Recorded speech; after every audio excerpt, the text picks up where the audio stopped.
Hello, everyone. Welcome. Wonderful Friday today.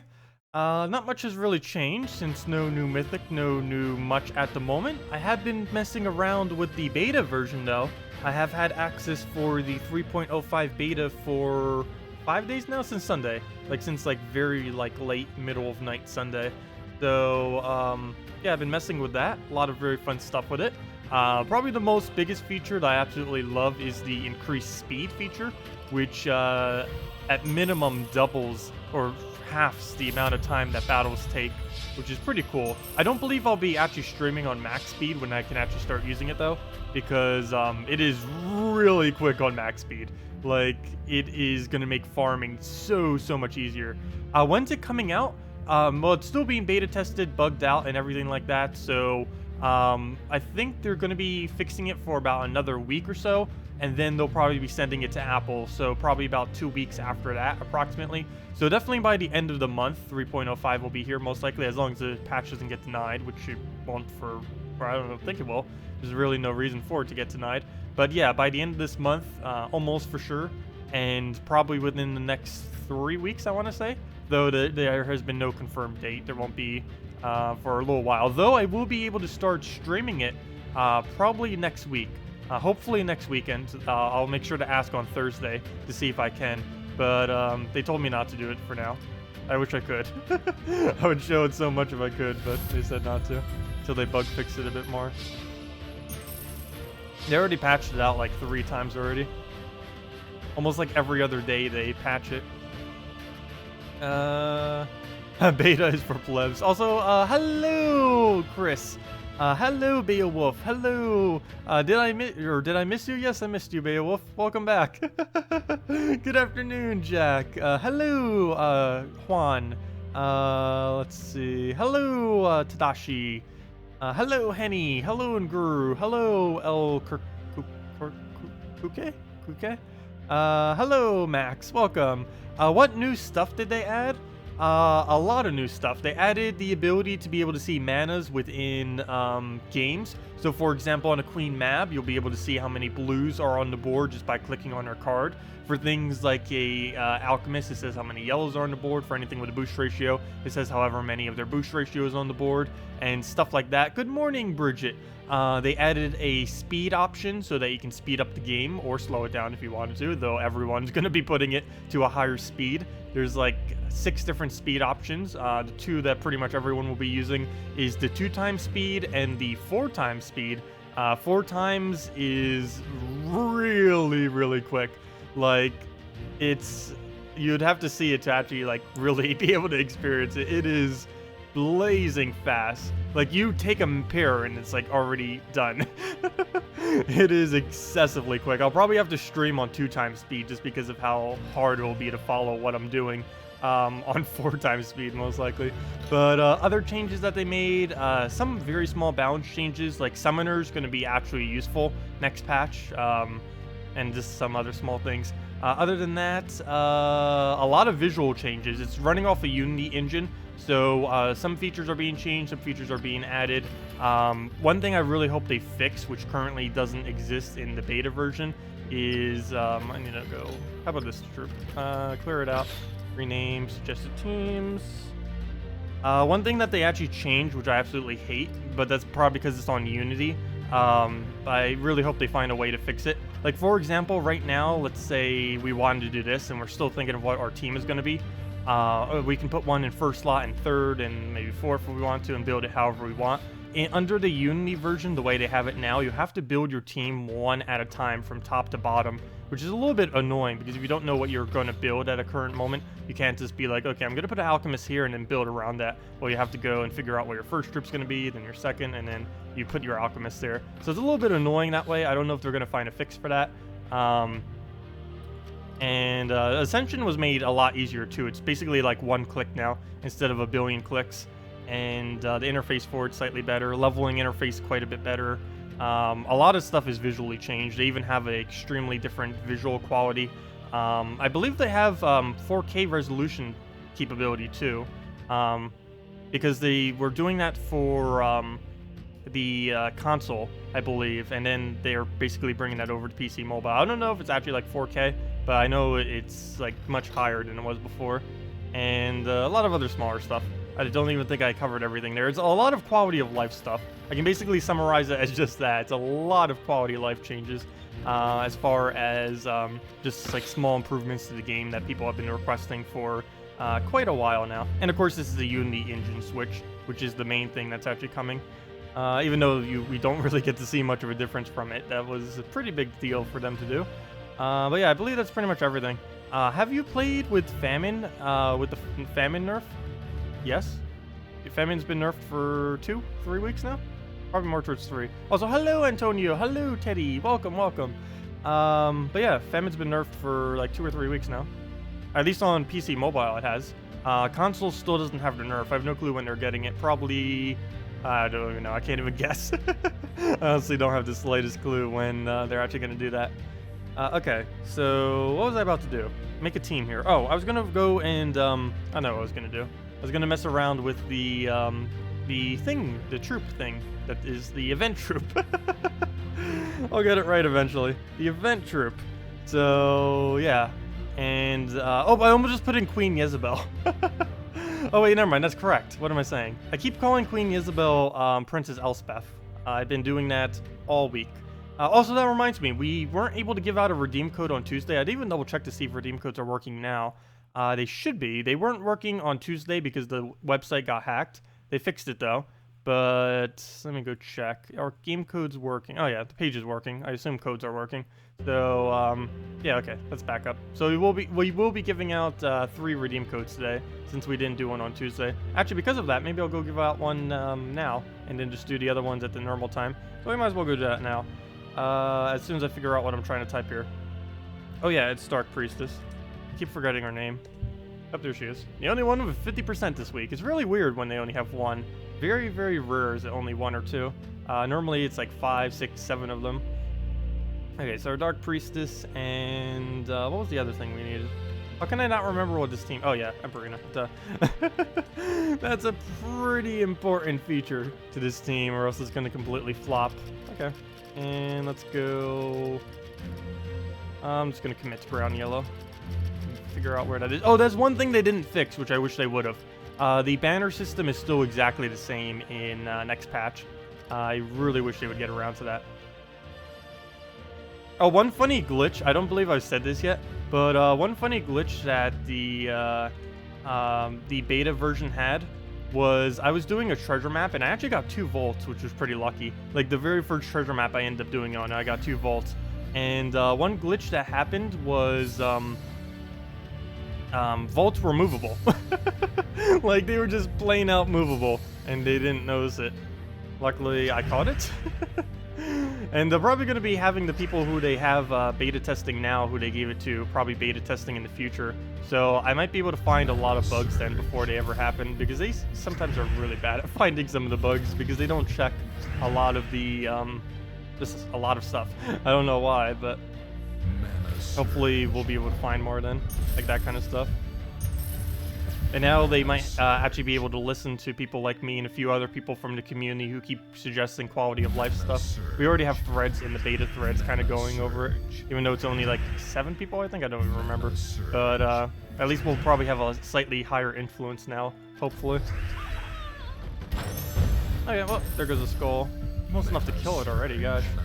And we just Princess Elspeth it. I mean, yeah, never mind, I'm saying it right. No, Princess Jezebel. Wait, what?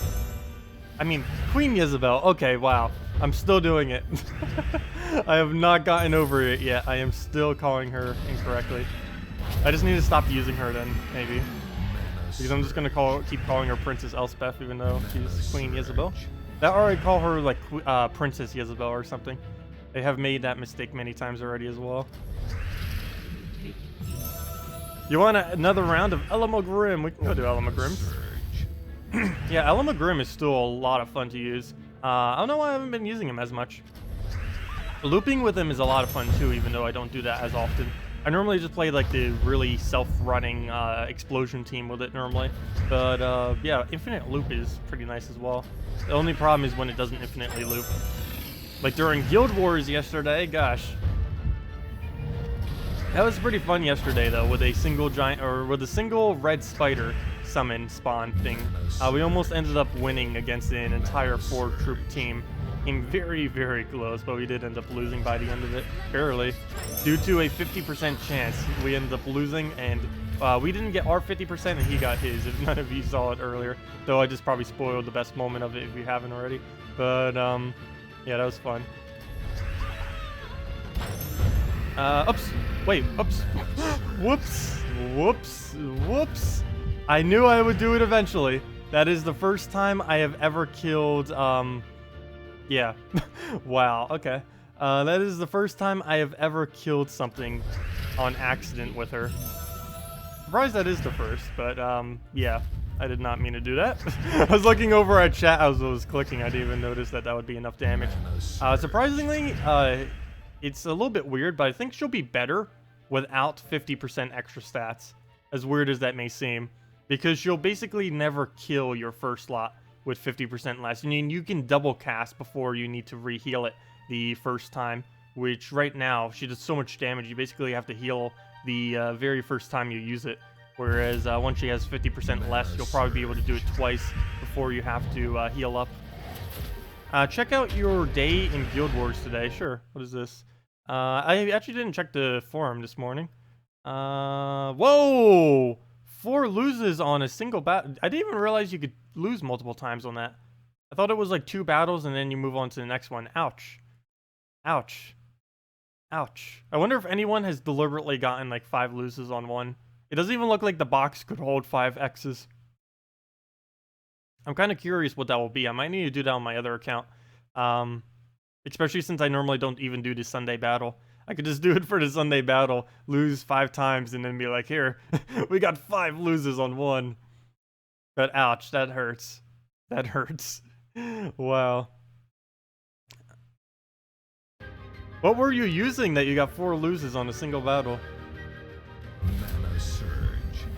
Or what were you up against, should I say? Or I'm pretty sure... Really? I was just about to cast that. Really? Well, that's not good. We could actually lose, which would be really sad. Mana surge. Losing because we killed our Gorgolfa with our own troop. Thank you. Oh, never mind, that didn't cleanse. I thought the animation there was a cleanse. Okay, we win if it doesn't die to death mark right now. Okay, that's fine.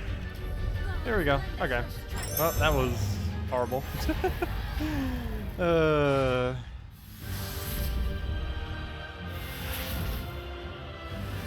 The madness princess.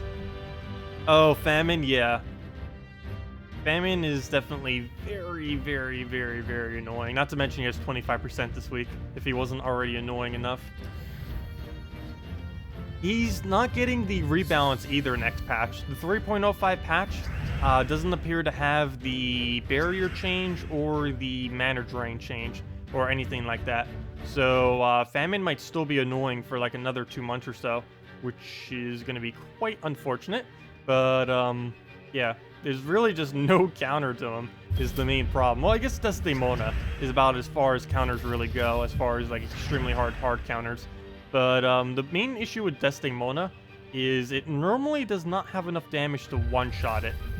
If it actually had enough damage to one-shot, that'd be a different story, but it doesn't.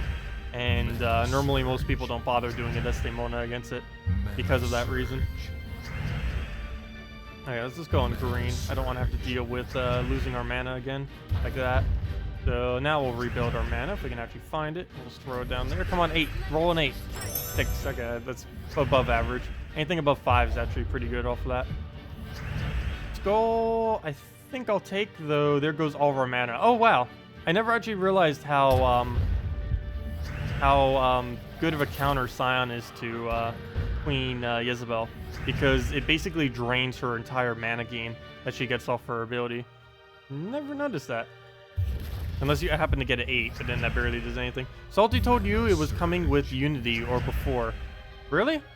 Currently the Unity... Oh, wait, you know, I actually haven't bothered testing it. Wow. Well, maybe the, I shouldn't say bad things about their previous testers. I actually haven't bothered testing, to see if mana drain or, or Devour, or how it interacts with those two. I'll need to go do that after the stream. That or we could do it during the stream and I could just hide it. That or even show it. I don't think they're gonna mind me showing like a couple seconds of it. No, I probably won't show it. But I could do it like off screen real quick to just double check it maybe. Because I didn't actually bother checking it. Mainly because the main issue with it is I can't check the trait because I don't even have the ability to get the traits. Because I don't have the trait stones. Oh wait, never mind. I have it on Valkyrie. I don't have a queen map. I would need to find a queen map. So I would need to find a Devour too, because I don't even know if I have Devour. Maybe that's why I haven't tested it. I don't have access to like every single troop on the beta thing. And how are we doing so bad? I might just need to switch to a normal team. I wanted to have fun, mess with her with high attack, but this is going to keep happening. We might as well just use something that's way more consistent than this. I still might use her in her team though. 40 souls is actually not bad for using her in a team. Let's see. Well, we'll go use a blue right there. Can you show any screenshots? I don't know if I'm allowed to show screenshots either. I am not quite sure. And just in case, I'm probably not going to. I don't want to lose beta access for whatever reason. I don't think they'd really mind too much, but still. We'll be able to see it probably next weekend. Like next Friday, I can almost guarantee we'll be able to stream it. If not, I'm gonna keep pestering them about it. Probably on like Tuesday or like the next time they like release a little mini patch, I'll be like, hey, can I show it now? And then on Thursday, I'll be like, hey, can I show it now? I'm gonna be streaming. And hopefully by next Thursday, they'll say, okay, to it. And then we'll do it on Friday, next Friday. Where's the code? Oh yeah, 7 minutes ago. I can go do the code from earlier. Sorry, I keep doing that too, mentioning codes and then not giving them. I'm not doing that deliberately. I just like completely forgetting. I'll go on like a tangent and then it's like, oh, completely forgot about it. But yeah, let me go do that. Oh, that reminds me. I need to go ask for more codes. I have, oh, I only have enough for today and tomorrow. Well, hopefully Salty's around to give me codes. Let's see. Let me just ask her again in this thread. Let's see. Let me actually tag her. So we'll go directly to her. At Salty. I'll tag her right now and ask for codes.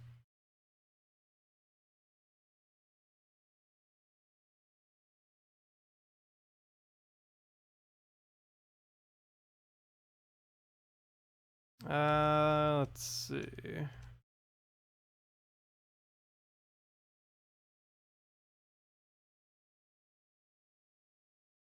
Okay. The message has been sent. Hopefully she replies in the next fewish days. Okay, well, let's go give out the code then. How about this one? I might as well just go down the line. They're all random codes. None of them are special, I don't think. But the final one has the word max in it. But I don't see any reason why we'd need to use that.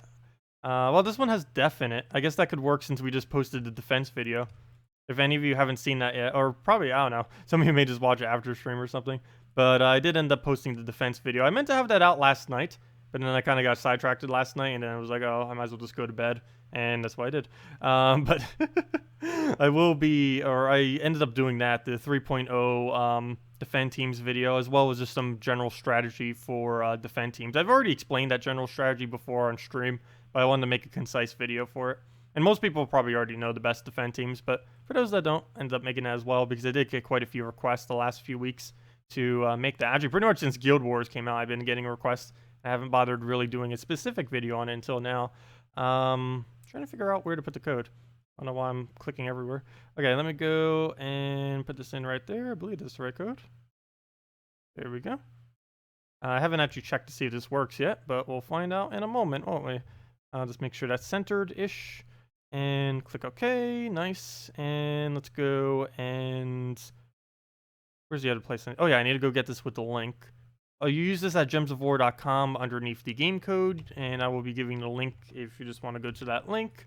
And there's the code, there's the link, and let's go type it in, use it, and see what we get from the gem key. Also, Queen Aurora is no longer in the drop table right now, or not the only exclusive mythic, I should say. She is in the drop table, but it's one out of however many mythics there are in the game. whenever you get a mythic drop. So the chance that you would actually get her from this point on is basically impossible with how low the odds are. So until crafting comes out, it's gonna, if you didn't already get a Princess or Queen Aurora, you probably might not be able to. But let's go redeem.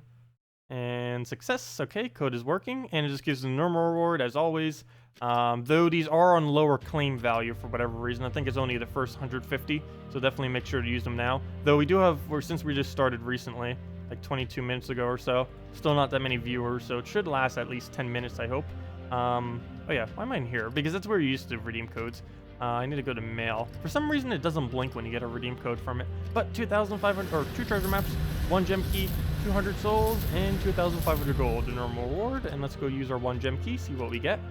And sacrificial priest, useless. Though he does have 25% this week, I guess, because he's a mystic. Though even with 50%, he wouldn't be worth it. Okay, let me go, and I kind of overwrit all my teams from earlier, like literally all of them.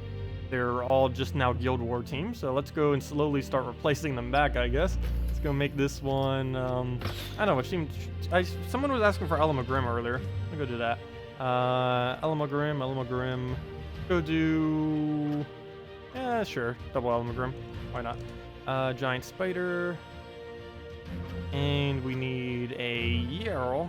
Oh wait, no, I didn't do this with double Elamagrim. I did this with, Queen Aurora, I believe it was. So we'll go mess with that. Well, actually... yeah, I guess I'll do it with Queen Aurora. We'll stick with that. Go into double green. And we're good to go. Oh, and rename team. Rename... What should we call it? Let's call it... what should we call it? Ellie Loop. There we go. Okay, and in we go. And let me bring back chat. I actually can't see chat right now. Let me go back up a bit. I think I missed some stuff. Does the Sentinel boost for higher rank guild mates apply to attack and defend? Yes, it applies to everything within Guild Wars, both when you're invading and defending within Guild Wars. It applies. Hello, Corin. Hello, Morality. I keep saying morality for some reason. But hello, D and Corin. But yes, Adrian. Sentinel bonuses that you get from Guild Wars, when you upgrade those, do work in both invading and defending. But they do not work in PvP. They only work within the context of Guild Wars. Salty told you it was coming with the... Oh, wait. I already answered that earlier. But yeah, I don't believe Well, actually, I need to go test it later. I might even just do that on stream real quick. Just test it. All I need to do is find a Devour troop and find something that has barrier. And then hopefully it'll proc Devour. I don't have a great maul, I don't believe, on the account. If I do, then that'll be a lot easier to test. Because I can just set my defend team as the great maul with a bunch of other stuff. And then just have it Devour my barrier. I believe I have a Dragonian Monk. I should. And we can just test it that way real quick later. Or I could do it right after this. Okay, already answered that. Oh, you got one question. You're using Double Siren, Valkyrie, and Rowan for quests. Normally want to do in a slightly different order than that. Normally Valkyrie, Rowan, Double Siren. Just so the main reason you do it in that order is so you don't block on the greens. Is it fine to, or should you use the hero? No, that's fine. Just switch up the order to Valkyrie, Rowan, Double Siren. Works out a little bit better. Because the sirens block all of your greens, which you should be getting into your Rowan. Even though you're feeding all the blue into it, you sometimes need the green to fill it too if the board isn't going in your favor. Hello, Fire Slow, or CO. Are there any good teams with Crimson Bat for low levels accounts? Oh yes, I've actually meant to build, I meant to do a video on that. I might do that later today. Because there's some really, really good accounts to do. I'll go show one right after this battle. Oh, I didn't take the brown. It's even flashing right there. Fail. But yeah, I'll go show a really nice one right after this battle. Yeah, I'll need to do that video. I was gonna do that yesterday, but kind of got caught up in things. Meant to do it, but yeah, ended up just focusing on the defend video instead. Okay, let's go, and I'll move that down. Both the teams I've showed many times before, but still, quite a few people still don't know about them, particularly newer players, because I haven't really shown them recently. The main reason I don't show Crimson Bat as much on this account is, unless you can double shot Crimson Bat, to kill out your entire enemy team. It's normally slower than doing many other teams. It's still a pretty good team, but unless you can double shot, it does have quite a bit of a speed decrease compared to triple shotting. Because triple shotting is a lot longer, obviously, because if you're using like a double Crimson Bat, then you can't just one cycle it with your explosions into full mana. But there we go, kill it out with Element Grim, and that's match. Don't even need to do anything. I'll just die off a burn, or that's gold, that works too. Okay, well, there goes the loop going correctly. Now let me go do the Crimson Bat team. Show the beta. I can show the beta. I'm sure he will leave no stone. Oh no, I know. I'm gonna be showing literally everything once we have access to actually show it. Like I'll do. I might actually just do a whole not stream. Well, it was a stream too, but a whole video just going over spoiling literally everything in the upcoming patch. So I'm definitely gonna be doing that when it comes around. Okay, so let me go do the Crimson Bat team real quick. I might even keep it as a safe slot. Might as well. So here's the cheapest possible Crimson Bat team you can make, and it's actually really solid. It is Soothsayer, 2 of them. You need fully traded, but that doesn't normally take too long. I had to do that on my other account. The one I was beta testing on, I actually made pretty much this exact team off of it, except I used double Crimson Bat and made it with like a Valkyrie or something. But regardless of what kind of Crimson Bat team you use, you generally use a Soothsayer in it. But as far as the cheapest possible team, that would be this right here. Only uses 3 different troops, and it is Soothsayer, Herdmaster, Crimson Bat. The only one you need traded is Soothsayer fully traded. Everything else is optional. And what's really nice about this is it works just as effectively with no traits on your Crimson Bat, which makes it really cheap because, of course, it is relatively expensive and time-consuming to actually trade up a Crimson Bat, unfortunately, as well as just all legends in general. But we'll just throw this down, go for any of the extra turns, any of the nice lucky mana areas, and this will also end up giving us more magic on our Crimson Bat in order to be able to get them down to a nice solid 2-shot, which will speed things up. Hopefully he will not end up draining us. Ideally, you would also gain full mana back with your Soothsayers. Wasn't really paying attention too much to where the actual colors are. But he ended up draining anyway, so I guess it didn't matter. So we'll throw 1 Crimson Bat right there. And there goes the first shot. As you can see, as I was mentioning earlier, it does take 3 shots this late in the game to actually get kills with Crimson Bat. And normally, I would prefer doing 2 for the optimal time I'd use Crimson Bat. Though on the beta version right now, because everything is around me has such low stats at the current moment, I'm actually one-shotting with Crimson Bat, which on 4 times speed makes the battles last like 10 seconds. Pretty amazing. So we'll go, and though that's going to change, of course, once we get Peter into the game. But we'll just throw that. Whoa! Whoa, that came out of nowhere. But we'll just throw that. Whoa! What? We're just getting skulls everywhere. But yeah, this is what you do for very cheap Crimson Bat team if you don't have other options to use. And it's trait stone to fully trait Soothsayer if you don't already have it. You get from the Zacian Kingdom, the one with all the goblins and everything. Also, hello, Junkyard! Welcome! What else did I not say? How works the code? Oh, the codes work. You go over to gemsofwar.com underneath the game code or to the link I posted earlier. Actually, I think I still have it on my copy-paste. But you go there and you just redeem it, and it gives you in-game resources. It is for PC mobile only, I do have to mention again. Unfortunately, it does not work for console players. Keep forgetting to mention that as well. Can you show us a few more matches with this team? The one I'm using right now? Sure. I can keep using this. Or you were referring to this one, right? But I can keep showing it. And the other variant of this, if you happen to have 2 Crimson Bats, which is the exact team I'm actually using on my beta testing account right now, is Soothsayer, Valkyrie, and double Crimson Bat. And you can actually get that exact team this week just from opening up event keys. A really, really good value week.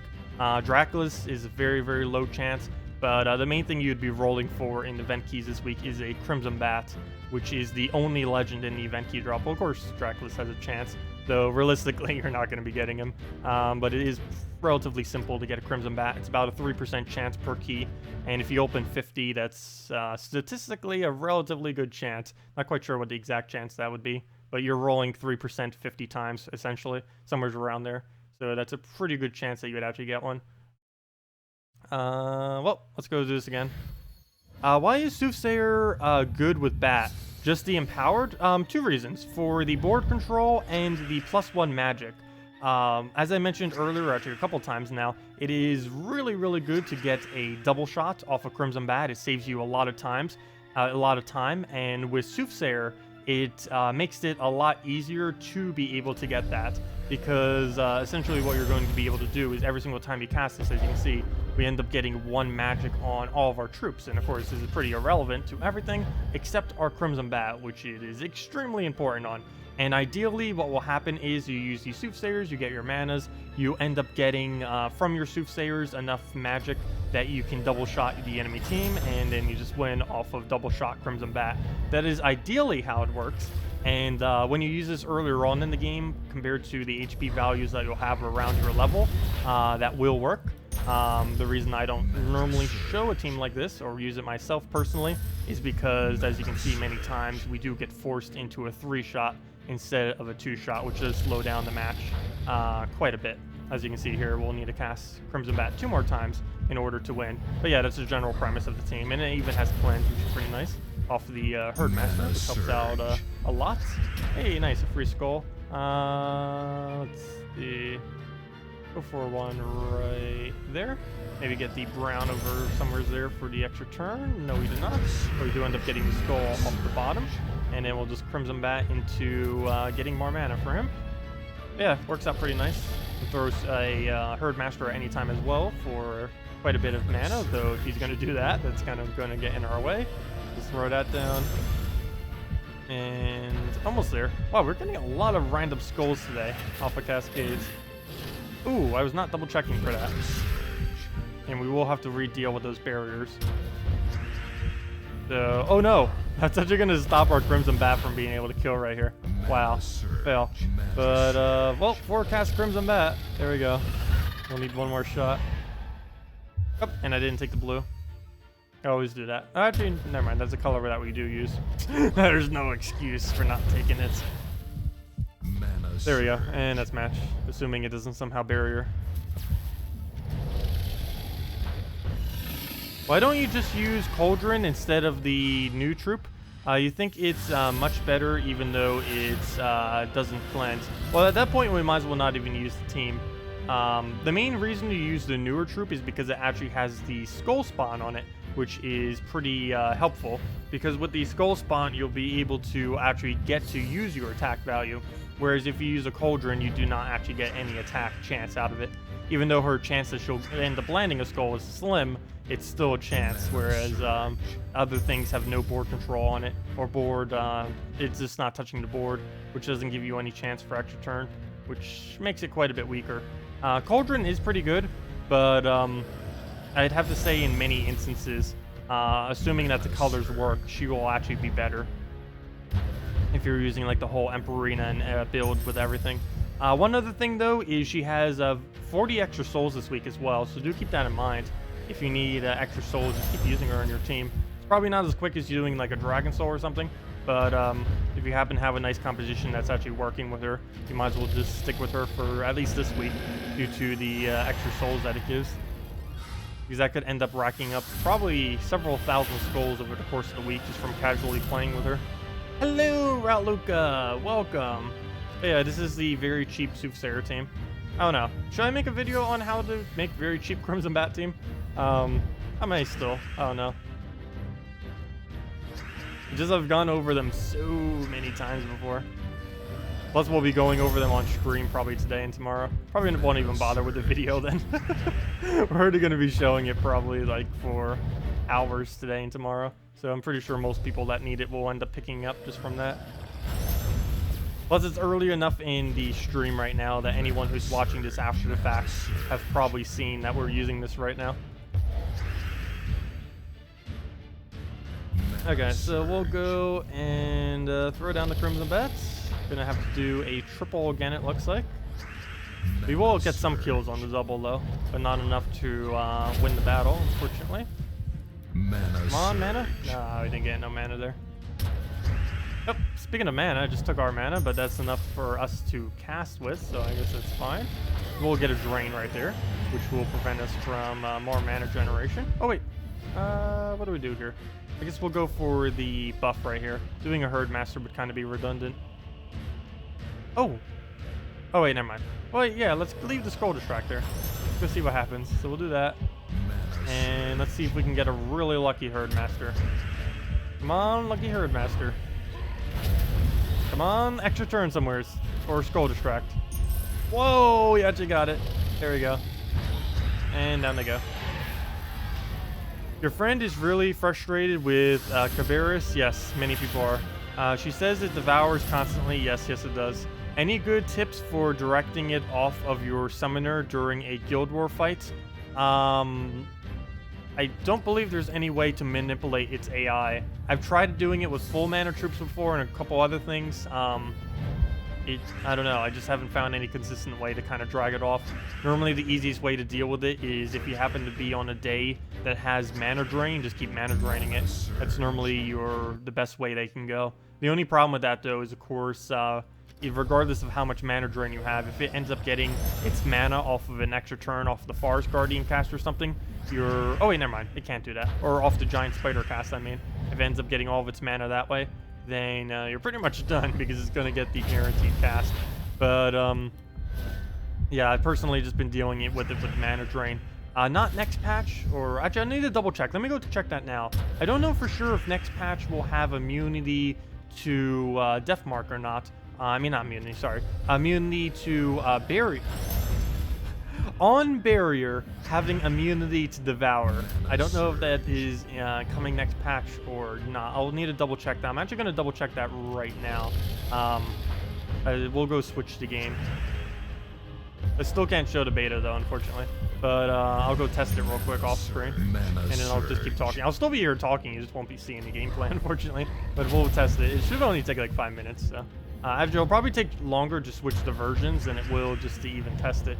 The main reason why it's a little bit more delayed there is there's like a weird delay when it ends up switching the version over. So yeah, it's really weird. Like it takes like 2 minutes for it just to download the Unity version to switch it over from the current version. That won't always happen when you start it up though. It's just when I have to keep switching it because of the beta version thing.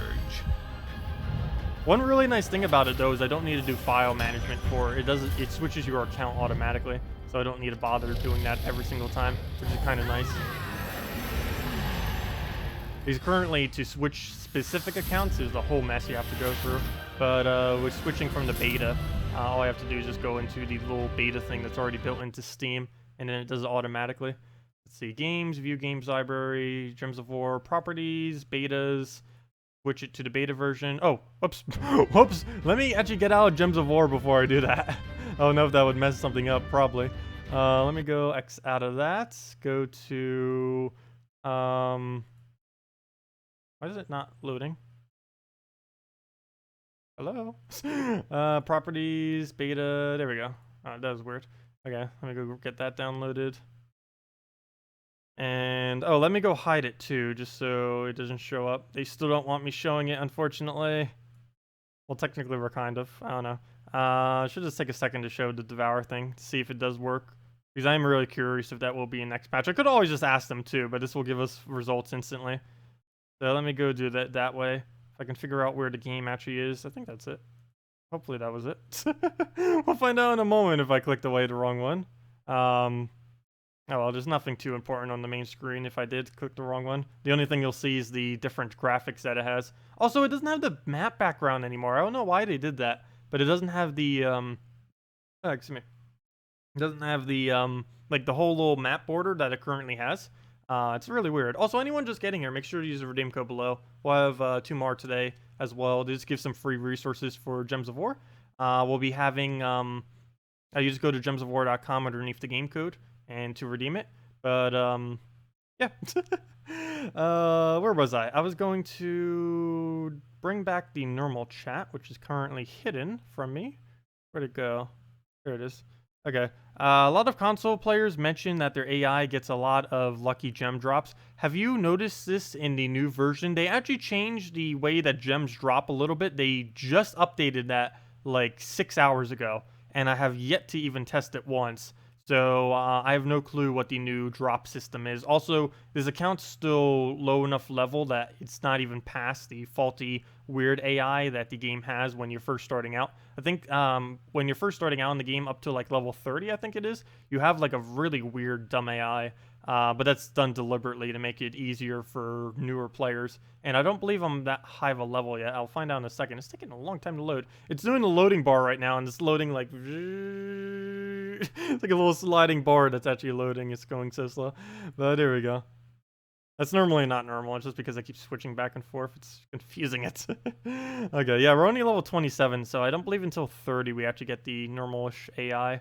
Can you guys actually see this? I hope not. Oh well.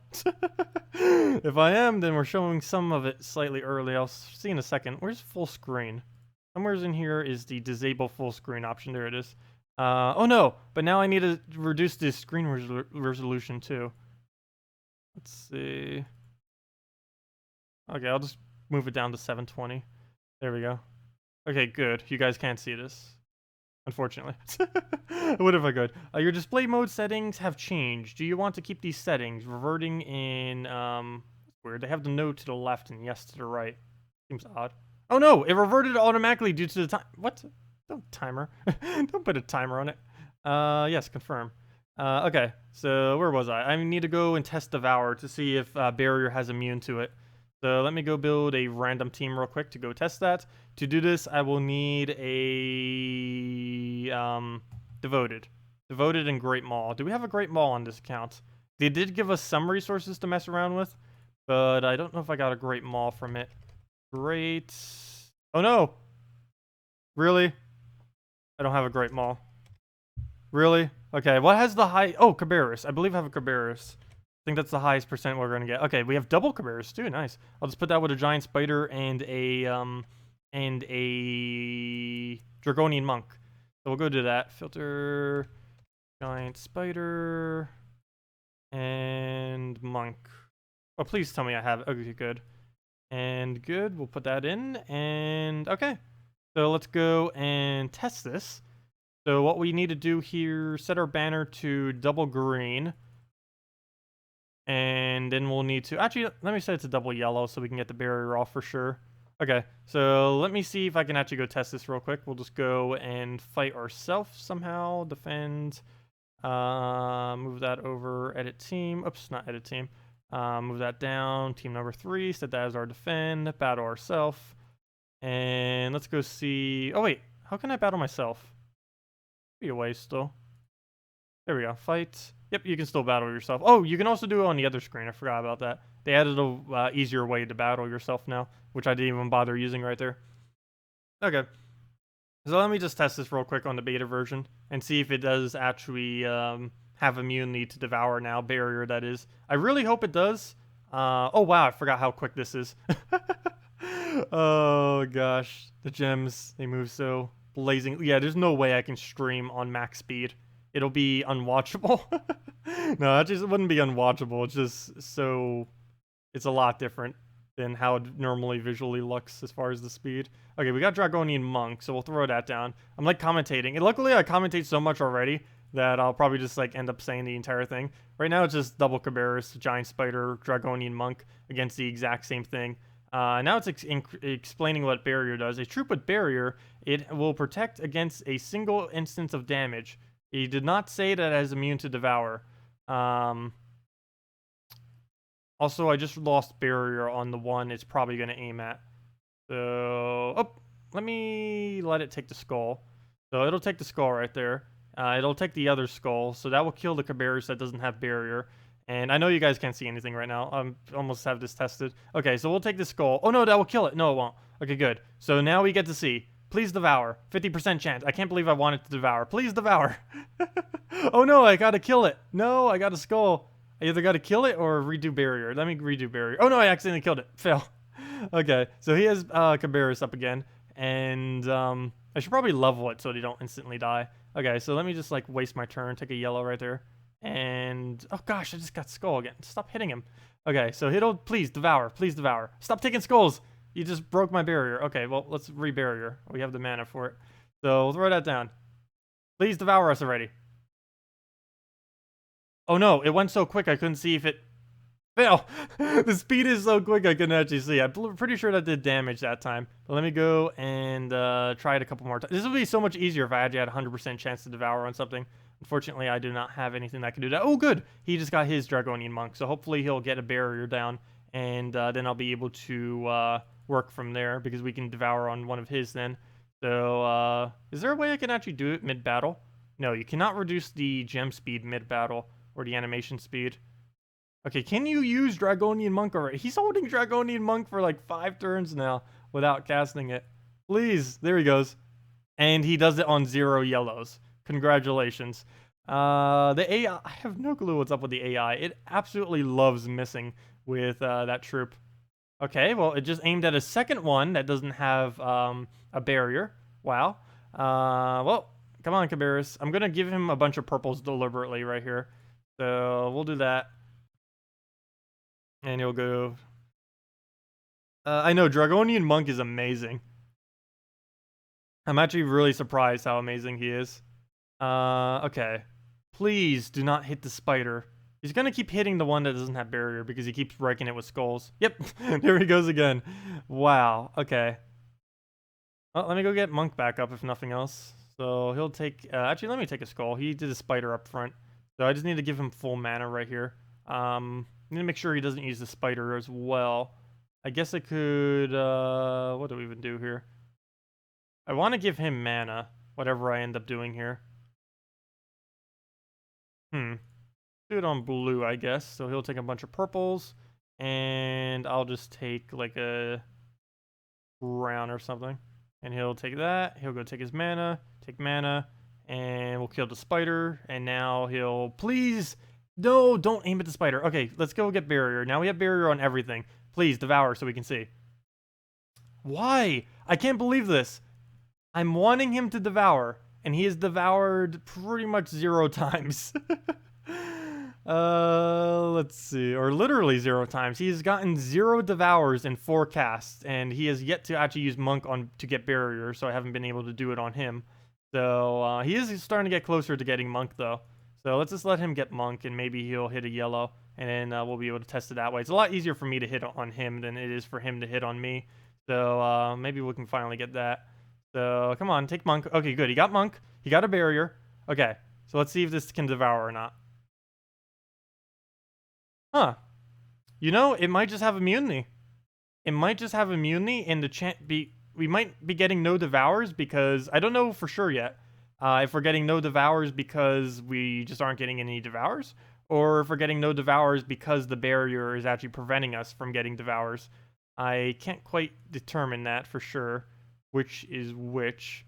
Let's go get him Monk mana one more time and see one more time. But if he dies, or if he doesn't get devoured again, we're either have the worst luck ever, or it does indeed have immunity now. So it might be the case. Is the code dead? Well, that should be understandable, because it is 150 claims. Yeah, we'll be back to actual gameplay in a second. Well, technically we are playing right now, but you guys can't see it. Let's see. Okay, please use Monk and don't miss. Okay, good. It hit barrier on everything. That's perfect. So now we'll be able to test this really nice. So if we don't devour on all 3 of these, then... Okay, there it goes. 1 down, and it didn't devour, though we just hit through barrier somehow. What? That's even weirder. I need to go reduce the speed later and see what happens. But yeah, it might actually have immune to devour then. But that is really strange. We just hit through barrier with a Cabarrus. That shouldn't be possible, unless you devour. But we didn't devour, it just died. Maybe it's still instant killing like it's devour, but it's not actually devouring like the stats. That could be another thing that's happening, in which case that's also kind of broken. So they'll need to fix that. Where do I even go here? I guess I'll take a purple. And why? Bored. Okay, well, we'll do that on yellows then. And let's throw 2 more Cabarruses down. 1 more on the spider that still has barrier, and it dies through barrier. We keep hitting right through the barrier, but it's not giving the devour proc. So yeah, it would appear that barrier has immune to devour then. And I guess we could check mana shield. I'll double check. Let me see if there's any way we can go find mana shield to see if mana shield is protecting against mana drain. What do I have that has mana drain? Mana drain. Sure, Cockatrice. We'll run with that. So I need Cockatrice against my Valkyrie will be what we'll do. So Cockatrice, Cockatrice, Cockatrice, and a Valkyrie. Where's Valkyrie? I know we have a Valkyrie. I've been using her so much. So we'll throw the Valkyrie in there. We'll keep the banner that we already have. Actually, yeah, we'll keep... Yeah, sure. Yeah. We'll keep the banner, double yellow. And yeah, let's go fight ourselves. And let me do it the proper way through the little defend thing. Test defend team. And fight ourselves. Hello, Daniel. Welcome. Yep, I'm trying mana drain right now. Oh, yeah, never mind. I have the trait. Okay, so all we have to do now is get his Valkyrie to take mana. The struggles of trying to do that. Please take the red. Please take the red. Please take the red. Okay, good. He took the red. Okay, so does mana drain on mana shield? Yes, it does. It still drains. So just Devour acting very weird right now against a barrier. I'll need to report that glitch. But, yeah, unfortunately, it does not appear to be in this version unless they're adding it a little bit later. So I'll ask them in the little forum thingy. But I just did it once. I'll do it again. Yep, it keeps draining the mana shield. So yeah, it does not have immunity. It doesn't look like, unfortunately. So, well, that's unfortunate. But, yep, it does not have immunity. And Devour is working very, very, very, very, very, very weird right now. Like, excessively weird. Okay, let me just claim all this junk, and then let's go back to our main account.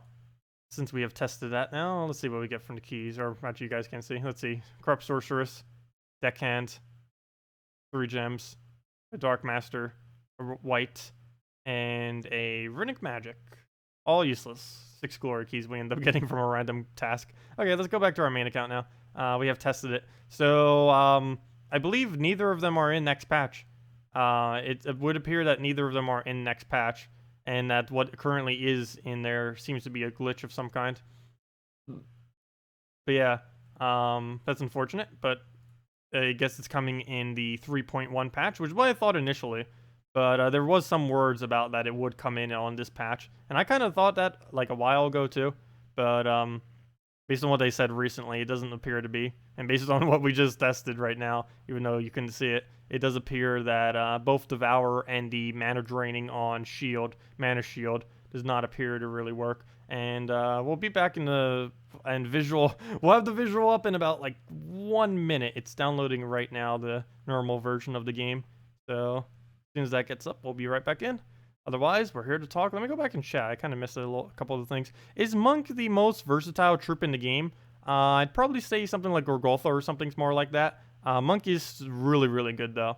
But yeah, I would say things like Dragon Soul and Gorgotha are a bit more versatile. Try Mana Drain on a Mana Shield troop. Oh, never mind, I already did that. Worst luck ever seems more likely. Probably. It's about time one of your accounts had bad luck. I know, really. I know. I even opened up a bunch of keys and got nothing good from like 9,000 gems. It was amazing. Like, I opened all gem keys, didn't get like any of the better legends. Luckily, I did get Crimson Bat off the event keys, which is pretty easy to do, which is why I went for them. So at least I got Crimson Bat team, and I've been using it and abusing it to test everything because it's the easiest way to gain levels and all that. Yeah, a ton of fixes are needed. The beta version, they even said it was going to be like excessively buggy, and it still is. There's probably bugs we haven't even noticed yet, like the Devour bug. That definitely, something weird is happening with it. It's Devour, it's killing troops through barrier. Really weird. You know, one thing that they could have done maybe is maybe they added the Devour nerf, but they didn't add the Death Mark. I mean, they didn't add the Mana Drain nerf. Also, one thing I didn't check yet extensively is to see if it has a 1-turn delay on Death Mark. I've yet to test that, mainly because I don't have any of the good Death Mark troops, nor do I have Creeping Death. I might need to go do the Kedar Kingdom, get Creeping Death on the beta account, and then test Creeping Death, because that's the easiest way to do it, would be to use it with the Creeping Death, since it places 2 instead of 1. Is audio lagging for anyone else? Is it lagging? My stream is actually lagging right now on my own end, which is weird. Even I'm looking at my own stream and it's actually buffering here and there. So that could just be a connection issue on my end then. I have been having some very slow internet for some reason as of recently. Not quite sure why that is at all. But I don't have anything more open than what I normally have. It's exactly the same. Oh yeah, let me go open up the game now. I think it's done. It says 100%, but it doesn't show it as done. Weird. It's just sitting at 100%. Come on, there it goes. Okay. And we're back, or should be back. You guys see it now? Should be able to. And nope, still not coming back. Come on, come on, it's right there. Come on. Come on. I'm clicking on it. Why are you? What? What? Come on. Oh, I know why it's not coming back. Duh. Oh, I know why it's not. There we go. Now it should. Hello? Hello? Okay, now that's really weird. Oh, okay, there it goes. That was weird. Okay. Maybe I needed to click on it first. Okay, and that might have been what it was. We're back. And we are back. Okay. Where were we? Buffering a lot, but thought it was your end. Yeah, it's probably something on my end. Is it fine now? Because it's kind of stopped now. But yeah, it was doing something weird. Maybe because it was downloading the other version of Gems of War. That might have been what it was. Because it was downloading the Gems of War version thingy. That might have been what was causing it to bug out like that. Though it should be fine now, hopefully. Yeah, this computer does not like to download or upload while streaming, I have noticed. It is really bad at doing either. Probably because it's using up too much bandwidth. Okay, yeah, so it is fine now. So that's what the issue was. It was because we were downloading the normal Gems of War version.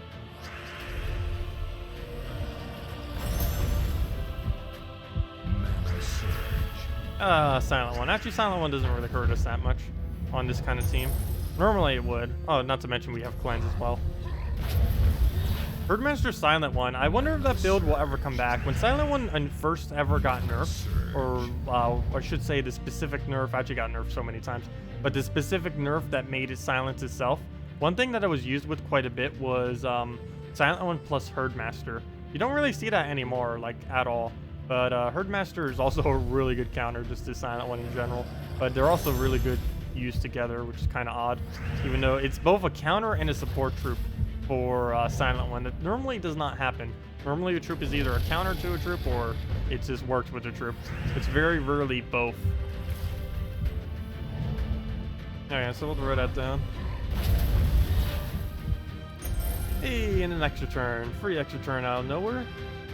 Doesn't look like we have any too particularly good drops though. Oh, let me take that red real quick though, before I miss it like I almost just did.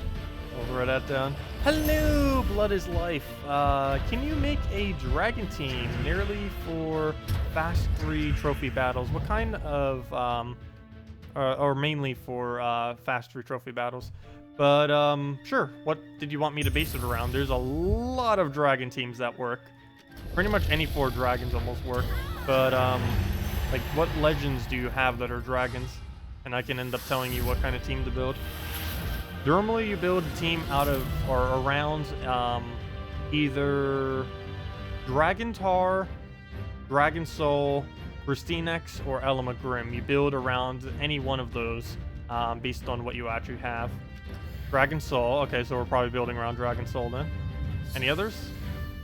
And then we'll go build it after this battle. Oh gosh, we pick a battle that has more HP. So move that down. Come on. There we go. I probably should have just went for the 4x skull. Could have gotten 1 extra damage in.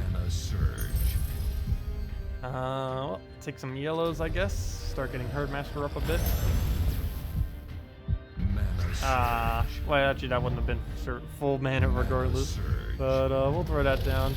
We'll need 2 more of those. Actually, his HP will come into play. Unless we can get a skull on it. Luckily, he's in first slot, though, so we're just going to be able to get him down with a skull.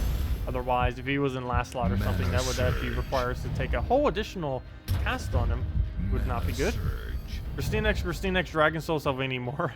Yeah, that is a team. I don't know if she has or if he has that many KrissTiggers though.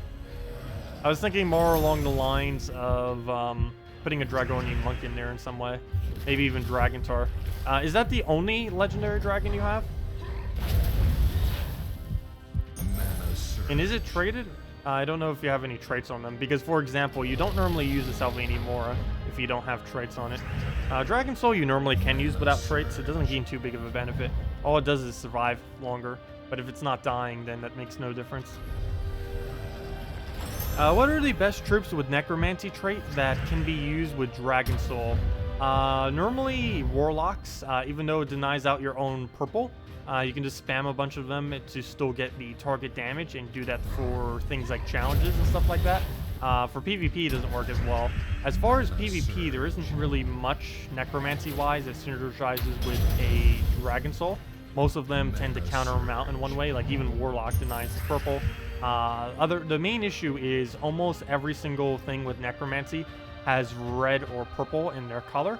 And actually, I don't even think there's a single option that doesn't have red or purple in their color. And because of this, there is a mana conflict with almost every Necromancy troop with the Dragon Soul.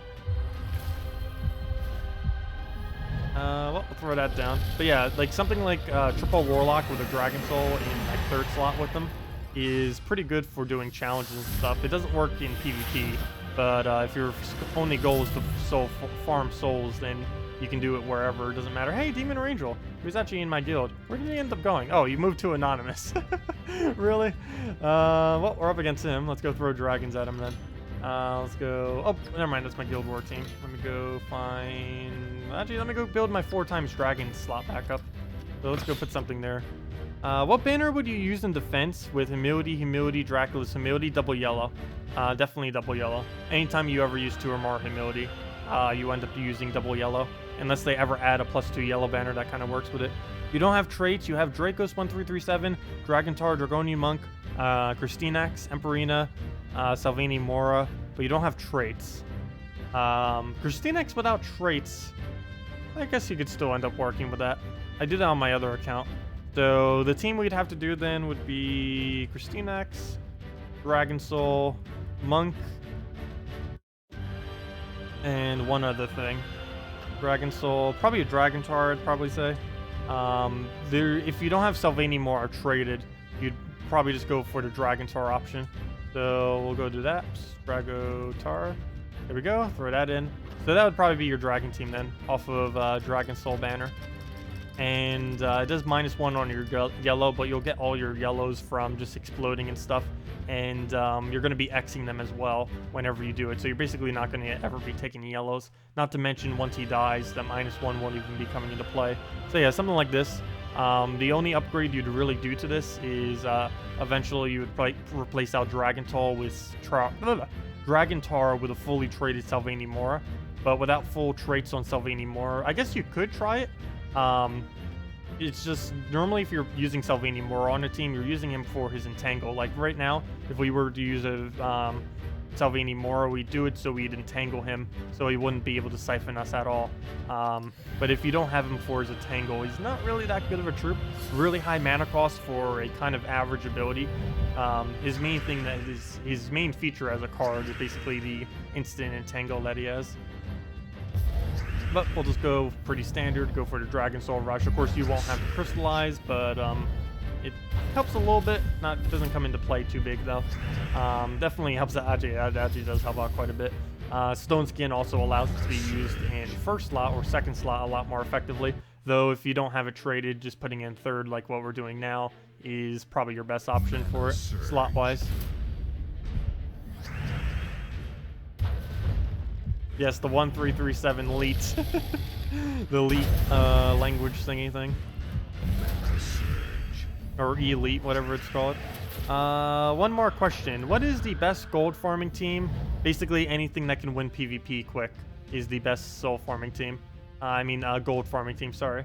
But yeah, anything that can win PvP quick is basically the best gold farming team, because PvP is where the highest amount of gold gains currently are. Let's take a 5x, that'll be full monk. I don't know if we'll actually be needing it. Actually, let me throw it now. Oh. Fail. Do we even have a double alignment? Probably should have checked that first. I just did it because I was like, oh, there's so much yellow on the board because of the 5 times. But no, there kind of isn't. No, not at all. Let's do that, I guess. Let's see. But yeah, I will be doing a team probably once we hit 5,000 subscribers, or video once we hit 5,000 subscribers on the best teams of 3.0. We already did the best defend teams, but I'll do the best teams video probably at 5,000, which based on our current rate of subscribers, that would likely be Wednesday or Thursday next week. I'll be doing that video most likely, sometimes around there. But yeah, I've been meaning to do that for a while. The next patch is already coming in like 3 or 4 weeks. I normally wait a little while. I try not to wait too long, so it's actually the patch, or you know, it's actually the exact version when we end up doing it. But I do like to wait a little while. Like for example, when 3.05 comes out, I'm not going to immediately do the best teams of 3.05 because they're basically the exact, unless something drastically changed mechanic-wise, it would just be the exact same teams that already existed. I wait a little while so that new mythics and legends and troops just in general can be added to the game, just so we have some different teams. Otherwise, every best teams video would just be the exact same. I like waiting a little while until things switch up slightly for just doing the video, or else it's just going to be literally the same, which is why I wait. But yeah, there's a lot of stuff that's actually changed recently that's pretty useful. I don't think Death Knight class was even in the most recent video. There's so many things that can be done with Death Knight class for quick PvP. Mana surge, mana surge. Many of which I don't even bother using, surprisingly. I don't know why. Mainly because they're not that consistent. I normally prefer teams that have higher consistency than quicker win rate, just because I find them more fun to use, personally. And no time to farm souls. Yeah, soul farming can take quite a while. Even at the highest EXP rates, realistically, consistent EXP rates at the highest amount only go up to about 15,000 per hour, which isn't really an excessive amount, given that you need like millions of souls, not to mention probably even more once the crafting system comes out, because the crafting system will be using souls in some way. Oh, I might need to go get up and stretch. 1 second, my back is like all not being a back. Be right back. Speaking of backs.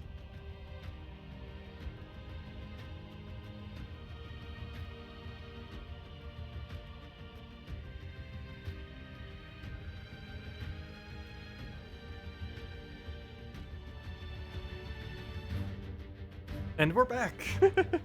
All the backs. Okay.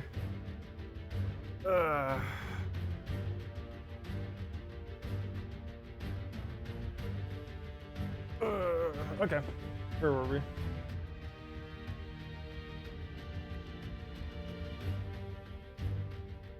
Let's see, let's throw down on yellow. And that's match.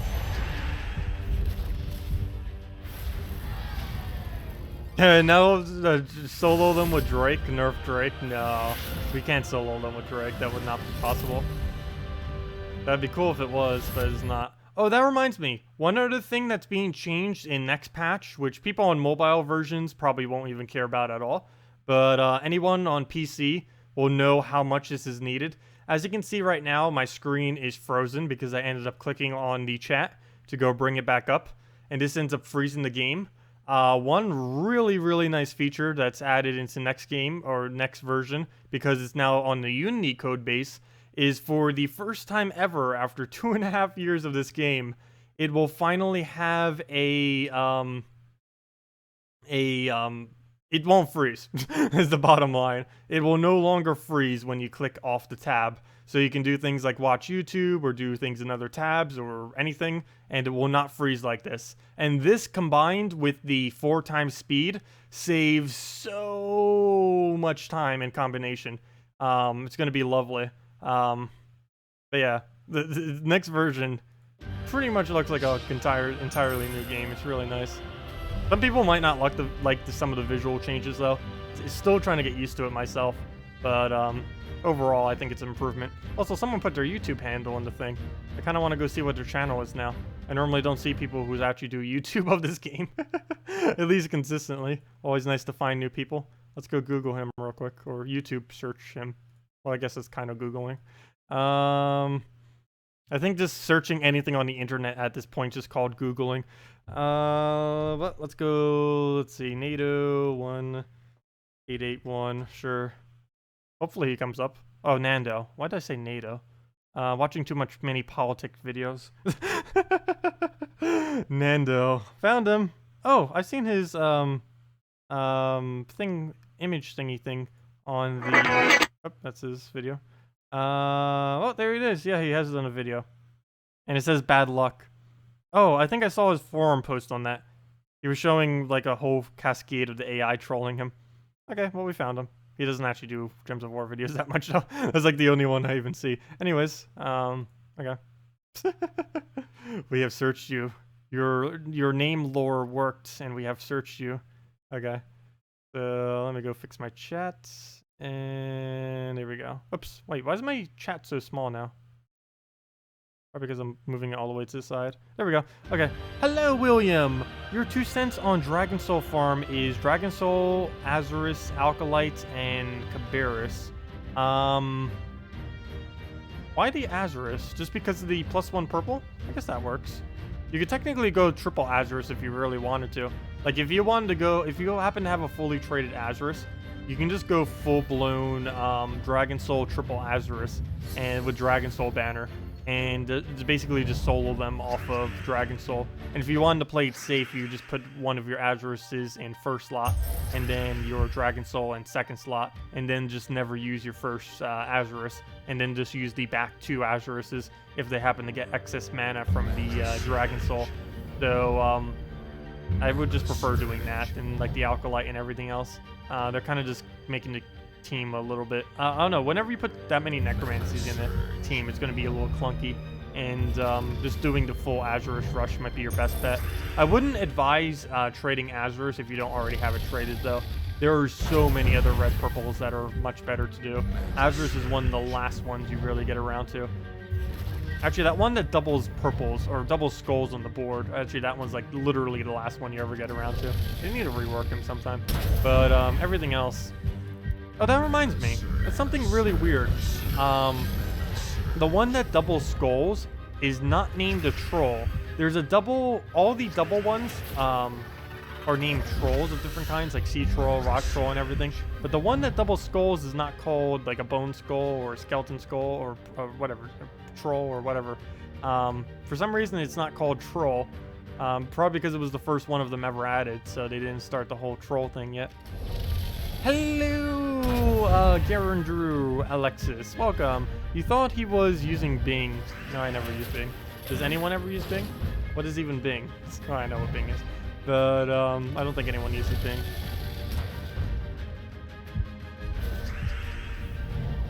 Can you slow down the speed with the new engine? Yes.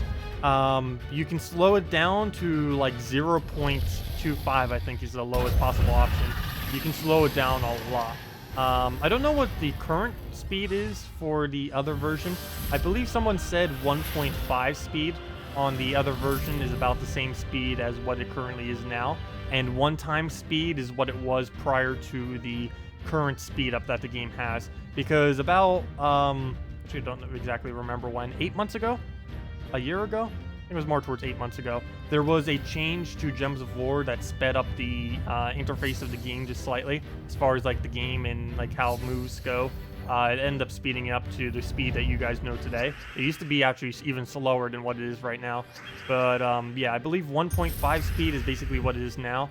And 1 speed is what it was prior to the current change that the game has at this current moment. And 4 speed is, you can't even look at it.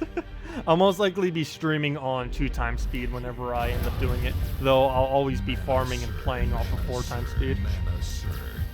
But for streams and videos and stuff, I'll keep it at 2 times. 4 is just way too quick to follow. I've even ended up losing a battle just because I was taking moves so quickly that it's like, oh, whoops. Wasn't even paying attention because it's moving so quick. It's kind of fun to see how quick you can actually go, though, off of it.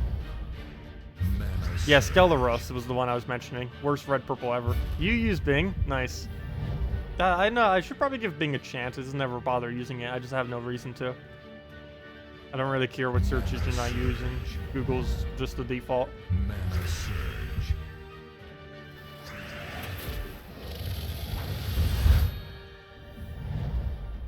Read your last comment. What was it? Can you tell Salty nerf Famine fits as a code? Ah. I don't know if she would actually do that though, but yeah, I can ask. Well, then again, I already asked for codes. I'll ask in the next batch. That or I could make a message to her. I highly doubt she'll get to it today. Mana surge. Yeah, I'll see if she can get a nerf Famine code. Mana surge. Good morning, Rid. Welcome, welcome, welcome. What's a good card to use to protect Aurora with barrier? Dragonian Monk, most likely. Assuming it actually lands the barrier, but there's a pretty good chance that it will. If you don't want to go the Dragonian Monk route, let's see. What would be your next best? Let's see. Probably a Dryad, because you can get the extra green into the Aurora as well. Plus you get a +1 link on it. I'd probably say Dryad or Dragonian Monk. I'd probably lean towards Dragonian Monk, but Dryad would work as well. Not to mention it would also heal it to make sure it doesn't die and give it a little bit HP. Mana surge. She'll probably know was you asking for it. I don't know. We'll find out. I'll go ask her. Actually, I'll go ask her right now. Might as well. I think I have the thread open as well that I messaged her on earlier. No, I do not. But I could probably backspace into it. Backspace, backspace, back. Never mind. Let me just go to my mail. Mail. Sent mail. There.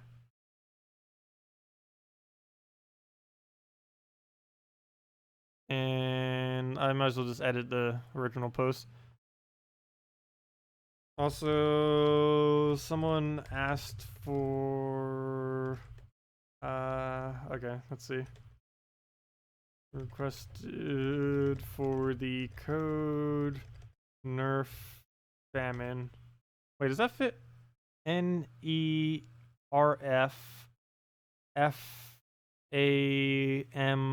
FAMINE. That does work with 2 F's, right? Nerf and then famine. Well, let's see. Famine 6 letters long. Nerf is 4. Yeah, that works. Okay, so nerf famine. And I'll put a winky face there too. There we go.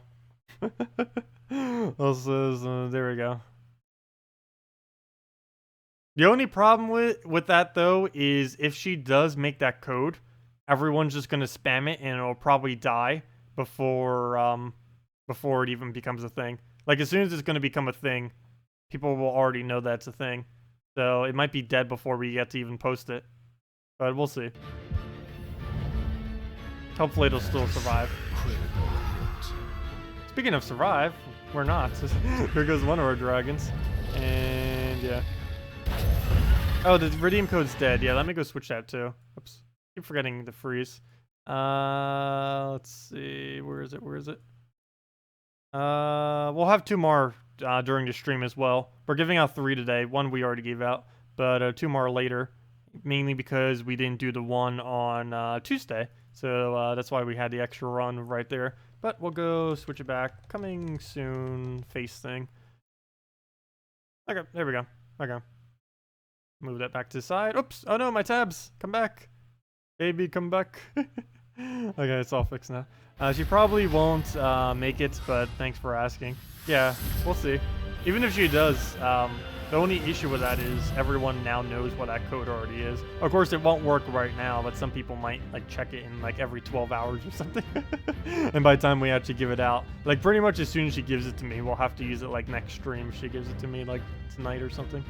Okay, so what should we use now? Actually, let me go show this team with Selene more. Doesn't even change that much, though. We're not even really using the Dragons are. Not really making much of a difference. Also, why is this still called Green Defend? Rename team 4X Dragons. There we go. Oh, where do you use redeem codes? You go to the gemsofwar.com website and you use it underneath the game code thing. There used to be an option to do it in-game, but then Apple was like, no, and then they had to change it. It was against Apple policy. So, yeah. It was so much more convenient when it was actually within the game. Okay, let's go and sure, we'll take a purple. We'll take a red. I still didn't get much sleep last night though. That doesn't help. Oh no, our barrier. Mana surge. He has a Kraken. And he has poison. So basically barriers are pointless now. I don't see Venoxia too often. It's one of those troops that I've kind of fallen off of the game lately. Yep, it's going to prove me wrong though. It is using the proper team with it though. It's using a Venoxia Lady Ornerial Queen map combo. That's about as strong as you can really get with a Venoxia. Mana surge. Come on, end your turn. Okay, let's take a sip of water. It'll be a while. Oh, also on 4 times speed, this would be over in like 3 seconds. Everything that he's doing right now. Mana surge. Okay, it finally ends. And let's go throw it down on red.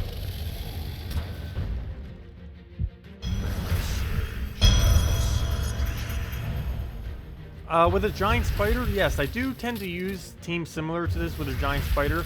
Normally, the composition I do is Gorgolfa, Dragon Soul, Giant Spider, and last troop can basically be any purple troop. That's normally what I use as my safe skull resistant team. I used to have a slot safe for it. I kind of overwrit every single one of my slots for the previous video we just did this morning. But yeah, I can go rebuild one of those. But it's just, it's the triple team that I use basically with anything because it works with everything. We would use it with the new troop that gives 40 souls this week. But yeah, the team is Gorgolfa, Dragon Soul, Giant Spider, and any purple troop is the team. Or really any troop in general, though purple does work a bit better since you're going to get excess mana off the Giant Spider regardless. So you might as well have something there to utilize that. And he's still not dead due to the... Actually, he could win. He can actually win. Defeat... Oh, never mind. He can't devour. Come on, Dragon Soul. You got this. Solo him. Luckily, we have Mana Shield, so that does nothing. All we need is 2 more Dragon Souls. Actually, probably 3. No, 2. Because we'll hit enough off the explosion. So we'll throw number 1, and then... Oh! I just gave him so much green right there. Oh, he could win. If he devours off that... If he devours us now off of that, that would be really bad. We'll throw Devour number... I mean, Dragon Soul number 1. Mana surge. We'll take the purples. Oh, and that's full mana as well. Come on, don't devour. And if you do, 25% chance, go. No! Wow. Really? I'm getting really unlucky with those final blow moves. Same thing happened to us yesterday. Like right at the end of our battle. Oh, he got on a 40% chance. Down we go. We didn't trigger our 25%. And yeah, let me go show the safe team now that we just got completely destroyed by that. Let's go and do our anti-skull. Anti-skull. So how do I keep typing a J there? I really need to get a new desk eventually. The way that this desk is aligned with my hands is horrible. It's not the keyboard, it's mainly the desk. Though this is a cheap $1 keyboard as well. That I got at a garage sale, or not a garage sale. Actually, never mind, $5 keyboard. But I ended up getting it at like flea market one day because my keyboard previously, it was mainly because my laptop keyboard is broken beyond repair. So I was like, oh yeah, I need to go get a keyboard now because I was still in college at the time. So I was like typing like crazy every single day. Surprised I haven't broken this one too from when I was doing it. But yeah, I just got it at a flea market one day while I was already there selling stuff. But yeah, let me go make the anti-skull team.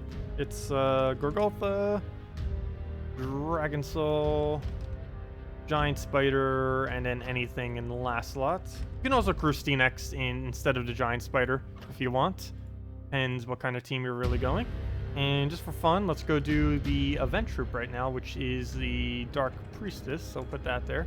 She's purple as well, so it kind of works. And we'll roll with that. Banner, you can either go red, purple, a double green, or stick exactly just with the Dragon Soul banner. So I think I'll stick with Dragon Soul and see what we can do. Watch us lose again to Devour.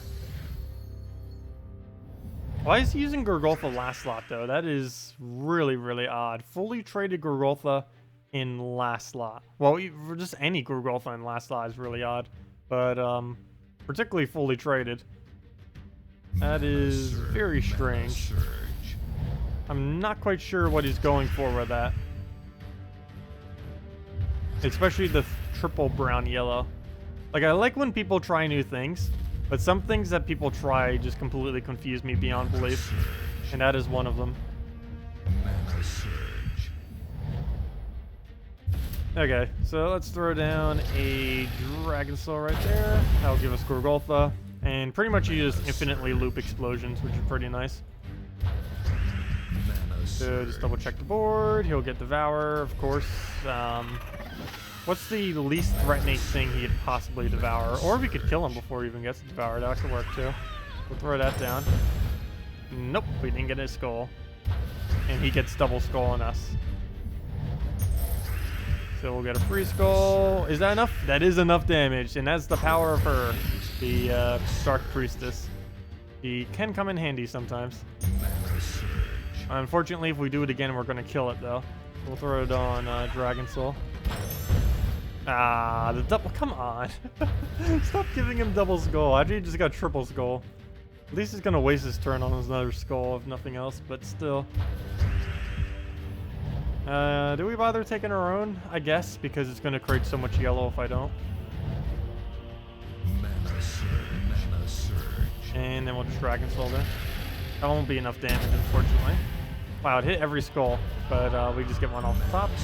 And I was going to kill it with Explosion, but that skull ended up wrapping it up for us. So let me go back and chat. Can't actually see downwards.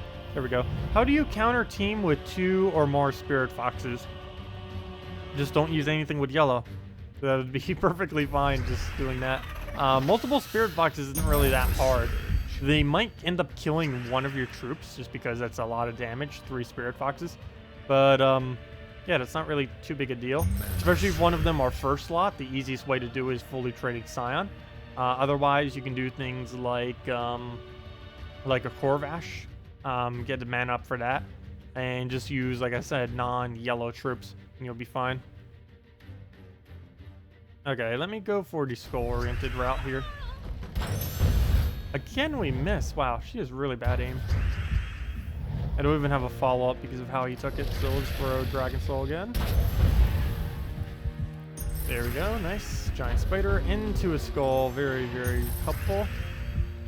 Our Dragon Soul has more damage than our first slot now.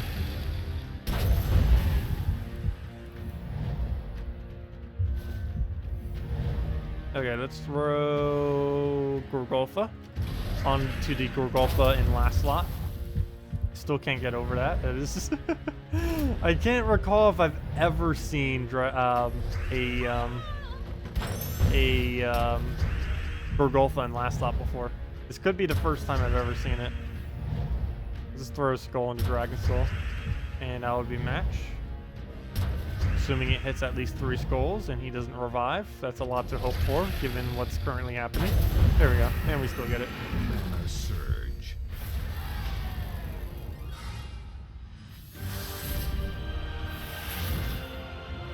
Hellhound and 3 times Moloch? What? Why would you use that? You just want to make a triple Moloch team. You'd end up doing, I think you mean Hellcat, not Hellhound. But if you were to do that, you'd probably do it with an Alchemist because it also gives you an additional red. So you'd probably do Alchemist triple Moloch if you wanted to go that. It would work out a little bit better. Plus it's cheaper to use an Alchemist. Like mana cost wise. Well, and trait wise as well. Plus it has the +1. You kill multiple Spirit Foxes with Sacrifice and don't let them have a turn. That works too. Oh, I don't know why my back's hurting me today. Probably because I slept on it wrong. I'll move that over. And nope, not a 4 Gorgolfa. Even if we take another yellow, unless it surges, that will not be full mana because we have -1. Oh, still going for it. And we got it into skulls. Nice. The whole skull fall right there. Triple skull into an already existing skull for the extra turn. What was your Goblin Rocket team? Alchemist, Hellcat, Double Goblin Rocket was the team. Or sorry, yeah, Hellcat first. Hellcat, Alchemist, Double Goblin Rocket is the Goblin Rocket team. I can go do that again if you want to see it. But yeah, it's infinite loop. It's the cheapest team that can have a excessively high win rate. Or at least that I know of. There's probably many, there definitely is many other possibilities. But it's also, even though it's the cheapest, it's also the best looping team I'm currently aware of. As far as teams that can consistently do infinite loop, and of course any team that can ever do infinite loop is basically just a free win forever against anything. But yeah, it's the only team that I know of that has like a really, really excessively good consistent rate of being able to infinitely loop. And technically this isn't looping, what we're doing right now, just going back and forth. It's allowing us to cast constantly, but we have to give them a turn almost every single time. So it's not exactly looping, it's just self-sustaining our mana. But yeah, that's one of the pretty nice things about this team. I'm just gonna take the green, don't really need it though. It just basically always has full mana, and as long as you're not up against a famine or something like that, that will be actually be able to take away. Like as long as you're not up against like any of the mana drainers, you'll be fine. And if you are up against a famine or something, you just need to make sure it doesn't cast. And you can do that with whatever your last trip is, though with our current last trip, it's not going to help us in this particular situation. But hopefully he'll be dead before he even gets the chance to do anything with it. What do we even bother doing here? We need to get mana on this somehow. And Gorgolfa probably won't be enough based on the board we have, but it actually is enough. So every single time, just getting it right back and forth every single time, shuffling between each two. And we even have a magic reduction on him. Yeah, he's still getting enough mana every single time, which is kind of nice. Hello, John. Welcome. First time watching live. No problem for the info. If you have any other questions, feel free to ask. We're always here every Monday and Tuesday from 8 p.m. to 10 p.m. Eastern Standard Time, and Fridays and Saturdays from 10 a.m. to 4 p.m. Eastern Standard Time. Okay, now here is where what we're doing right now backfires. Unless we can get a really nice extra turn. Oh, come on, possession. Oh, he gets that. He'll actually kill our Gorgolfa, and he'll get a famine on us. Wow, that is a lot of value. Wow. Okay, well that set us back quite a bit, but we'll try for a skull poke, and he can actually win. I'll probably be moving away from this team after this. I mainly do this for... Actually, I don't even know what I do this for anymore. This team actually isn't as good as it used to be, mainly because so many famines are around these days. It was really good back when not as many famines were being used, but I feel like everyone has a famine now. I know, like, not everyone does, but as far as, like, the battles that we keep getting, is definitely a big spike increase. Like, everyone who has a famine uses famine. I don't think there's anyone who has a famine that doesn't bother using it occasionally or a lot. Mana surge. It'll probably be one of the first things many people craft if they don't already have Fair Shra or something, or Dragon Soul already. I still think Dragon Soul would be the best absolute first thing though. Like, if you have nothing at all, like assuming you have literally no troops, Dragon Soul would be the absolute best thing to go for as your very first thing. It'd probably be a lot cheaper than trying to craft a mythic too. We still don't know what the values are going to be. It's also not coming next patch. It's coming the patch after next patch, unfortunately. But yeah, the 3.1 patch will have it. The next patch is 3.05, the one little smaller patch before it. Okay, let's go, and we got the revive on it, so we might be able to kill it off a skull right here. There we go, that's match. And we do end up getting 40 additional souls as well from the troop thingy that we have. What's her name? Dark Priestess. End up giving us 40 extra souls there. So yeah, 150 souls, not bad, though compared to actual farming rates, that's really slow for like a 3, 4 minute, 5 minute battle, whatever we just did there. That is excessively slow. We can easily do several hundreds a minute. So then how can you counter famine? Spirit Fox is one of the cheapest options to counter a famine if you can get it traded. Actually, you can get it traded this week too. Oh, that's something else I didn't make a video for that I said I kind of would. Two things. Crimson Bat, though I'm probably not even going to bother with that anymore because we kind of already showed it and everything many times. But empowered options, because right now in the shop you can get the trait stones for quite a few pretty decent empowered troops right now because of Dark Priestess. She has green-purple trait stones, and if you look at empowered, I think there's like 3 or 4 troops that are green-purple that use it. Let's see, there are 3. There's Siren, Spirit Fox, and Stargazer, all 3 of which are pretty decent. Spirit Fox you use to counter up basically any yellow troop in the game. The 2 most notorious ones would probably be Famine and Gorgolfa, though you can use it for literally anything that uses yellow excessively. Also excessively good against a Mercy. I believe they initially added this troop as a specific counter to Mercy, because at the time Mercy was being used like crazy. Like everyone was using Mercy into Inferno King or Mercy into Great Maul, and they basically added Spirit Fox to kind of keep people from doing that. But anything that uses yellow, really good against. Stargazer, not used as much these days. Normally used in skull-oriented teams, either with Inferno King, Shegra, stuff like that. But yeah, just one huge attack buff. Also somewhat okay with Orion, because she can first turn buff it up to the point that it might be able to one-shot them with the true damage. So that's the other thing she can do. And Siren is mainly used for the purpose of farming Explore and stuff like that. Normally you just go something like Valkyrie, Rowan, double Siren, and you're good to go. But yeah, definitely a lot of good options for the green-purple there. And if you want to go something a little bit bigger, you would upgrade a Kraken, or save your trait stones to upgrade a Kraken, if you don't already have one.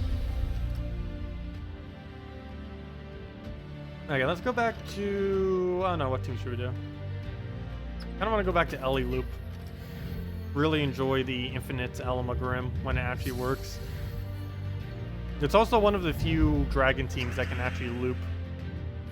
Most of the dragons aren't actually that good at looping. They have board control and stuff, but that's not like... Oh, I forgot to show the Goblin Rocket team. Does anyone still want to see that? I'll probably just go do it again. Well, I actually haven't done it all stream. What does Valkyrie, Rowan, double Siren work so fast? Or why does it work so fast? Mainly because you can end up getting a Siren into a color, and then that color will hopefully be a extra turn. And then you just feed either into your Valkyrie, which will end up feeding into your Rowan, or you can just simply go for the Rowan mana and double shot them, or single cast, depending on how much damage you actually have. I believe for the most part it will take you double cast, though I do know that mine is such a high value that I can single cast with that team, which speeds it up quite a bit. But the easiest way to get around that is to throw down both the Sirens instead of just one of them. But yeah, it's not the quickest of teams, but it's one of the quicker ones that do gain souls. Other than that, if you were trying to do a quicker one that gains souls, you would do something Dragon Soul related with any kind of like Necromancies or Farish Raws, and just kill them out with a Dragon Soul. It takes a little bit longer, but it would end up giving you a lot more souls, which if that was your main goal would be helpful. Let's throw this down. We don't have any burns on him right now though. And yeah, just a complete dud of a miss. We'll try rebuilding for Giant Spider and then just go from there. Please break green or blue. Nope, purple. Well, I guess that's kind of helpful. Not really. Okay, we'll go for... Where should we go? Yeah, we'll take some red. Why not? We do want to keep some of the purple on the board if we can. Oh! Is that double green just sitting there? I think it was.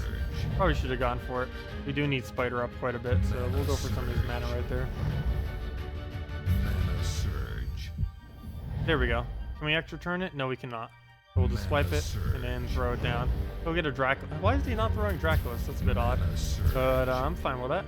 He doesn't want to throw it. Oh, there he is. So we'll go take our reds right there and get this thing rolling.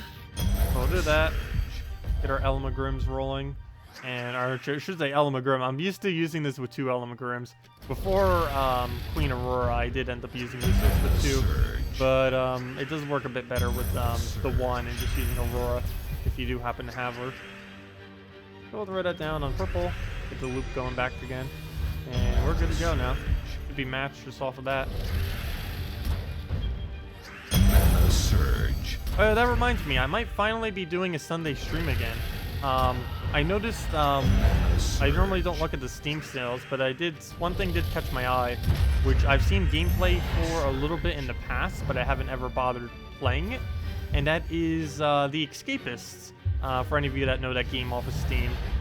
It's kind of like you're in like a prison simulator kind of game, and you have to go through the daily life of prison and try to escape from the prison, and they make like harder and harder prisons that you need to try to escape from. And it's kind of interesting concept of the game. It's really minimalistic too, which I kind of like. Has like a whole crafting system and everything. And I think I'm gonna go try that this Sunday. I haven't even bothered buying it yet. I think it's like $6 or something, $7 for the whole pack on Steam. So I figured might as well give it a shot. Seemed like a pretty interesting concept. Also, the game said it's getting multiplayer soon too. So I figured I'd get it while it's on sale in anticipation for multiplayer, because I might be able to do that with you guys. Plus, we could name a bunch of the inmates based on your guys' names as well. So we can do that as well. I know some people have done that too. People who have streamed in the past or done footage for it. Oh, you got that for free on Xbox a few months ago? Nice. And still haven't played it? Yeah, there's so many Steam games I've gotten for free or for very cheap that I have not bothered playing. I think 80% of my Steam library is unplayed. I buy too many games. I don't even buy that many, actually, to be honest, compared to some people anyways. But yeah, I need to actually play what I get. And I definitely could be streaming more of them, because I don't actually stream quite a few of the games that I normally play, but I could start doing that. If I'm going to be playing them anyways, I guess we might as well be streaming them. I just like to have a basic understanding of the game. Unless it's like a really reactionary game, I normally like having a understanding of a game before I really get into it, so I can actually help people play it rather than just blindly just going through it. But no, we could go kind of blindly into it. But though I do know enough about the Escapists that I wouldn't be like completely clueless, but I don't know like all the best ways to do everything or anything like that. I'd just be going, kind of doing it casually. It's fun to play games casually too. You only play free-to-play games mostly? Yeah. Generally, I tend to stay with free-to-play as well. Free-to-play and indie. I can't recall a single like AAA title that I've bought in like the last decade. And if it was probably Nintendo related. Well, we'll throw that down. Oh, wow, that miss. That miss. How are we even losing to Triple Spirit Fox? Someone was just mentioning this earlier. It's like, how do you counter Triple Spirit Fox? Normally I don't have any issue with it. It's a little bit weird. Okay, let's get our mana back up. Okay, Skull Distraction, the Giant Spider. We're fine. Oh, no, don't get a double. There he goes. He almost got all of his Karnax back. As long as we have purple alignment. Oh, good. No, wait. What happened to the Skull Distract that was sitting there? Okay. Something happened. But we'll go take the... I don't know. Let's see. How about green into green? Or, I mean blue into green. Okay, we don't get that, but we do get the Surge, so that works. I do not have alignment, though, do I? It does not appear. I have red. Double. I have blue once. Green once. I might just have to take the red double. That or distract him somehow. So we'll do that. He'll take his skull, do a little bit of damage. He has no armor, so he doesn't get any boost ratio.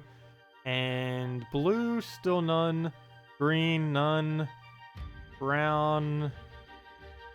Why do we have no options? I guess we'll try for a cascade of some kind. Nope, but we do have Elmagrim, though he's probably going to drain it right here. Nope, it goes for Spirit Fox, so we'll get that down. And that will get a kill. Then we just need one more, and we're good to go. We get full mana. Oh, should have taken the green first. That was actually already there prior to our turn. Come on, Skull Distract. Don't ruin it, don't ruin it. Perfect. And that's match. Okay, well, that was a bit annoying with the Spirit Foxes, but still went down relatively easy. It almost got 2 kills, but even if it did, we still had the Euro loop into Queen Aurora, which works out pretty well, even though I normally don't really show it because the battle rarely ever gets to that point that we need to do that. Oh yeah, let me go do the Goblin Rocket team. That was mentioned earlier and I didn't bother doing it. Let me just call this the Crimson Bat. The Cheap Crimson. Cheap... Oh, can't spell. Cheap Crimson... it's one short. There we go. There we go. Cheap Crimson Bat. And let's go for... Oh, yeah, I forgot. I can't... I'm going to overwrite that on accident one of these days. Let me go and do this one. And actually, how many slots do we have up here? Blue Defend. What is this? No, we can get rid of this one. Let me clear this out and call it the Endless Loop. And get all the troops in for this. So we need double Goblin Rockets. Goblin Rocket. Goblin Rocket, Alchemist, and Hellcat. And this is the cheapest looping, or really just the best looping team I'm aware of in the game right now. But it's also one of the cheapest, really effective teams that you can make. Hellcat, Alchemist, double Goblin Rocket. Once it gets going, you basically instantly win. You do need to know a little bit about like board manipulation, but it's pretty straightforward once you get the hang of it. Actually, have any of you tested this? Do you guys find it really easy? I never actually bothered asking this. Do you guys who have actually used this exact team, do you find it easy to be able to infinitely loop, or do you sometimes miss it? Because I haven't missed it for I don't even think for like 50 battles now. It has been, I've gone straight without actually missing the loop. I don't know if you guys find it that easy as well, or if you guys sometimes struggle with it. I haven't bothered getting data on that yet. Let's see. Well, we'll go throw this down on blue. But once it gets going, yeah, it is super easy. I assumed it was. I just haven't actually bothered asking. It's pretty straightforward once it gets going. The hardest part is getting it going. Okay, is Reckless enough damage? Yeah. Oh, gosh. If we end up losing this loop, we lose. But yeah, we'll throw that down. Already got double Goblin Rocket. I do not have, yeah, I do. I need to get a little bit more mana, though, than that. Yeah, I guess that'll work. So we'll just throw that down the corner. Double corner it. Corner. Oh, that would take away my alignment. Fail. Let's just do it in the corner again, I guess. And then throw that down on the reds. We already got Alchemist up as well. Do I use that for yellow? No. We don't. We'll do that on brown. And we'll probably use it on green. Yeah, there we go. Double Goblin Rocket. Yeah. Mana Surge. Yeah, it is pretty slow. Particularly later in the game where you have to deal with higher values. This is mainly made for win rate, not really made for speed. Though once 4 times speed comes, this team would be a lot quicker, though so will like literally every team. So I'll need a test to see what the speed is of this team, or really of everything. Basically every EXP and like every single farming rate that we currently have as far as numbers is going to drastically change. I'll probably need to do a video on how to gain like 300,000 souls per hour because of how clickbaity that is. But I probably will need to do a video on something like that later because that's probably going to be possible with how quick the speed's going to be next patch. It's going to be at least double what current rates are. And once the crafting system comes in, I can say, oh, just get like 3 Ferrous Raws and do this. I can actually say that because it would be possible to do so. As of this current moment, it's basically impossible. Speaking of that, I just got poor alignment. I could have just swiped stuff from the board, but we'll just go for the board clear right there. And try to figure out where we can get on our yellows in. Get that rolling back up. And let's see. I think we could try doing it off of brown here. Move it slightly. Let me make sure we get the Hellcat alignment back up. That'd be really funny if I actually missed the alignment after I said it's been so long since I actually lost it. But we'll throw that down right there. Yeah, we'll take some reds, get the additional reds. Do we still not have Alchemist, really? Okay. We'll take it that way then. Move it down. Come on, align it. There we go. Finally. So we'll throw that down on the yellow then. Now that we finally have the alignments. Hellcat back up. And there we go. Right back in. Oh, should have thrown the Goblin Rocket down right there. But yeah, you guys pretty much know this team by this point. Showed it quite a few times already. But there we go. Where should we even throw this? Wait, do we even need a follow-up? Yeah, we will. So I guess I'll keep the yellow there just in case. So why not? We'll just throw it in the corner. If in doubt, just throw it in the corner. If you already know you have alignment, no need to put it anywhere else. And we'll put it on the green right there, and let's match. Doesn't matter what we really do at this point. There we go. So yeah, it is a little bit towards the slower side, but its consistency is ridiculously high. If I ever tried to beat my 1,000 something win rate, that would probably be the team I would try to do it with. Though I'd probably wait until the meta becomes really broken before I try doing that. They need to add like a ridiculously broken troop 1 week, and then I'll try probably breaking that. And they would have to introduce just the most broken troop for a week so that I could get enough wins in, because it takes a while to get that many wins. We're currently at let me check my profile. Any better way to do that? But I would need to get 1,695. If I was gonna try doing that again though, I'd want to go to 2,000. That'd be a lot of battles though. That would be a lot of battles. I only do like 150 on a normal week.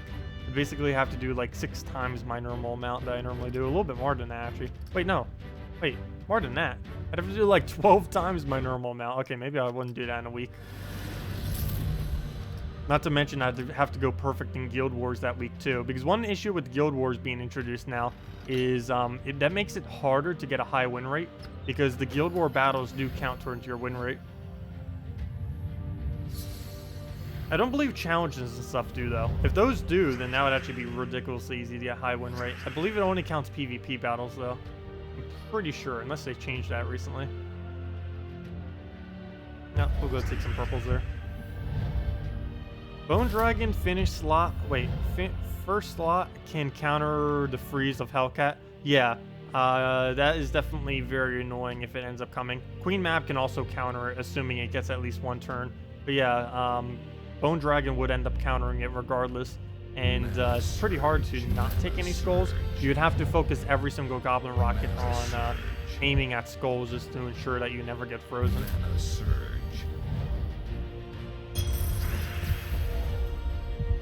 Okay, there's Giant Spider, though we don't have any alignment, I don't believe. Well, blue, but that doesn't count. So we'll just take some reds, I guess. See where that leaves us. Okay. Okay. Yeah. Sure. If it devours again, we just exit this battle. Okay. Oh, it would have. I still count that. 2 devours in a row. I still count that. Even though it impervious. It'll go quicker anyways, just leaving the battle compared to how long it'll take to complete. I know. Well, that was slightly my fault, but yeah. That tends to happen a lot on stream because I tend to keep looking at the chat and then I might not be like looking at every single option. I know, munch, munch, munch every single time. Devour, devour, devour, devour. I don't know if they will be rebalancing it or not. We'll have to see how it is once Barrier gets the immunity to it. I still need to let them know about that glitch too. Currently, Barrier is not working properly on the 3.05 patch. I don't know if they're changing it to give it the immunity then, or if they did and they just implemented it wrong. I'm not quite sure. But definitely not working correctly in the next patch as of this current moment, so we'll need a bug fix that. 1 HP? Oh yeah, because you do twice as much damage. Oh, and there goes the... Yep, okay. But we can easily come back from that, unlike previously. Giant Spider is actually really important in this team, mainly because it's a good majority of our mana generation. Especially when we have a bad board. It's almost all of our mana generation then. Okay. There's really no point in going on purple here, though the color we need to go for, which is red, is like nowhere's to be seen on this board right now. Let me just take a skull, or he just randomly destroys us with them again. Mana surge. But yeah, we need to either commit to red or brown, but we have to go for one of them. I think we're going to go for red, mainly because I don't want to give him famine. I wouldn't mind giving him death. Famine's the main thing I need to watch out for. So we'll throw this down, do it on greens, get that up, throw it on red again, and oh, that's not going to be full mana, is it? Yes it will. Get it off of there. And the extra link on both of them was enough to get full mana. Throw down reds. And should be able to Yarrow now. Unless he unless he explodes the entire board of all of our manas. And gives us a horrible board in return. Lovely. We'll go take a skull, I guess. Why not? He'll hit attack with a skull. We'll then Yarrow, I guess, because we don't really have much other option. I guess we could take mana though. Maybe I'll go Queen Aurora if we have alignment. Looks like brown is nice. And there goes our barrier. And we'll throw that down on our browns. Keep that alive. And we'll throw this down on red, I think. Yes, red it is. Oh, we could actually take an extra turn there, though we don't really need it that badly. Oh, greens! Come back, greens! I need you off the board. Well, I already ruined it. Yarrow it is. Let's go take out his line with Yarrow. Let's work from top to bottom. So kill out bat, one down. Wow, that did not loop that long. Oh, well, at least we got it off the cascade, so we'll throw down reds. Get her back up. And keep it going. So we do seem to have the loop going at this point, so that should hopefully get us all the way to the win. 1 HP, we'll split burn, kill it. Hopefully we don't get a random skull that gets wasted on it. So I guess that wouldn't be too big an issue. Look, it's poisoned and burned right now. It's probably going to die to an entire skull of damage needlessly, unfortunately. But let's keep throwing down reds every time we miss. Ooh, speaking of miss. Oh, there we go. Got him killed off of that. And sure, let's go on famine because we don't want to give him the yellow that we're feeding.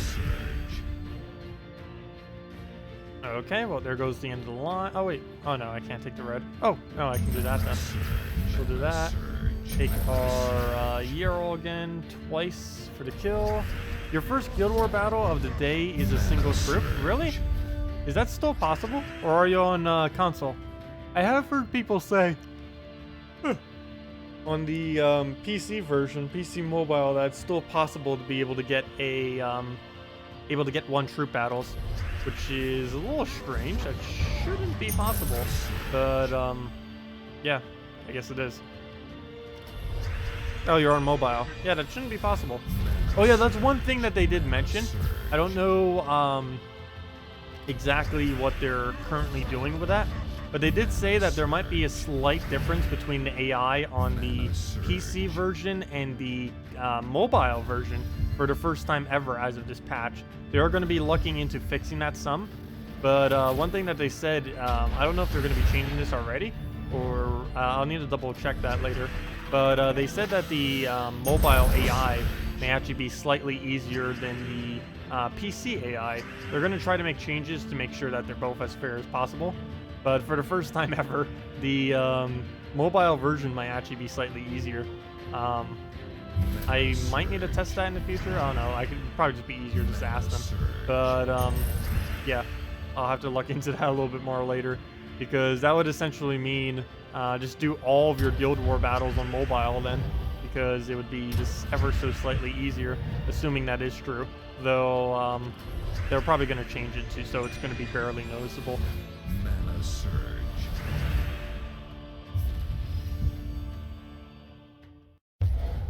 Yeah, generally they keep both platforms like exactly uniform. Same as both the console versions, even though they're completely different versions. Will we get those cool animations that console have? Yes, we do get the cool console animations. Basically the whole interface. Like if you've ever seen any footage of people playing the console version of the game, The whole interface basically looks like a higher resolution version of the console version. But yeah, like all the same animations, it's all console. A lot of the like little visuals console. The map screen's a little bit different. I don't believe it has the same one on console at the moment. It has a slightly higher resolution and all that. It also has higher resolution settings even beyond that of console. The ones that console currently has. So a lot of pretty nice things in it. And as I mentioned, the main bulk of the patch is mainly quality of life improvements, which is kind of nice. I think there's a few things being balanced. The only one I could really notice is Summoner. They're actually adding a new troop to Blighted Lands, and Summoner is going to be summoning it. And it's something that does Bone Storm. It does extra damage when there is a Bone Storm. It's kind of like some skeleton thing that looks like a demon. It's like a demon skeleton or something. Is basically what he summons. So that's going to be pretty cool when Summoner gets that, because Summoner will actually probably be viable once it does get that new summon. Mainly because that summon is way better than Ghoul. I forgot what colors it is though. I don't believe it's brown. I believe it has mana conflict with him. But it's still, even with the mana conflict, it's still going to be better than what he does now. I didn't really check to see every single troop to see what did get changed though, but we'll just figure that out kind of with the change log. I was mainly looking for the bigger features that they did. Will we get the, oh wait, I already answered that. It's already getting ridiculous cascades and respawns. What is? Let's see.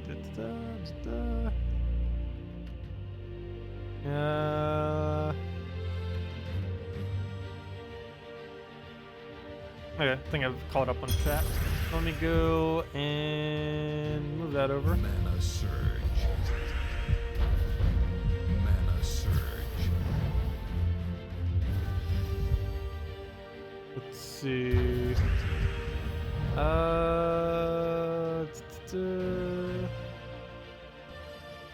Oh, can you have a team for Draculus that you got off a random 5 event keys? Congratulations, Fiery. Sorry, I didn't see that. But yeah, I can go do a Draculus team. Normally you do it with something like a Crimson Bat Valkyrie Draculus, generally. You can also do it with a Soothsayer Herdmaster if you wanted to go kind of down that route. But yeah, Crimson Bat Valkyrie Draculus. It's what I use for Guild Wars as well. Really nice combo. I don't know if you have a Crimson Bat though. There are some people that have Draculus but not Crimson Bat. It's very, very rare, but it does happen sometimes. Generally, you use them both together. Actually, we're up against a team right now using full Golvania team, using them both together. Generally, you use it with a Valkyrie though, or some kind of other mana generation. Doing it with full Golvania doesn't really work because Golvania doesn't have any good mana generators in the entire kingdom. Sorry about that. Didn't end up seeing your comment. Also, another one. Anyone know what the 4x speed Tacet mentioned in beta is? It's exactly what it sounds like. The game basically moves 4 times as quick as it does now. Actually, I think it's about 2.5 times as quick as what it does now. But yeah, it's a lot quicker. I'll be able to stream it probably next weekend. Like next Friday, 1 week from now, is when I'm hoping to be able to do it. I do not have any confirmation on if I will be able to do it then, though I will be pestering them like crazy, mainly Salty, because she's the only one who's kind of said no so far. Maybe if I ask the other devs, they'll say yes. But the plan is next Friday and just all next weekend to stream the new version, hopefully. Well, not the entire weekend, but you know. I at least want to show everything, do a video on it, all that kind of stuff. And it should be here in a couple weeks, the next patch, 3.05. Okay. Can I do this without giving him greens? Yes, we can take it that way. Mana surge. Why you hardly use the hero of Death Knight? I do not know. I just don't normally bother with it. And most teams that do use the Death Knight and Invade use Princess Elspeth. And I just don't like having to deal with her randomness in PvP normally. Like, she works really, really quick in all game modes, but for consistency in PvP is not always the greatest. For Explore, it's perfectly fine, but because you can just do the one-shot with basically any ability. But in PvP, it's just a lot different because you can nearly never get a one-shot off of any of the builds that you want to build. Also, what? I did not realize it was already that low. Did he end up getting an Avena on us? It might have been what did it. That had to have been. Like, how else could we have lost that much HP that quick? That already did a Draculus on us, or whatever this thing is called. The Vampire Lord, yeah, Vampire Lord. That already ended up doing that to reduce it down. I was looking at chat the whole time. I think we can still win. Might as well play it out. Or pretty much already to end this battle anyways. Start going on him. Oh, if he removes our red right now, that'd be really annoying. Yep, there he goes. Gonna remove it unless he gets skull distracted. Nope. I guess it's only 5 red. Not too big a deal, I guess. Could have been worse. We still have all the yellows. So that will kill him out. And then we'll move to the Crimson Bat. Oh, nice amount of reds right there. Don't really have a follow-up though. Yellow would not serve us much a purpose, so we'll just go on red, even though that's probably a miss. Yep, pure miss. Don't even get the little bit of mana to get back into our loop. And he gets all of his. We do have barrier up, so that will at least help us some. We'll go for a blue into a red. Okay, nope. We'll just go for the brown and hopefully get alignment. So there goes on the damage. Might need to get her back. Or never mind, she can't even protect herself. That's not really going to help us if we try using her. So we'll just throw the giant spider right there, get our little bit of our mana back. And then we have the... Oh no! The only problem with that is it blocks us on red a little bit. And we're already going to get such little mana that it's not even going to be enough. But we'll throw that down, and yep, pure miss. Yeah, we might as well just exit the battle then. We came so close! No, we could easily win, but... Is it worth the time? Let's see. No, he's just gonna Draculus us there. That will kill our Aurora, which is why I'm not even bothering going for mana on it. Wait, is that gonna be enough damage? Yes, it is. So let me go get this and throw it at the bat. See, that will be enough to kill. Let me take the brown first, though, just to make sure we have a full mana on it. But there goes him. Now we just have to kill a infinite HP Draculus. Where's Devour when you need it? But we'll throw that down. That'll be the kill. And now we just need to hit him like 10 times with the Earl, and then he'll fall. Actually, even more than that, though we'll likely get skulls, so it might be a little bit lower. Watch him actually win. He actually could. If he gets one more Draculus, we lose. So that is pretty likely for him to do. I guess we could get one more spider, because why not? Don't actually use that purple anymore though, but you never know. We could get like a red randomly from it, or out of nowhere. I'm gonna need to keep taking my own reds off the board, which I don't want to have to do. But yep, there goes Draculus. And oh wait, never mind. We survived with 1 HP. We got this. All 1 HP. Way more than enough. So we'll utilize our 1 HP to not die then. And we'll be good to go. There we go, Yarl. And he's still burned. Every time we actually turn, he will be reburned, and that will help us a bit. But, yep, 379. Nope. Nope. Nope. Nope, nope, nope, nope.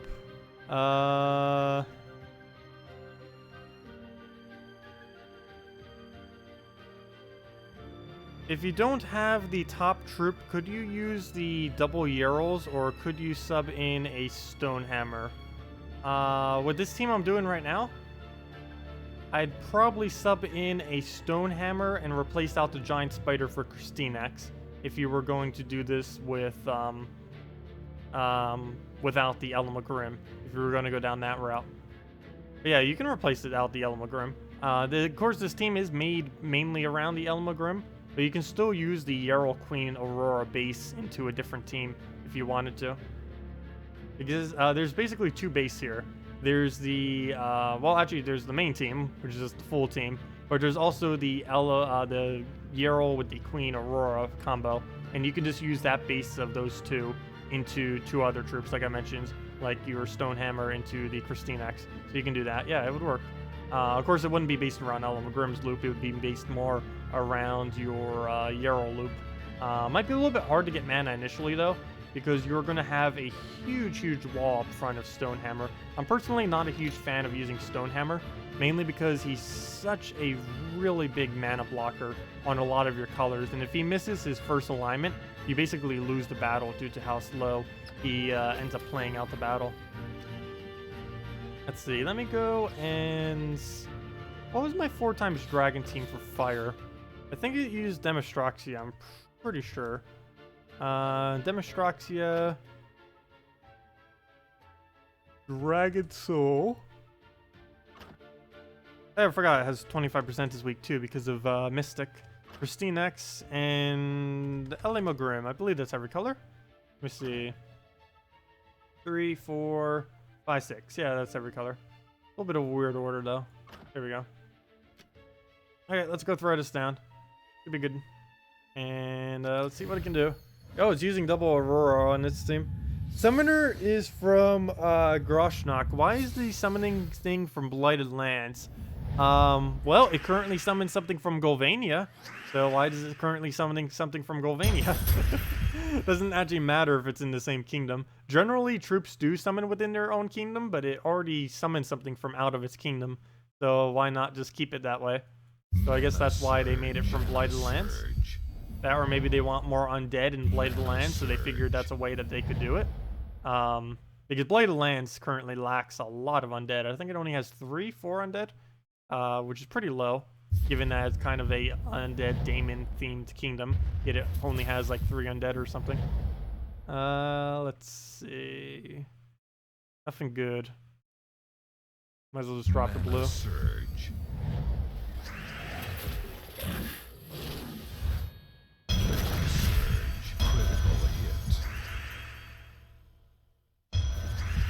Well, yeah, troops that can summon, troop types can summon from literally any kingdom. But I mean, like, troops that tend to summon only one troop tend to summon within their own kingdom, for the most part, with a few exceptions, and of course, Summoner is one of them.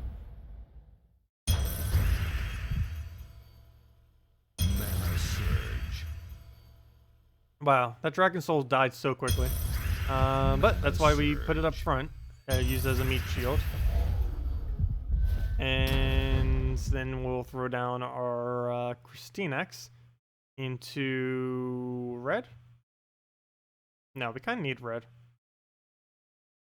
No, we need like every color. That's the only issue here. We used all of them. I don't know what to remove. I think I am going to remove yellow and just keep the red. We don't need yellow as much, because once we get the initial red, we don't actually need to recast it. Oh, of course it would go on red. That'd be sad if it actually wins. It's possible, though. I need to get the Grim into Demistroxia going. Luckily, I think we just got it. All I needed to do is burn. You got this. There we go, we won. Oh, never mind. It has one impervious. Oh, that's not going to make too big a difference. Oh, was that turn? Yeah, that turn had to have been just laying there. Oops. But we'll go throw that down. And good, we did get it. Come on, keep going, keep going. No, we're going to probably miss that. Plus, I didn't take the green.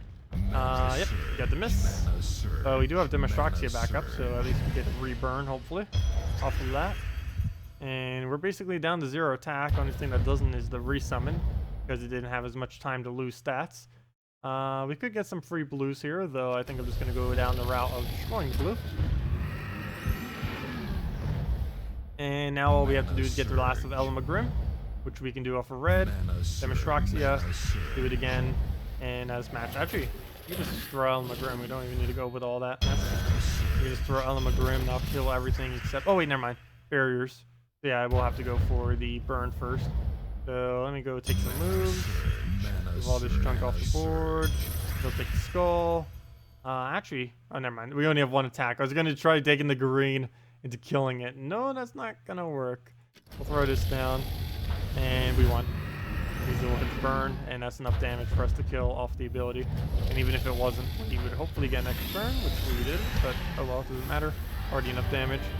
Good evening, spooks. Welcome, welcome, welcome. So many of these weapons just haven't aged well at all. Oh yeah, a lot of the weapons are horrible. A lot of the weapons are horrible. I don't know if they're going to be reworking those.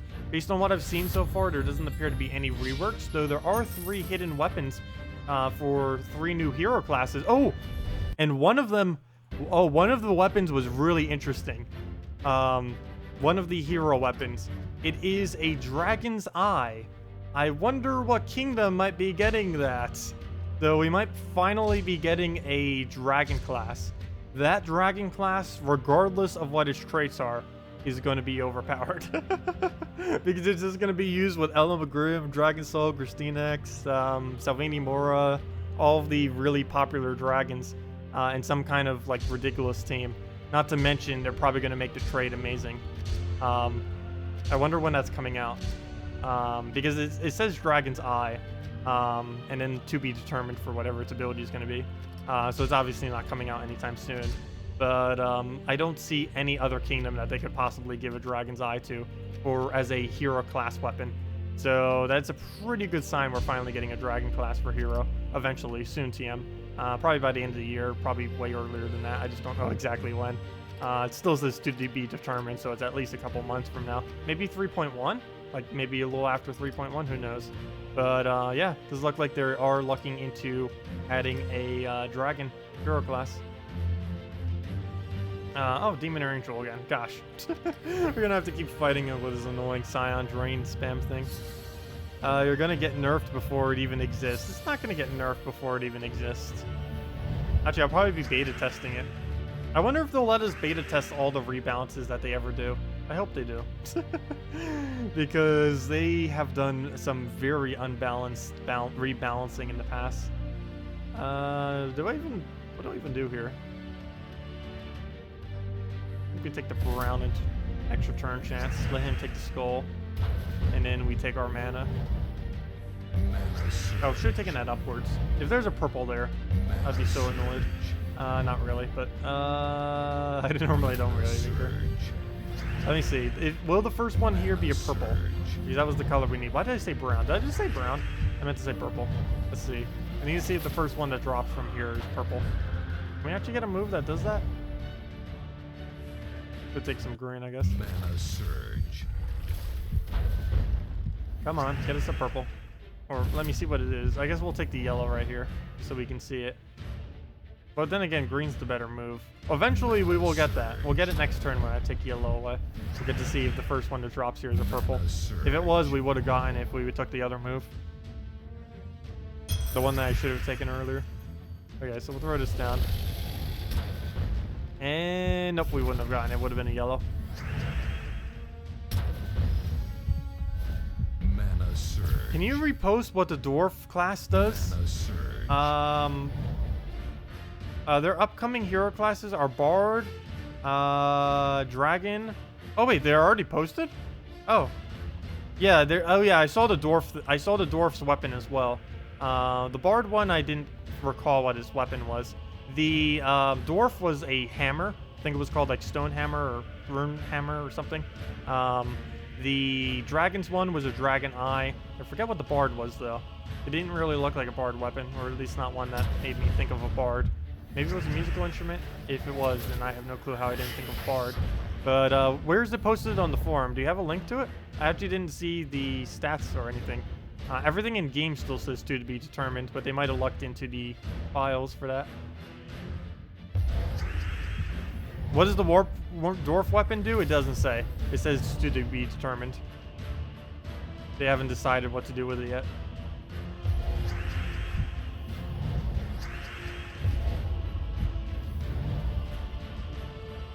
Mana surge. Okay, he's gonna drain us. Well, there goes the mana we just accumulated. Okay, let's go, and how should we go about this? We'll go and take a blue into double green. Oh, almost. We got one or two green. The least important one. But we'll go move that over, and just take a blue into burn. Oh, actually, let's take a red. Or cyan, just randomly kills it out of nowhere. And that'll give us some mana, though we're already barely in explosions because of all his magic reduction. And here it goes. I think we're down to like 2 explosions now. Mana surge. If they release a dwarf hero class, I will buy the dwarf avatar for whatever it is. Yeah, they are going to be adding it. I have no clue when. I think they'll have a sale on the outfit for it eventually. They said that they were possibly thinking about it, but then they never bothered doing it. Oh no, maybe they will for summer sale or something. Maybe like when Steam has a summer sale, they'll decide, hey, we should finally go give a sale for it now. I'm not quite sure though. We're just giving a heads up just so you don't buy it immediately, or so that you could buy it earlier if it is on sale. or either of the two. But yeah, I believe they are going to be sailing it eventually. Surge. Hopefully they do. They haven't ever done a sale for them. Or then again, they haven't done a sale for a lot of things. Normally if they do, they just have some kind of useless gem sale thing. Wow, he didn't go for Dragon Soul. We kind of wish he would have, because now we have a Dragon Soul that's going to basically die to the next turn we take. Take yellow, he dies. Purple, he dies. Plus we wasted the whole turn of mana. At least we got Crystallize out of it, if nothing else. But now we got... Oh, that works. Never mind, he revives. Plus we get to keep all of our attack value now. And our redone our magic. So that actually helps out a lot. Because we basically restored all of our HP, or everything. But we have all of our damage backs now that we have all of our magic and attack regained. So we'll be able to use all that. Right now, it seems silly to have a dwarf armor without an actual dwarf. Well, they have a, what is that one called? The Lapine? Lapina? I have no clue. But they have that without actually having a Lapina class, or whatever it's called. Although, I don't even know where they would even bother putting that. If they do make like a Lapina class. Like, there's only one troop that even looks like it, and it's from Suncrest. And if they do a Suncrest one, it'll obviously be able to Strixes, or however it's called, pronounced. Everyone was saying earlier that I was saying that wrong, though people say that I say pretty much everything wrong. Probably because I say pretty much everything wrong. That would probably be the reason why everyone says it. But he'll do his little skull right there. And yeah, be good to go from there. We'll throw down our explosion. He'll probably drain us. If he doesn't, we have KrissTigger next turn. Never mind. Here goes Dragon Soul. Was not lucky enough to get the revive the second time. But all we have to do from here is get one more KrissTigger. Oh, don't hit our magic. Possibly one more KrissTigger. Depends how many times he hits magic in the next few turns. Though we're timer to have it in 3 turns or less. All we really have to do is just poke some manas. Come on, poke his mana. Oh yeah, and also stop hitting us with magic. There we go, we have full mana next turn. Oops, wrong way. Wrong gem. Wrong direction, wrong gem. Did it eventually. And there we go, 22 damage, way more than enough. Well actually, technically not, but boost ratio will make it way, way more than enough.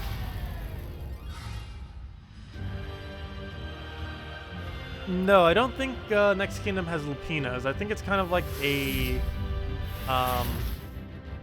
mythological creature kingdom, I think. I don't remember which one it is. There's art for 2 different kingdoms at the moment in the files. One of them's coming in... Actually, when is that kingdom coming? I'll double check. Forget when the next kingdom's even coming. Next kingdom is in... Kingdom. The Urskaya Kingdom coming in July. Oh wait, that's a while from now. Yeah, and that is the next one. Oh wait, that actually is a while.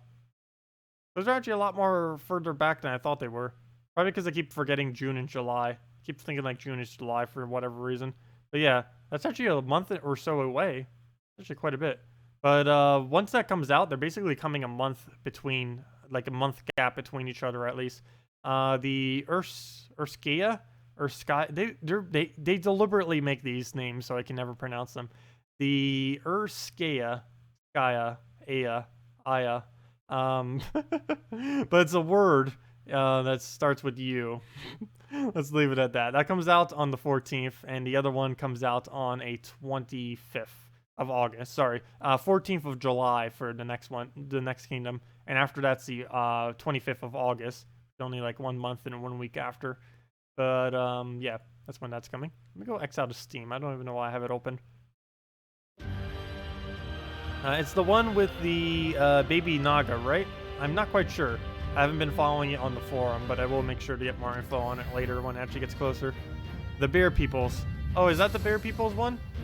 Oh no, I kind of thought of them more as like, or maybe it's the other one I was thinking of. Let me go double check.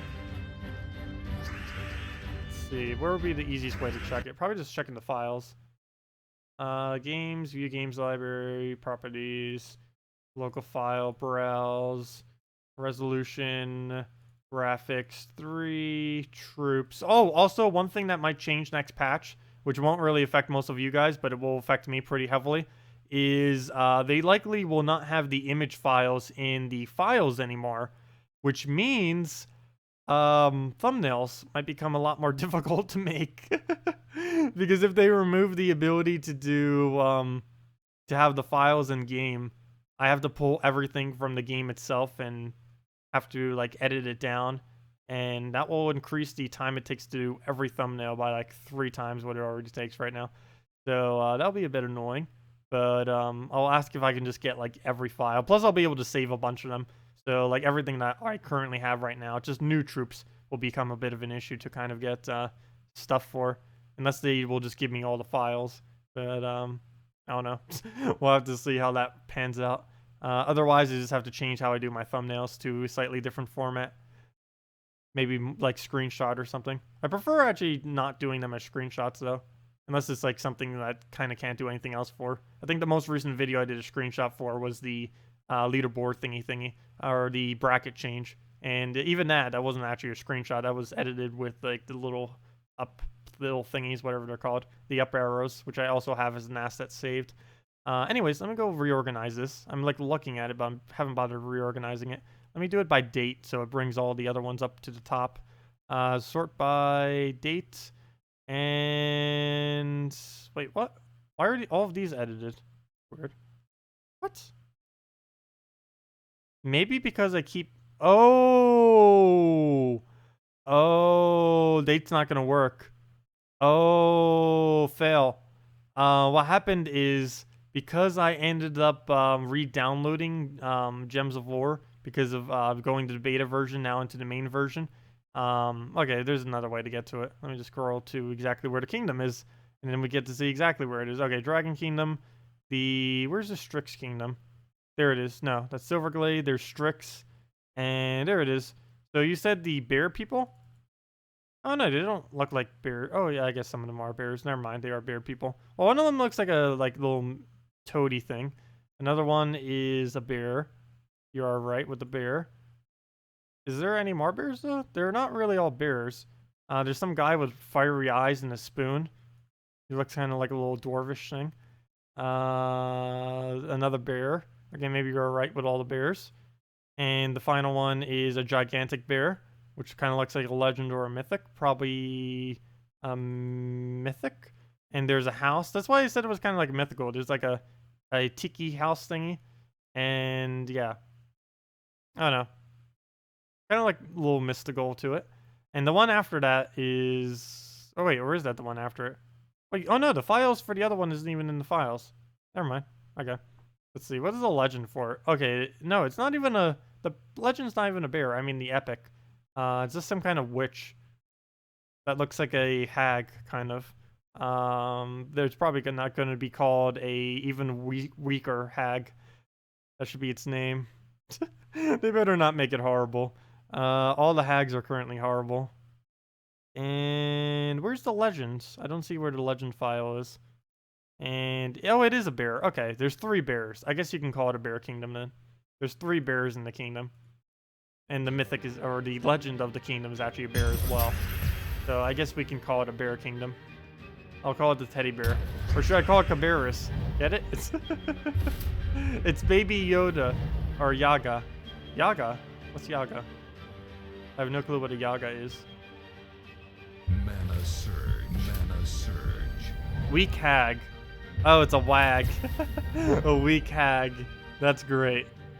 I'll need to call her that. If she is weak, we need to call her a wag. A weak hag. That is perfect. Thank you, D. Moridi. Moridi? I never get that. I just need to call you D, if that's fine. The post you read said the Merfolk Kingdom isn't one of the clouded areas. Oh, interesting. Nice. Okay. So that means we still have more room then. Mana surge. I wonder what will happen once they fill up the area though. Because they will most likely be doing that by the end of this year. By August 25th, they'll be adding 2 more. So there's only, assuming they only have that one unclouded, that would only be 4 more kingdoms, and 2 of them we already know is coming. And in the factor of like 3 months, it's a pretty good chance they'll add at least 1 more, possibly even 2. So we'll see. Don't know what they'll end up doing. There's a lot of speculation on it, though obviously they have not stated yet, unfortunately. I should probably ask them in one of the beta threads. It's like, hey, what do you think you're going to be doing with kingdoms once you run out of spots?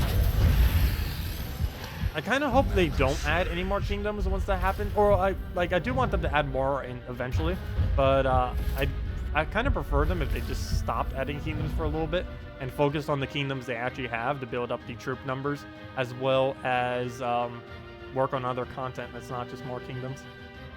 Like actual different content, like mini games or something. Mana surge.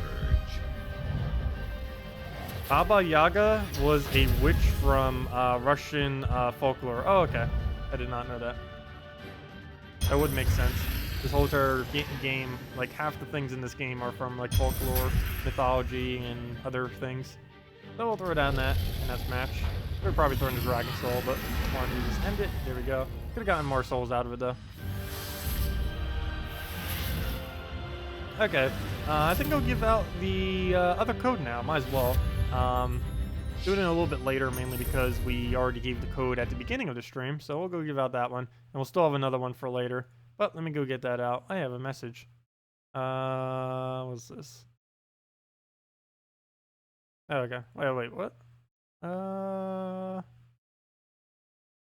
yeah, that's fine.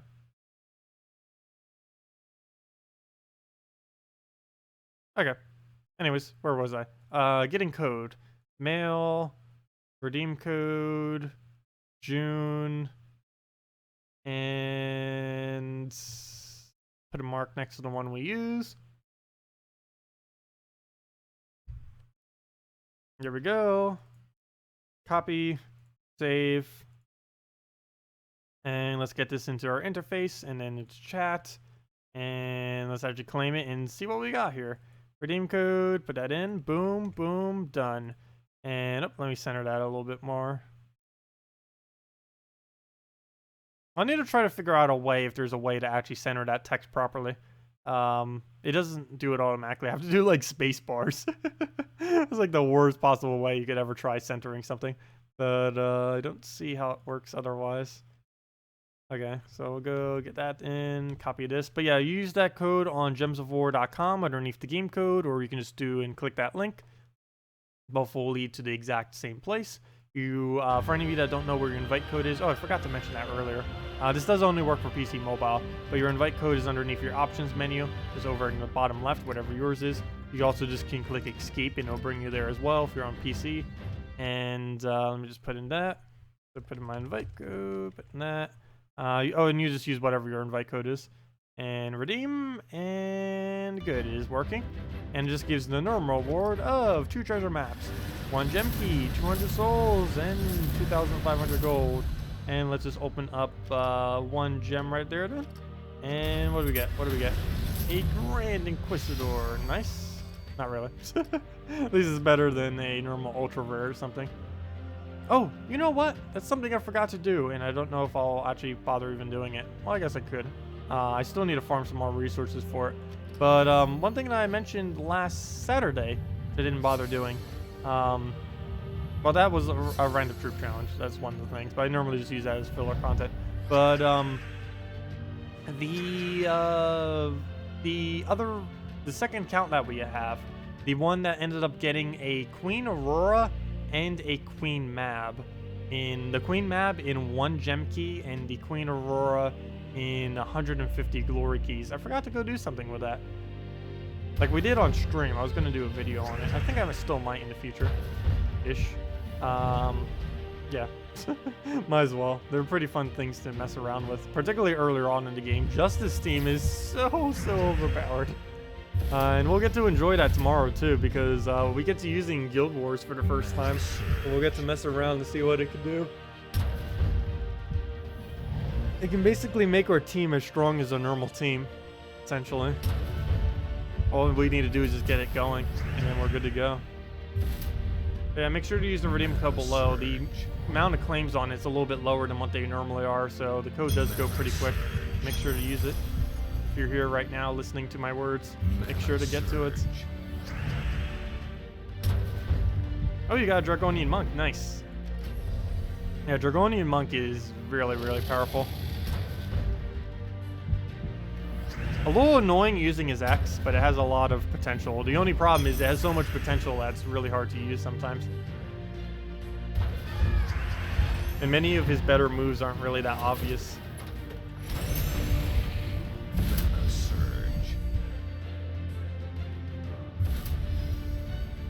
Well, there goes Famine. What we'll do. Kind of wish it would have killed our Dragon Soul. Again, I don't know why it keeps doing that. Famine does not like to kill for some reason. It'll hit basically every single one of your troops once. Speaking of once. No! But, yeah, I don't know what's up with it. It just goes basically, okay, you're about to die, but I'm not going to bother killing you for whatever reason. It is really, really weird. Like, our Dragon Soul will probably be the final thing alive on this team if he doesn't get a skull. Or we could just bait him into a skull. No, we're not going to do that. We'll just move that over. I think so. I do that every single Thursday. I don't get enough sleep. And then on Friday, I'm like all tired. And then on Sunday, it's like, oh, yeah, I mean, Saturday, it's like, oh, yeah, still tired from Friday. That happens every single time. Okay, let me go throw the Elamagrim there then. My sleep pattern has been really weird the last couple weeks though. I don't know why. This is how it's been going down. Well, I'll go take a purple right there. Wow, 0 magic. What even? How has he gotten magic that many times? At least he's not getting HP, so I guess I should be happy. But, wow. So what do we do? Distribute the damage or just go for the kill? Or actually, that's not even kill, but I think we go for explosion here. There we go. We still keep the skull distract as well. Oh, come on. He would get a magic, or he would get the HP right when it would be the kill. But, well, I guess with 2 of them, it's a pretty high chance every single turn that he would actually get it. I'll just take something random. I have to see.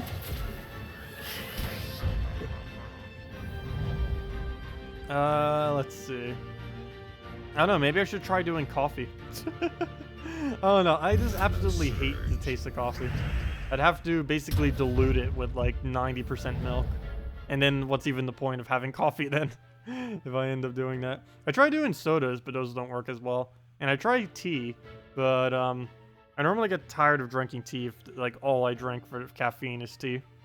Mana surge. Are you doing second account Guild Wars today or tomorrow? I normally do it on Saturday. I generally keep that as a Saturday thing. Because Fridays I keep open assuming that we're going to be getting a new Mythic or Kingdom or something. Of course we won't be this week or next week, I don't believe. Actually, I'm going to double check. When is the next time we have exciting content for Friday? Actually, next week if we get to do 3.05 patch. That'll be really fun to do. Since we'll basically have essentially a live version of 3.05 2 weeks before it's even released, which will be pretty cool. Well, technically we have it now, but it's still buggy.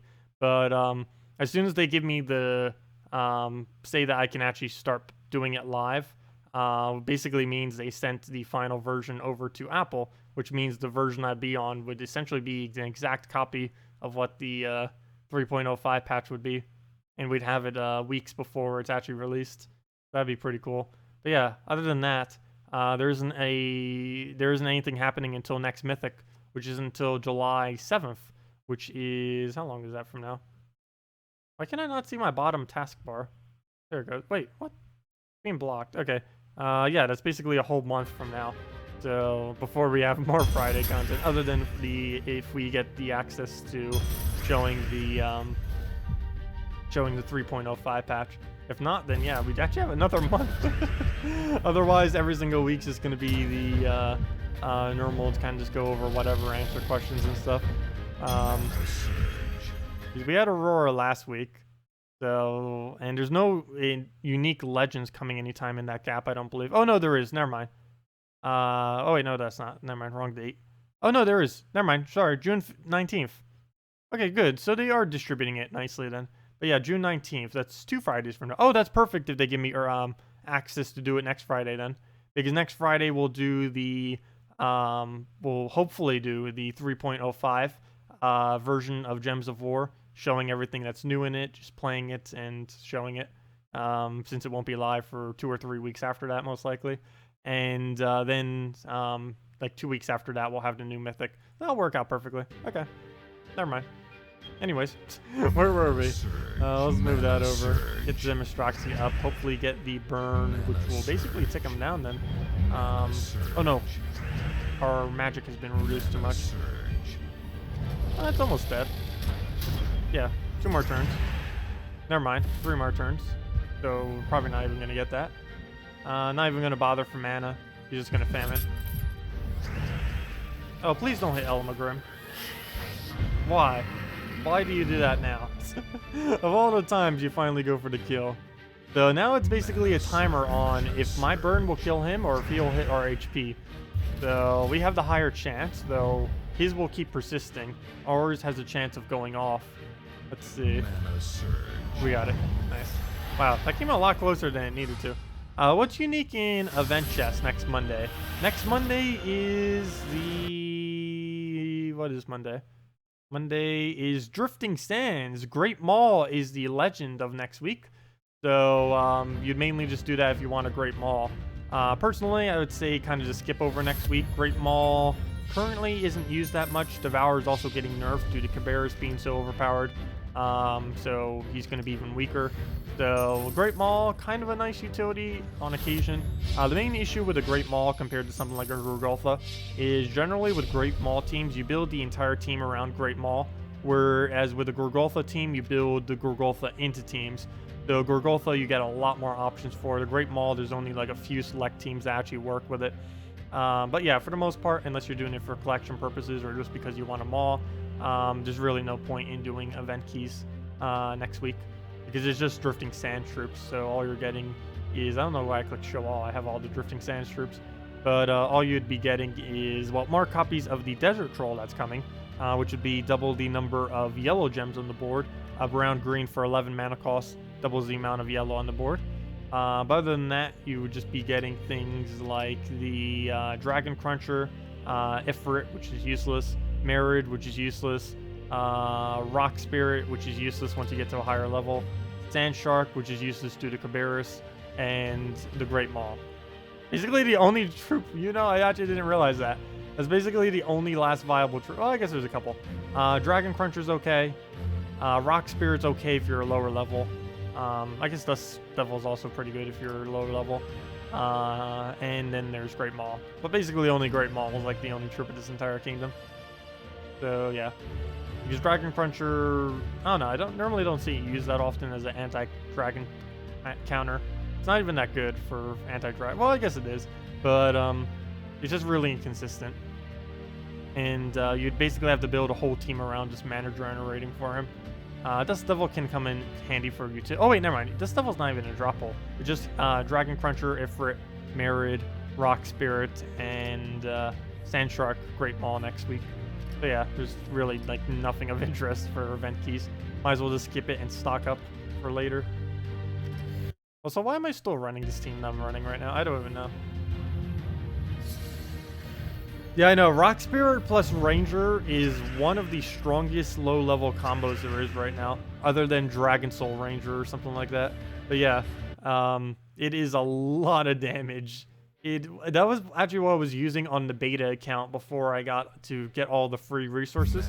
I was just using the Rock Spirit. I didn't get a Ranger at the time. Somehow I didn't get Ranger until a lot later. I had to open up so many keys just to get a random Ranger. But I was using a Rock Spirit. Rock Spirit's boost ratio is just insane earlier on in the game. 4 times per brown. You can normally get like 5 brown hits on it. It's basically just free 20 plus damage every single cast. It's really nice. But of course that becomes a lot weaker. Like this late in the game, 20 damage is pretty much nothing. Oh, there goes Spirit Fox. And free score right there, very nice. We'll grab that, get ourselves a... Oh, never mind. We didn't get Dragon Soul all the way up. But we'll go move that over, maybe get Distract on it, see what happens. It's funny seeing some high levels still using Rangers. Yeah, I don't understand that. Well, the main issue is there aren't really too many... Assuming you don't have Famine, there's not actually that many good yellow-green options. Normally I would just say go with a Mana Core, though. If you feel like you have absolutely nothing to use on yellow the green-yellow color. It's normally just best to just go a mana core, even though it's got nerfed. But Mana surge. what other point was it making? Yeah, Ranger. Yeah, there aren't too many good green-yellows. I think that was the point I was trying to make. But yeah, Ranger is definitely really good early game. So is Rock Spirit. Mana surge. Mana surge. Rock Spirit was the first event troop you had the resources to get. Nice. Well, that's one of the better ones to get since you were just starting the game then at that time. So you came in at pretty much a perfect time when you started playing then, if that is the case. Oops, mic is too close. Well, what should we do here? Go and throw Dragon Soul, I guess. Tesarian, Alchemist, Guards Avatar, Taraxis, Dragon Banner. Sure, we can go do that, team. We'll go do that right after this. Let's go throw that down. And that's a match. So yeah, we'll go do that. Tesarian, Alchemist, Guards Avatar, Taraxis with a Dragon Banner. So we'll go mess with that. Also, anyone just getting here, make sure to double check the redeem code below. Should still be active, probably for about 5 more minutes or so. It's based on amount of claims, but I'm pretty sure the amount of claims will be used up in approximately that much time. So let's go over suggested team slot. Wow, we don't even have anything here yet. That's funny. We have done some suggested teams already. I just recently made the slot because I ended up overwriting everything from doing the video earlier. Wait, Tesarian? You mean Taraxis or Tesarian? Oh, you meant Taraxis initially. Tesarian's basically unused these days, mainly because he has a okay cast. The issue is he can only use it once, which is the main thing holding it back. Alchemist, Guard, and Taraxis. I think we'll only cover 4 colors as well. 3 of them constantly. Wait, how do you spell? Oh, there it is. Okay. Taraxis. Oh, it is double R. Okay. It's double R axis. Good to know. Though the tur is the only important part because it's what we need to. Hey, it's Tacet and tur. Interesting. Okay, let's see. Dragon Claw Banner. And let's see what this can do. Okay. And we'll need to get like a red surge right off the bat would be really nice into an alchemist. Red surge into alchemist, cast it, get Tesarian. Oh, is the code dead? Really? Really? Code's dead already. Wow. That was quick. Well, we'll go move that over. No red. Gotta watch out for his skulls as well. I might just have to take this initial skull. Well, I guess if Tesarian dies, it wouldn't be too big a deal. Well, we'll take some red right there. So I guess we'll let him die. Sorry, Tesarian. Okay, good. He survived. For at least 1 turn. He does not see alignment anywhere. So I might just go for another skull until we do get it. To distract him from taking it. Don't need it on us again. He is using the Crimson Bat Dracula's combo. Actually, he's using an Olcovania, which is kind of interesting. Normally don't see people bothering with that, though this is actually the second one we've seen this stream. So I guess people are doing it because why not? Let's go throw that down. Not enough for full mana. Well, they're mainly doing it because it's the event. But, Mana surge. where can we get the last little bit of our mana? Depends where this convert goes. I believe it's a full miss. Oh no, he gets the 1 prayer right there. Which actually takes away our chance of being able to extra turn. What was just sitting there? So I guess we go for Tesarian. Probably off the purple into the red. Oh yeah, that's an extra turn. Sweet. We'll take that then. And we'll end up getting that for free. Keep our turn since we extra turned off of something that wasn't the yellow or purple. And speaking of that, we'll go and lose our turn right here. And we'll go from there.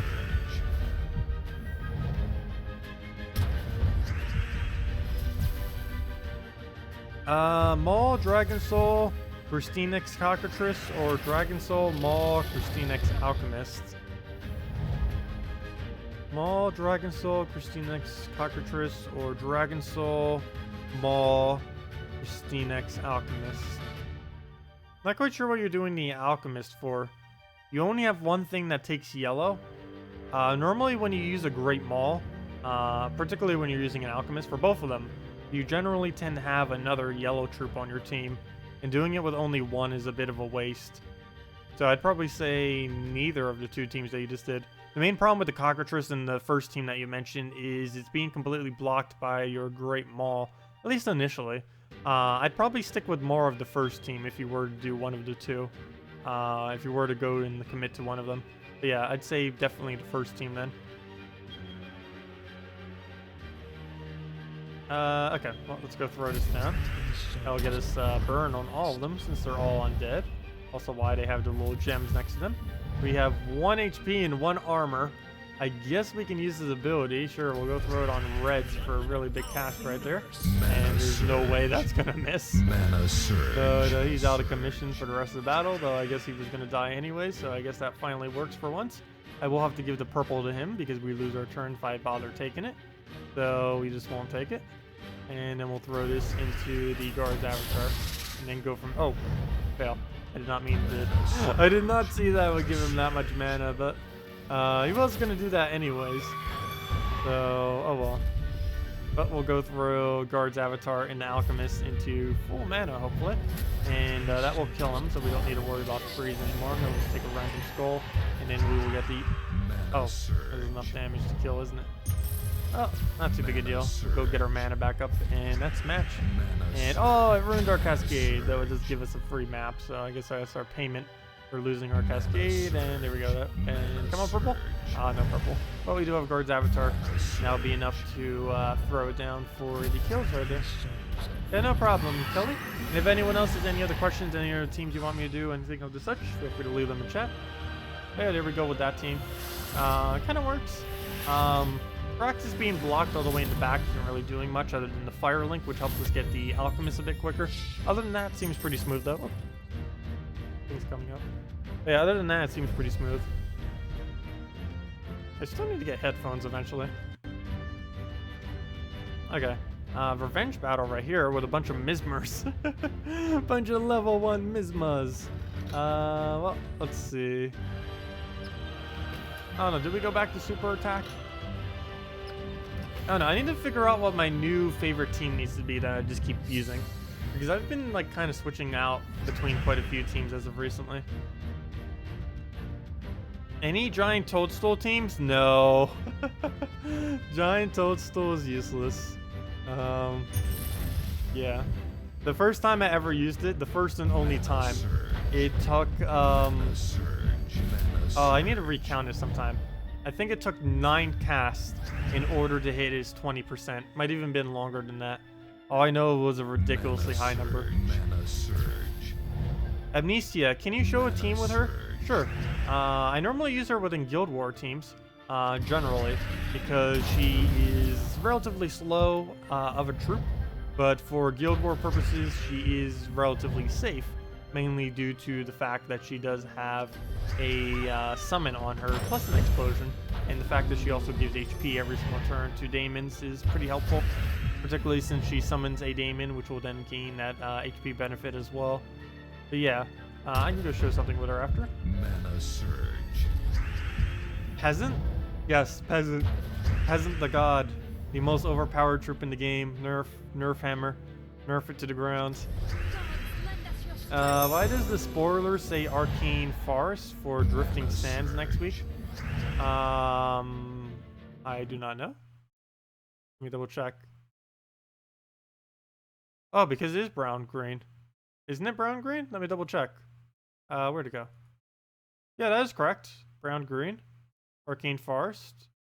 Or I assume that's... Well, yeah, whatever brown-green is. Yeah, next week's Trade Stone is brown-green. On 2 times as well. But, yeah, what's your question about it? It's 2 times brown-green next week. You'll use it mainly for Sylvanie Moore. You'll use it for Soothsayer. Oh, you gotta be kidding me.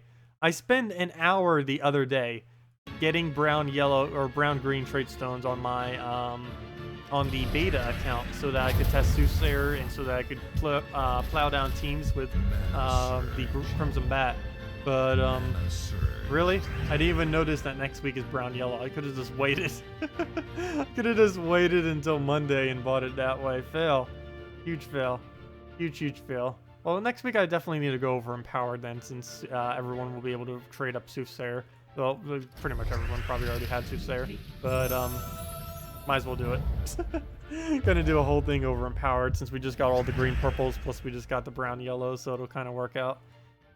So we'll throw that down and get a little skill poke. Oh, let me go click back on chat. Where'd it go? Bring that back. Bring it back. Bring it back. Yeah, I believe it is used on Famine. Yeah. That would end up being very good troop to use it on if you can get it fully traded. If you actually can afford to do that. Problem is getting the other trade stone you'll end up needing for it. Do I get a prize for telling you this? I wish.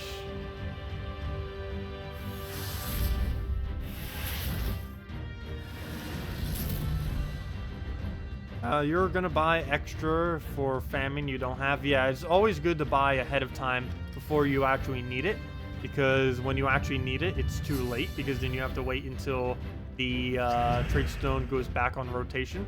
And there's some colors like brown red, which I don't believe have come out for almost 6 months now, because I don't know why. They're just not.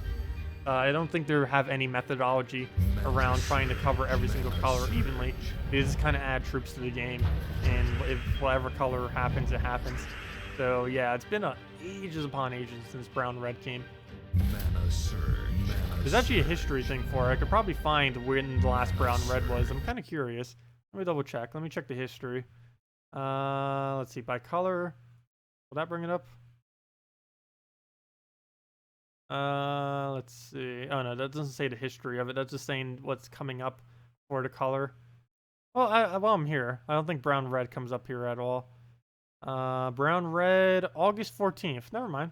Okay, so it's coming in the kind of ish future. But prior to August 14th, which is still ages, that's like what, 3 months from now? Wow. A little over 3 months. Oh no, 2 months. Sorry. A little over 2 months from now. But history. Let me go check the history. Let's see, brown red. January 30th. Are you kidding me? Oh no, that's a legendary. That wasn't even brown. Wow. No, it wasn't even then. It has been such a long time since they have done a brown red trade stone that it has yet to happen this year. Unless it happened like way at the beginning of January. I don't believe it did. This thing only goes back to January 30th. But there has not been a single brown red trade stone since probably even before that. So yeah, it's been at minimum 6 months since a brown red trade stone. So half a year. Wow, it has been a long time. It doesn't even go back any further. There's another way to check. There's another little information thingy that is posted on the forum, but that'll take longer to go check. I'm not going to bother with that. All we know is it's been a long time. Let's just leave it at that. You still need 2 more for war? Brown red, yeah. I mainly just need brown reds to stock up because they haven't done it for so long. I have such a ridiculously low amount of them. Mana surge.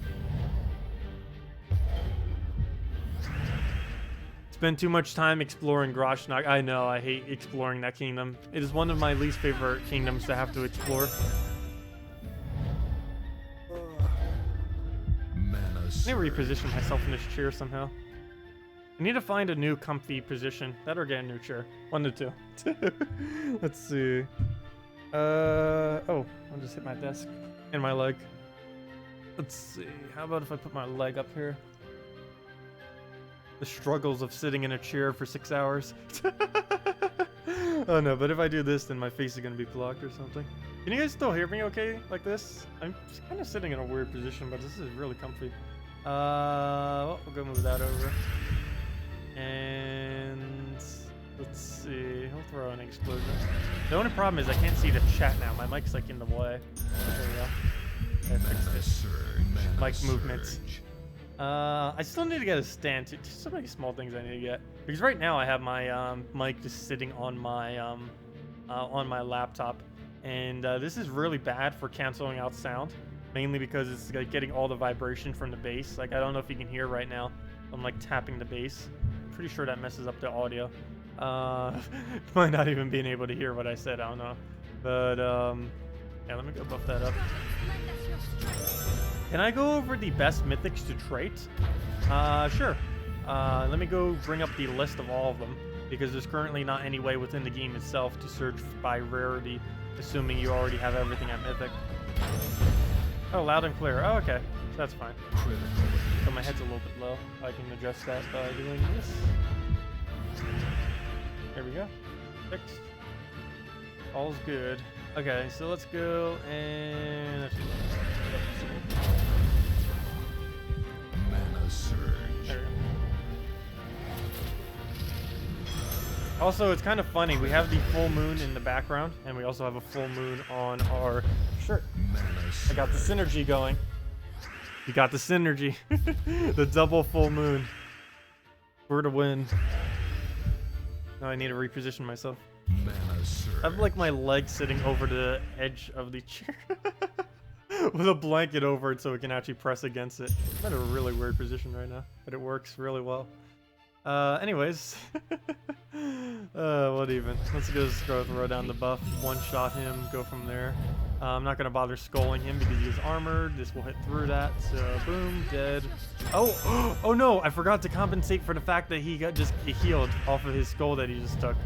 Fail, fail, fail, fail. Forgot to compensate for that. The fail is strong, but we can just do the skull counter. And 169. Let's throw Gorgolf at it. You found an excellent team to farm souls while exploring. Warlock, Dragon Soul, Flesh Golem, and Cabarrus. Sounds pretty good. Mana surge. Any suggestions to make it better and faster? The best team I know of that uses necromancy only would, it's a little bit expensive if you don't have it already, but if you already have it, it's relatively easy to do. It is a Dragon Soul with triple Azurus behind it, because that ends up giving you, assuming the Azuruses are fully traded, you end up getting +3 additional purple mana from all three of them, or you know, having all three of them will give you that, and that will end up helping you out quite a bit. And on top of that, you also have, of course, all three of their necromancies. That's one of the better ones I know of. I can go show that after this. It's not something I normally do because I have fair trials and stuff like that, and I really prefer just doing the other quick teams. I either use a quick explore, just for trade stone farming, or I end up using a fairish related team. But yeah, I can go show that real quick. Oh yeah, which ones are the... Oh, stream died.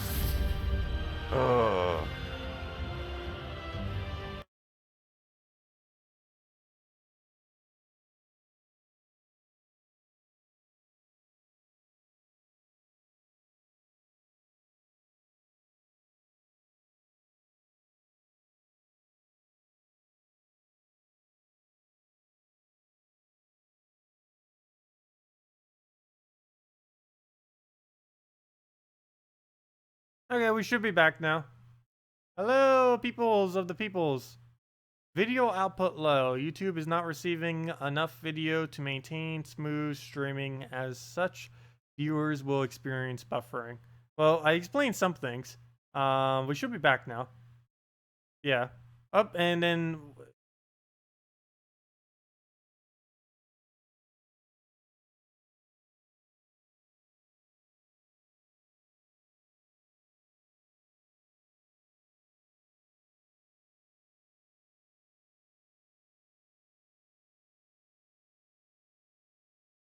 Okay, I think we're back up, kind of. Not really. Kind of. We're here. I know, it keeps popping in and out. That's weird. Oh no, my connection was really weird this morning too when I woke up. Like, it was completely off, and then it just randomly came on, and then it wasn't good when it was on, and it...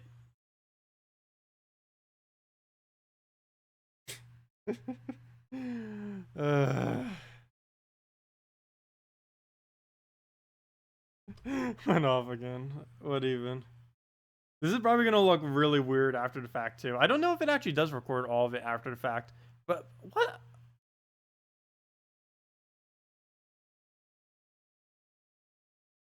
Has connected and disconnected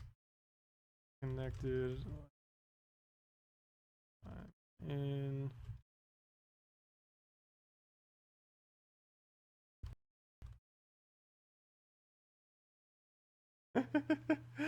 oh gosh, I might just need to wait it out until it kind of fixes itself a little bit. Come on, internet. It should be fine now. It's saying that video output is being weird, but let me see.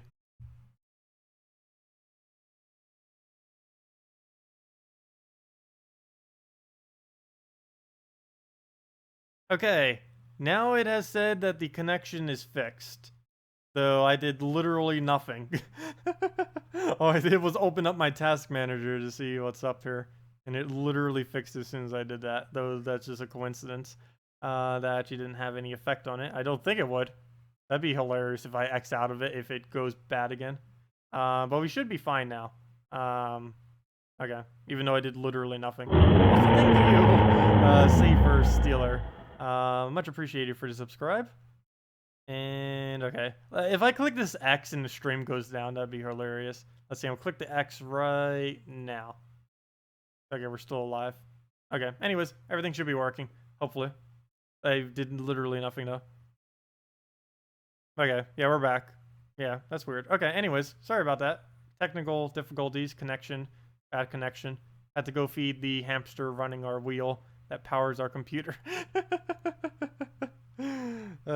Anyways, back in we go. Where were we? I was about to mention something about something, but at this point, it's like 5 minutes ago with all the errors that we just had, so completely forgot what we were doing. But if any of you still have any teams, any questions, anything, feel free to leave it in chat and we'll get around to it. Otherwise, I'll kind of just be messing around with various teams. I run right now. I should probably try like some of my Guild War team. Nah, I probably shouldn't try Guild War teams in PvP. You know what I should try though? Crimson Bat is 25% this week. Let me go try the very weird overpowered team with Death Knight, because I will be showing that as one of the best teams of 3.05, which we're going to be doing soonish. I mean 3.0. I forgot it's not 3.05 yet. We have access to it. It's not out yet. Okay, let me go and what was the full team? I was Crimson Bats. See if I can even remember it. Princess Elspeth. Hero with a purple weapon of any kind. Doesn't matter which. But it has to be pure purple. And a sacrifice. And somehow, even with the little dash there, it still came up. Probably because I clicked it beforehand. If I click it now, yep, it doesn't come up. Okay, anyways. There we go. Banner double purple, I think? No. Yes. No. Maybe. No. Red blue? I'm just gonna commit to purple, why not? Sure. Okay, there we go. I actually don't know what banner I should do for it. Probably red, blue, or double purple. I just don't know for sure. We'll try it with double purple first and see what happens. Okay, so let's go do this. And how will be Lux Dragon Soul plus 3 Dragon Soul or 3 Fairish Raws? Are you asking me to use it? I don't understand how Lux. I think it gained, or are you asking how many souls it gets per battle? I actually forget off the top of my head. I believe it's. Oh, it depends on difficulty.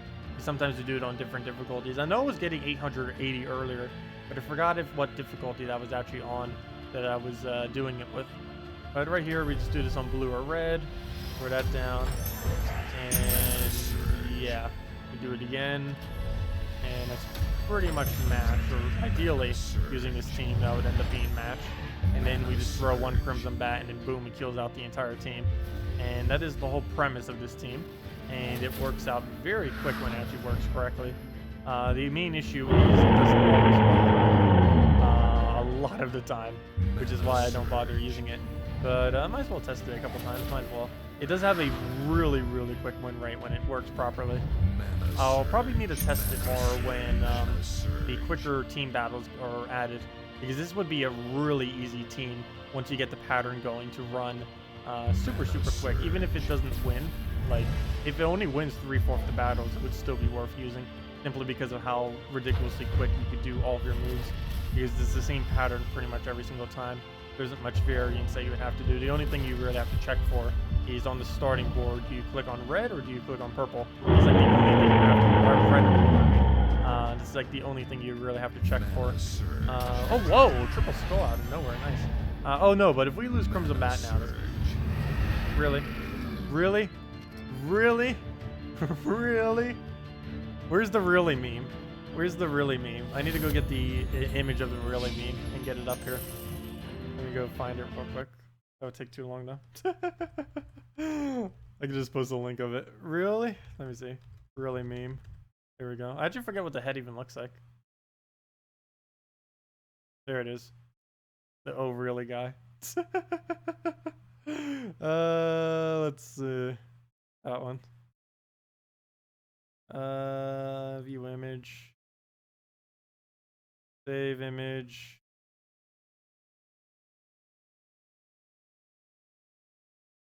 Desktop. Save quicker.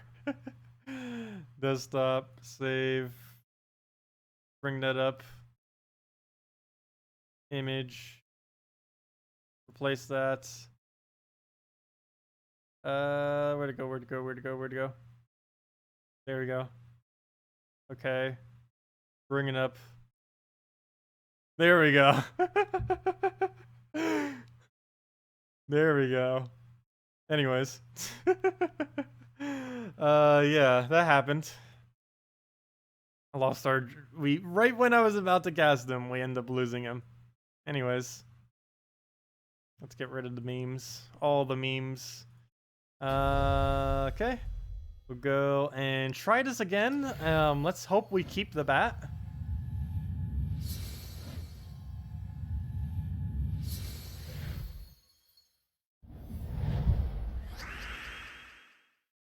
You can't ban people if they disagree with you. You're not allowed to do that. You're only allowed to ban if they misbehave. Which normally, like, never happens. And if it does happen, it's normally just some random person coming in. Oh, I should have taken the blue first. I forgot. For some reason, I thought we could choose any color. But now we can choose any color. We'll do that on red. And, of course, it misses. Oh, double death? One of them possessed, though. Mana surge. Okay, let's go take a red to purple. Mana surge. Still need another sacrifice. The only issue with them dying, though, is... Oh, no! I meant to take the extra turn. Well, now 3 of them have died. That. But the only problem with them dying is we don't get as high of a boost ratio on our bat. And the whole point of doing this team is so we could one-shot their entire team with a bat. But in an instance like this, I can't actually do that. We'll need a whole nother Crimson Bat to be able to kill it. So it won't work out as well. You've only ever banned one person, have you? I didn't even notice if you have. I should probably check like a whole ban list on my thing. I don't know if there actually is a list of it. There's probably like a huge list I don't even know about, people just randomly banning other people. I don't know. Normally just because of people like misbehaving in chat though. Pretty sure most people have been pretty good about it. Mana surge. Tacet the Mayor and Max Deputy Mayor. Okay. Well, Skull dead, and he doesn't revive again. It would have already been dead if he didn't get the initial revive. Let's see if we can actually get this team working as it's supposed to. We still haven't gotten the perfect match yet. Or at least during this stream. We have done it before. It's the main reason why I don't bother using this team, but I guess it's kind of quick enough to work. It works really quick when it actually goes. The problem is when it doesn't go. Go. If we can get the cast up. Like right there. Well, at least we get a death mark out of it, but still, we don't get anything else that we really needed. So we'll just go and take a purple into some blue.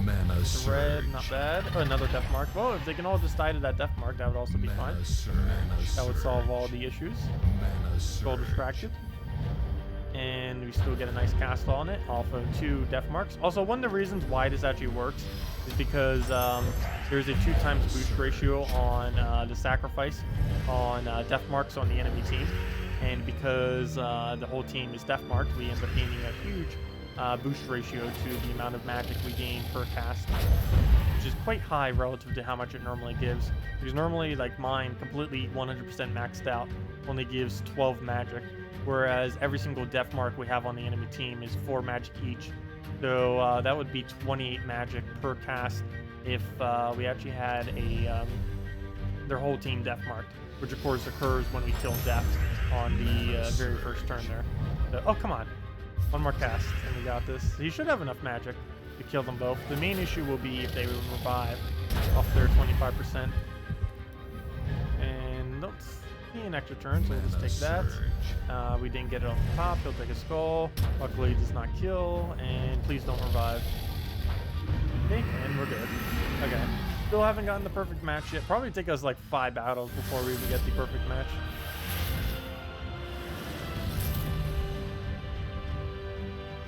Yeah, normally most most teams like this don't really work against revive.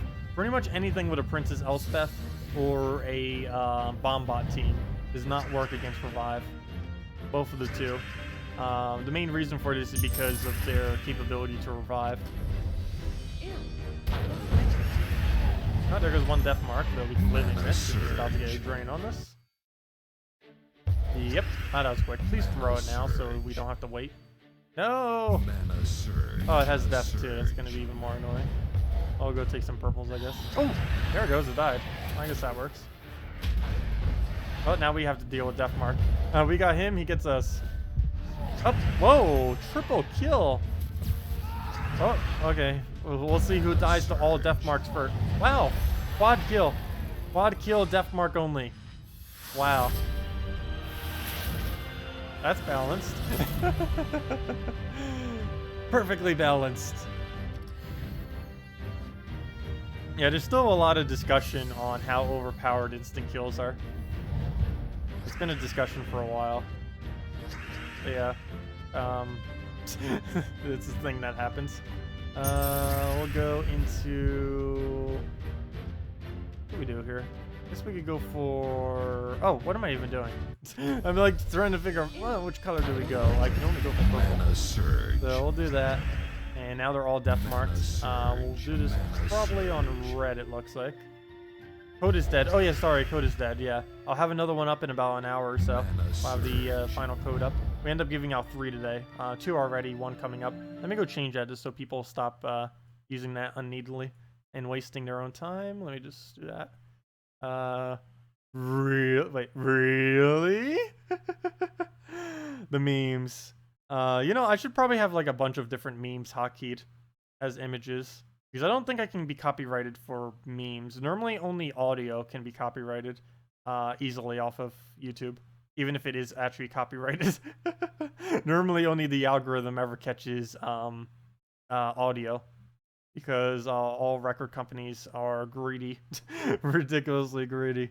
What was I about to do? Oh yeah, change this to coming soon. The only video I've ever gotten a strike on was because it had audio in it from something that was copyrighted. Coming soon. Well, it wasn't even a strike. They just claimed all the revenue from the video. At least I didn't get a strike on the account. It wasn't like anything like too serious. I just always been hesitant ever since that, doing like anything that's even remotely possibly copyrighted. Let's see. Well, we'll go throw that down on red then. A lot more. Have the devs said anything about altering the frequency of Guild Wars or anything that might keep me staying around? I am not quite sure.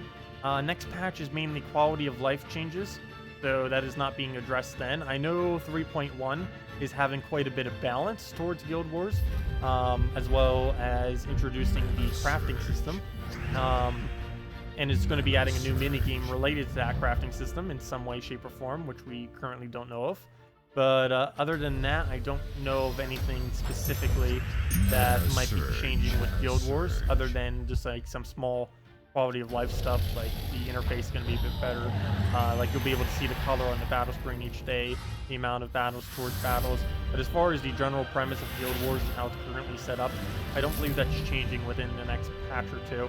The balance of it and how it visually looks slightly will be tweaked, but other than that, no like completely overhaul or major change is going to be happening into it soon. I know quite a few people actually do want kind of like a big change to happen to it. I wouldn't mind it changing quite a bit. It is starting to get pretty tedious, mainly because every single top guild just does the exact same overpowered teams over and over again, and that's no fun. It's even worse than PvP because you basically have to use those same overpowered teams as your defend teams, whereas in PvP it's kind of just people doing whatever because it doesn't matter as much what you end up doing there. But yeah, they may tweak it eventually. Not sure if they have any plans soon, TM, on that. Oh, if nothing else, we can kill them Death Mark again. Oh, never mind. There's only... Never mind. Nothing else has Death Mark on it. Well, there we go on that. Wow, he somehow almost got all of his mana up without even really doing anything with him. I guess we'll just bat. Is that enough damage? No, wait. How? What? Have we not casted Sacrifice a single time this battle? How?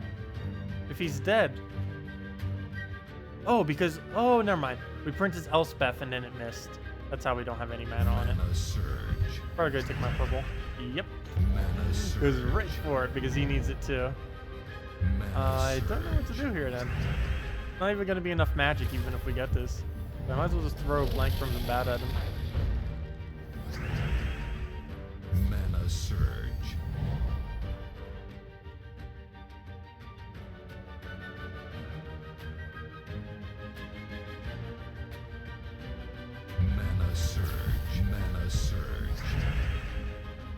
Well, Steven, if you ever did feel like leaving the guild for a little while, I do invite people back all the time. There's a lot of people who kind of just leave the guild and then come back at a later time. We even had some people who left recently that are coming back. I don't know about Demon Angel though. What's up with that? But as far as like Holog's leaving, I believe, on Monday, but he'll be back probably in a month or two. Techni ended up leaving last week as well. He'll be back when Crafting comes out, which is like 2 months from now or 3 months. But people come and go, and you're always welcome back if you do decide to leave. But yeah, we're always going to be doing Guild War in Dragon's Peak, regardless of what really happens with it. So yeah, and there's not like any immediately like huge changes going to be happening to it. Until enough people in the community complains about it, and then they probably will do something. But until then, they'll kind of be pretty complacent, kind of just doing other small stuff. Their main priority right now is just fixing everything up for Unity version. Then I believe their main priority after that is make sure the crafting system is working. Not quite sure what they're doing post after that though. Don't think they've planned that far ahead. No, they probably have, but you know, they haven't publicly said what they're doing that far ahead, so we don't currently really know. What on earth do I even throw right here? I guess we do this and hope it lands on blue. That is not the color blue. Surge. And that would be a death. Well, we'll go take some reds. Please don't kill Crimson Bat again. Oh yeah, he does twice as much skull damage too. Oh, there goes Princess Elspeth. Oh! Wait. Did I actually... No. Yeah. We can take a skull into Paladin. Wow. I can't believe we actually got a win because she died. Because that ended up giving us full mana on...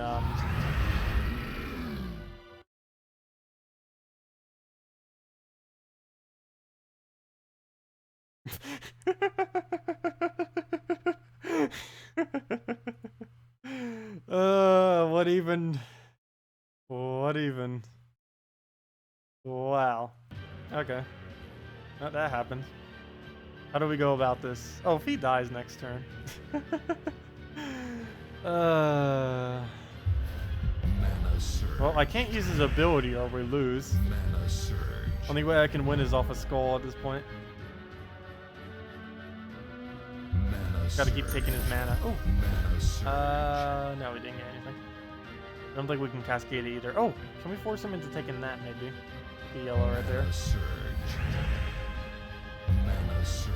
He might win. Oh, at least we cleanse that off. Come on. There we go. Nice. Okay. Oh, they came through. But really? Double skull death. You're not able to find a good guild. Any offer? Normally if you check the Gems of War Guild War, or the Gems of War forum, the official forum at gemsofwar.com, there's normally a lot of people recruiting there. That's one of the main, or the main location for recruiting. Other than that, if you haven't already known, Global Chat 1 is also the other pretty big location. You can normally find people recruiting, though a good majority of guilds recruit on Monday, so do keep that in mind. Though occasionally you'll find other ones doing it throughout the week. You can see there's 2 right there alone. But Monday is the biggest day for recruitment. So if you're looking to switch guild, Monday is generally the best day and the highest priority of possible guilds that you can join. So I'd say wait till Monday if you're going to do that. Yeah, I know, it is. Guild Wars, how it's set up right now, is pretty stressful because every single lose is punished pretty heavily, particularly at the higher guild area. And I know, I feel it too. It's just like every single battle just feels so much heavier because it's just every single one matters so much. And yeah, it's a little bit of a weird format. I don't know, I don't really hate Guild Wars. It just seems, I don't know. I feel like they could have done a little bit better with what Guild Wars actually is. Mana Surge. It was kind of cool at first. Still is pretty cool, but I don't know. It's just lacking in a lot of areas, and it's basically just become a different form of mandatory PvP. Is basically all it is at this point. Oh hey, we finally got it to work correctly. That's what it's supposed to do every single time. The problem is it doesn't do that every single time. Oh, you missed your comment above? Oh, hello, Dinos Go Roar. Don't think you were here earlier. You think they're taking away from the other videos you say you need to do? Yeah, that does come into play quite a bit because they do take up quite a bit of time. Not to mention I keep putting them off because I feel like I'll keep losing. I sometimes do that during the day too. It's like I'll go like try recording. It's like, oh, I'll go record it, then I'll get distracted. It's like, I don't really want to try winning those battles right now, and then it'll be like 2 hours later. It's like, oh, I should probably record this now. I have done that a couple times. But yeah, I don't know. Maybe we'll make this the final week of it. Oh no, should we poll it? Mana Surge. I don't know. Some people really like listening for it for the commentary though, especially since I don't stream every single day.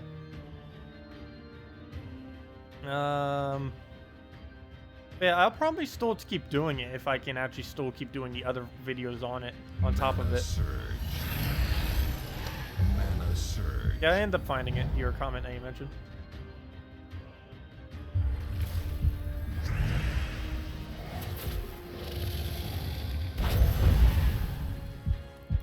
Is self-induced. Well, yeah, I guess it is self-induced. Mana Surge. Let's see. Oh, we'll go for a blue right there. Mana Surge. You just saw your video on defend teams. Is there still an alternative to Creeping Death? Not really. Creeping Death's already pretty cheap to get though. All you have to do is, well, it's not the quickest thing to get, but it's one of the easier ones. All you have to do is get the Death Knight class, or sorry, not Death Knight. You need to get the Necromancer class from the Kedar Kingdom, the one all the way to the right, the one with all the skeletons and stuff. All you have to do is go get that class, set that as your class, the Necromancer, and then get 250 wins, and then boom, you have Creeping Death. There isn't really much of an alternative to it from what I am aware. I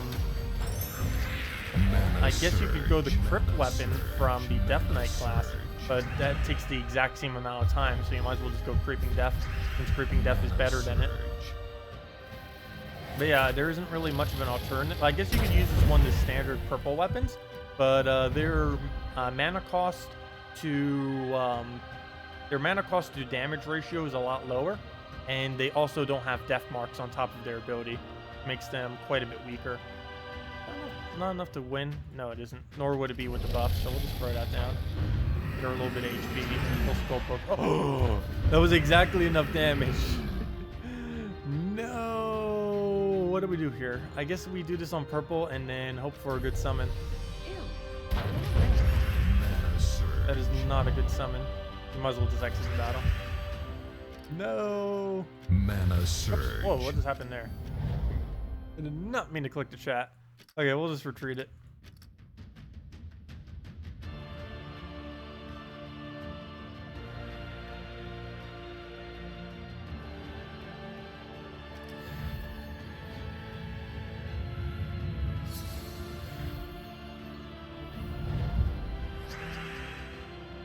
Yeah, the Guild Wars system basically is a battle against the casual versus the extremely hardcore people in the game. Mana surge.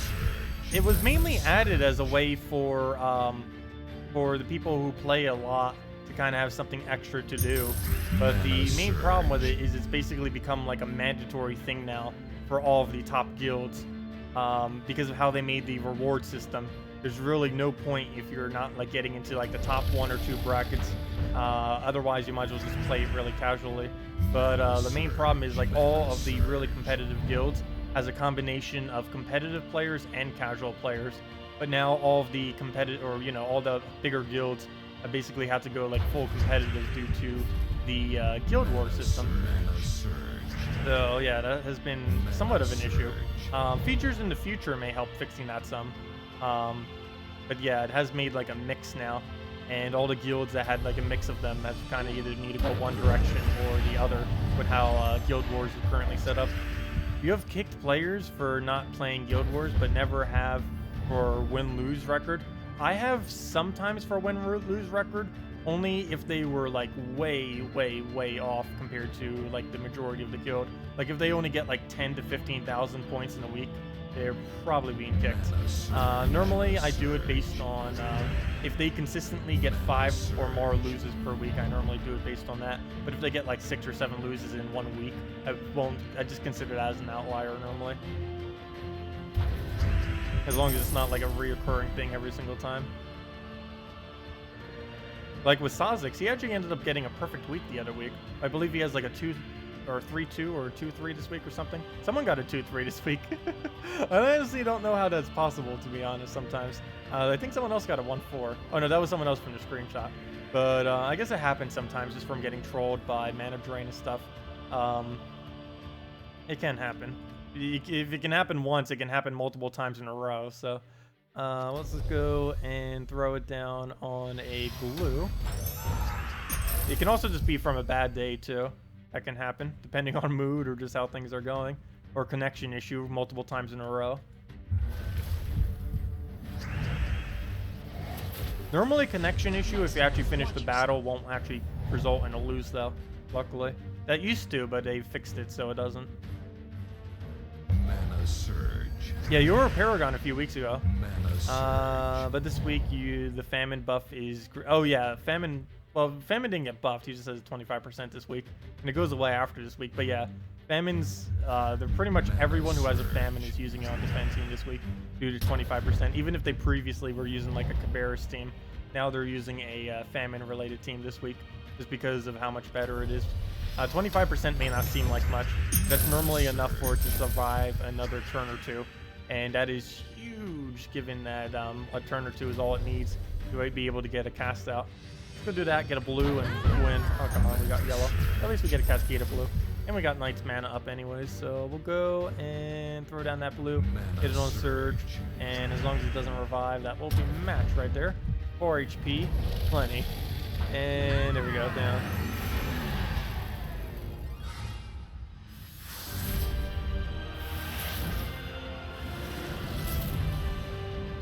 You just realized your guild is first in the bracket though. Oh, nice.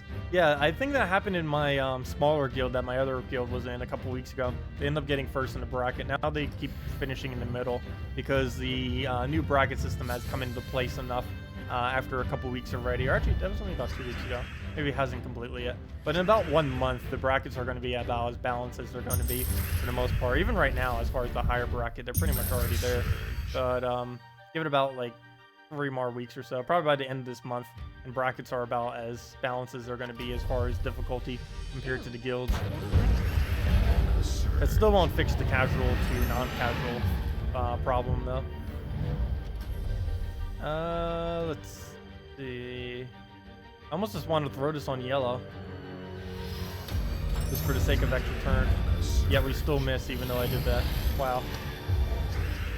Well, that's not good. We still have a sacrifice which we need to throw. That will be enough damage to double them, I think. Find out in a moment. Other sacrifice. There's Crimson Bat. Let me double check to see if that's actually enough magic. Is one death mark. That's a 16 increase.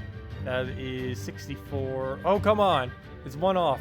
Oh, let's just throw it then. There's no point in magic buffing it if it's going to be one off. So we'll just throw this for some of his mana, like red. Actually, probably should have done it on blue. Mainly because we'll be probably Princess Elspething herself. And that has to be either blue or yellow. So now it has nowhere to go. Oh, if it goes blue now, that'd be really disappointing. He's like, have to... Oh, at least it's clearing out the board. That's fine. That'll help us. Okay, well, let's just use it on itself. Oh, wait, never mind. We can just bat it. There we go. Fine. And down it goes. Nice. You have a long history of having the worst possible luck streaks. This week, if you field a team that lacks 1 or 2 colors, your opening rounds will have 5 times or something of that color. Yeah. I have had that happen a couple times. Not particularly in Guild Wars, but just in general. Like, I'll use one team that uses every single color, then I'll like shift into another team just for a little while, just so I can do it. But it will lack 1 color, then it feels like every single time we start with a board that has a 5 times of that color. I have had that happen a couple times. It just happens eventually. Okay, well, we'll just do some random move. Was trying to get more purple on the board, but we kind of just cascaded it, plus he took some away. So that resulted in a negative amount compared to how much we had on the board previously. So let's just throw this out before even less is on the board. And we do get the extra turn off it, though that's nowhere near enough for full mana. Nor is there a follow-up extra turn. So we'll just have to swipe that and throw this down on red, since he's going for just the blue right there. We'll do that. All of them are death marks, so we get that nice boost ratio. We have it up again. Very nice. One of them did cleanse, but still gonna... Oh, no, no, no, no, no, no, no. No. Oh. All the no's. Well, let's just take some purple. Oh, come on. It doesn't even surge. Oh, I blame that on double famine. Well, take another purple. Throw this down. Should be enough magic still. At least we double killed on death mark. How much magic is that? 50. Yeah, that's enough. So we'll throw that on the reds. Come on, we need that last little bit of mana. Nope, miss. Stop hitting our magic. We need that magic.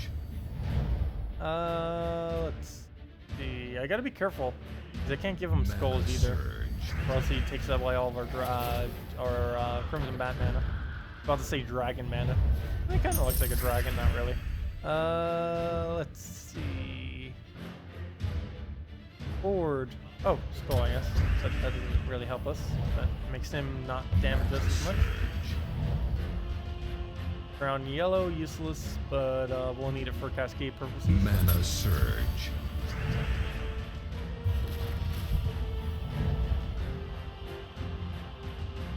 Board is really bad right now.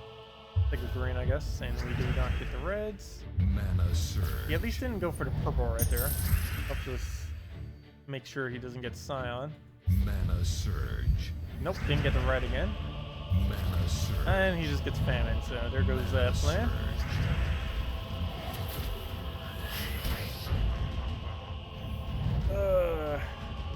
Are the rewards from Guild Wars always going to be common troops? We're on Mizmer on console next week. Yes, they're always those common Guild War troops. There are going to be more added to it soon.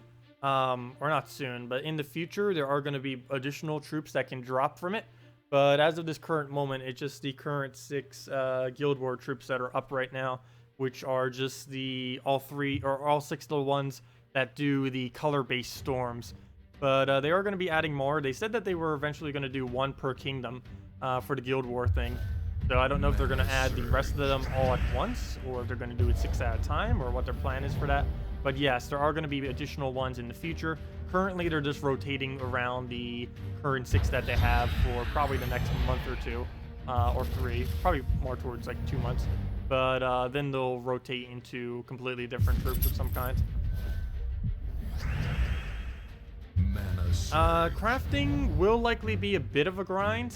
There is a mini game associated with it, so hopefully it is a fun grind. Well, I assume a mini game is being associated with it. They actually have not confirmed if there is or is not a minigame confirmed with it. What we do know is a minigame is coming, and a new resource is coming, and that crafting is coming. And if we put all three of them together, we can say that the new minigame will have a new resource that is needed for the crafting system, though that has not been said. All the individual parts have been said, but not that the crafting, or not all three of them. Though we could kind of assume that the new minigame most likely would require that resources for crafting, I would assume. But they've never actually stated that. Or I don't think they have. If they have, I didn't notice it. Tacet says something about a new currency. Yeah, there is a new currency coming next patch. So even the main reason why they're adding the new currency, I believe, is it would be way too unbalanced if they didn't. Because every single late game player would be able to literally obtain everything instantly if they didn't do that. And that would completely ruin the entire game's economy. Most likely, just being able to get everything within seconds as soon as they do the next patch, or when they do the patch that eventually gives the crafting system. I believe that's the main reason why they didn't kind of go down that route, because it would be pretty unbalanced and unfair for newer players coming in, and then every old veteran player just already has like literally everything unlocked because they could just use whatever for it. We do know that souls are going to be related to it.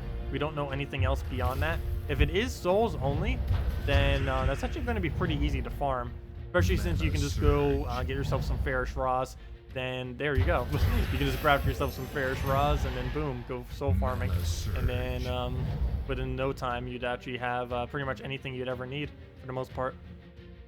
Not to mention with the new speed increase, you're going to be able to farm very, very, very, very, very, very, very quick.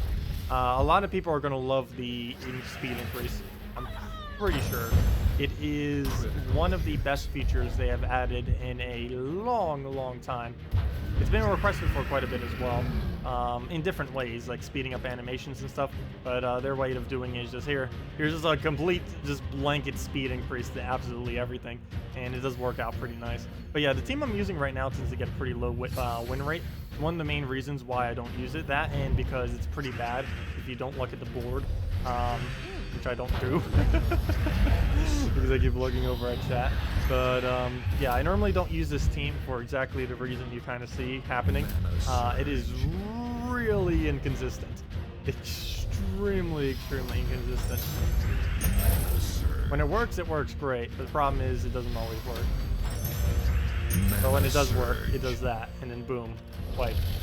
But it doesn't always do that. If it did, that'd be a different story, but it doesn't.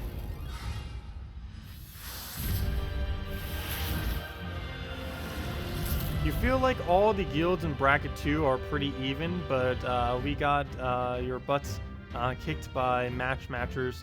Matchmatchers used to be in the top bracket too. Matchmatchers actually used to be the guild I was in for the longest amount of time. Like a year? Almost a year and a half? Almost a year and a half, somewhere around that time.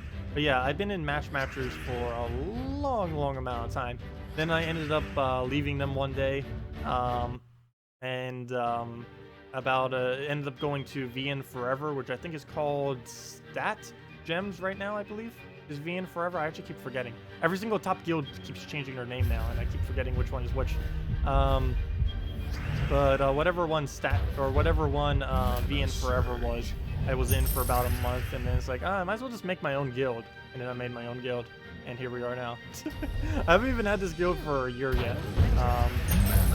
Almost at the year mark. I think we're 2 months away from the year mark, a little bit less, somewhere around that general point. Let's see. We'll take the red and then we'll do it on blue. Throw that down, do that on blue.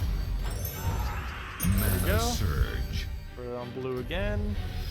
Oh, I should have taken brown first. Mana surge. And let's match, assuming he... Oh, good. Cyan died. That'll make it slightly easier. Please get Skull distracted. Don't Spirit Fox. Somehow don't hit it. Nope. That was to be expected, though. Well, we got Skull Distract, though we did not get enough mana. Never mind. Here we go. And let's match.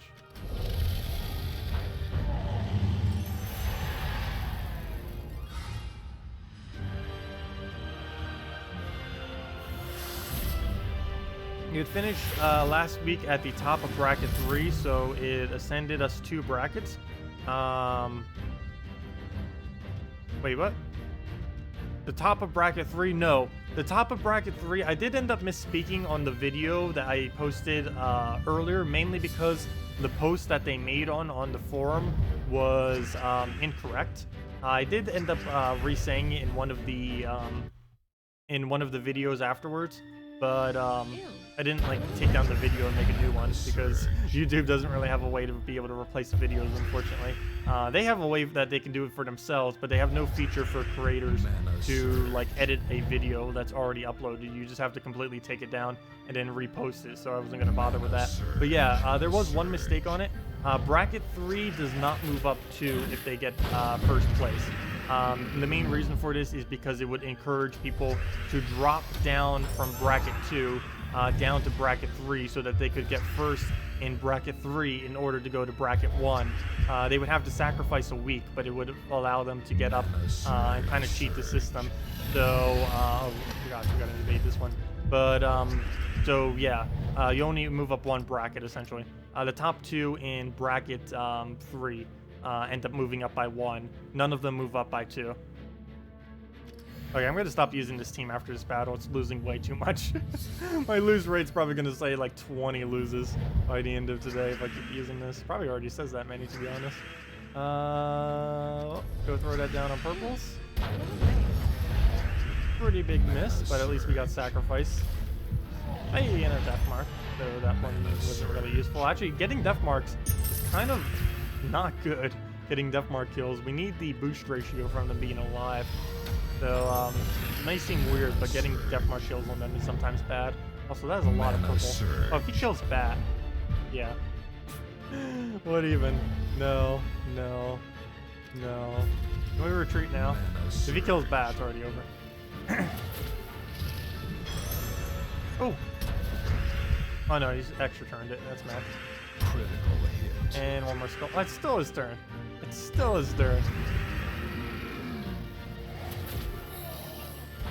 There we go. And we're done with that team. Done with it. Done with it. Done with it. Hey, hey, that's my... Oh, I don't have it saved anymore. Oh! Oh, wait, never mind. There we go. Oh, he's using it slightly differently. He's using the Scion version. But yeah, there we go. I was using this as my defender earlier. I just switched to Crimson Bat because it's that weak. But yeah, he's using the same one I used for my defend. Pretty much. I'm just using Crimson Bat because it's Crimson Bat weak with 25%. But yeah, that's normally what I actually use as my exact defend.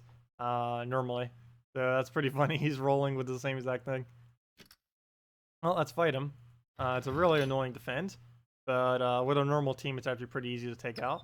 I say that, and I'll probably lose. Now what should I throw down at him? Let's see. No, actually I might go for the Elamagrim loop. Might as well. It's actually not going to be that bad as long as we get the Scion killed by Skull. Now, or if we focus Giant Spider and just go down that route. So we'll take our blue right here into blue. Mana surge. Ooh, didn't surge the second one. But we have one right there, and we'll be able to take that. We'll take a skull, we'll do the brown convert, and we'll go from there. Ooh, nice brown. Going big. We'll get that down. And now we need to make sure we don't get skulled. So we'll have to take this over. Ooh, that gives even more mana. But there's a pretty good chance he'll end up taking that, so gotta stop him from doing so. And now we just spam Elamagrims. Got 2 burns. That'll have to be enough because we're not going to be able to get any more than that. Doesn't look like we'll land it, but we're still going to have to try. We do get it. He does have Drain, but if we can just endlessly loop him right now, we're good to go. Oh, down he goes. No Drain for him. Nothing else. At least we got that going for us. 1 mana short. And we'll stick a yellow right there into some purple, which get bleeded into the Aurora. He'll take red into reds, but he'll get skull. Never mind, he won't get skull distracted. But he will die after this. That's what you get for mana generating. Well, throw that down. Pretty good chance I can turn, at least his first one. And we do end up getting it. Not enough mana for full, though. Still not enough. But we will take a skull out of it just for the poke to kill him, because why not? Then again, I probably should have kept him alive, because we could have blocked a little bit more mana.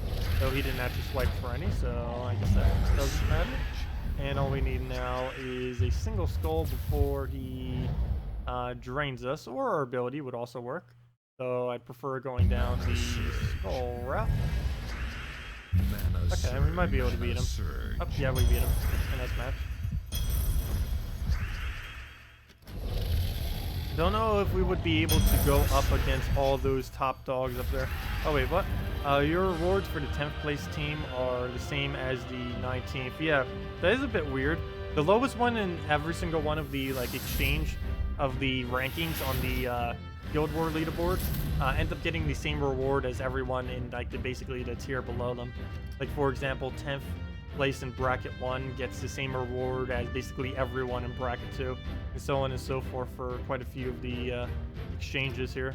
Like here, you can see 10 to 19. 10 is in bracket 1. 49 is in bracket 4. Yeah, 4. 99 bracket 10, so on and so forth. But yeah, you do end up getting basically the same reward as the bracket below you for each of those.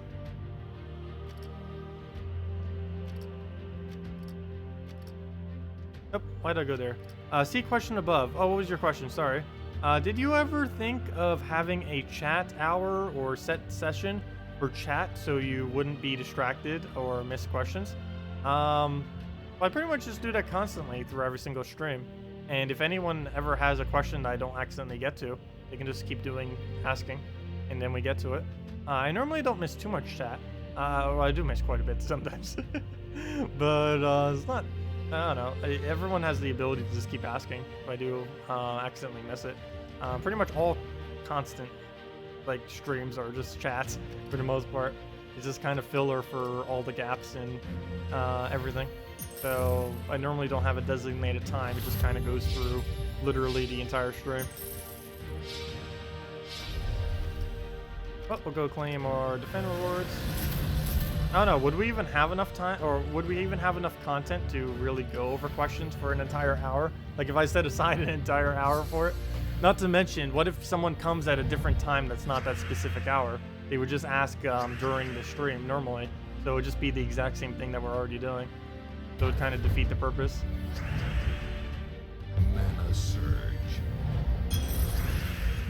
Okay, we'll go and take some blues right there. Throw down the purple convert. Mana surge. I even talk about Gems of War sometimes when we do other games too, because people laugh. Pretty much regardless of what we're doing, I'll normally answer any of the questions. Mana surge. Is that a polite way of saying stop ignoring us? I'm not ignoring you. I'm just not able to keep seeing what you guys are saying constantly because I don't read chat that well. Let's see. I'm a really slow reader, if none of you know.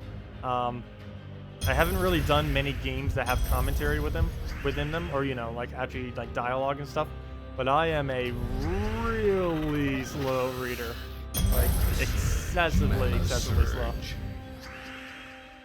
Let's see. Well, we'll throw that down.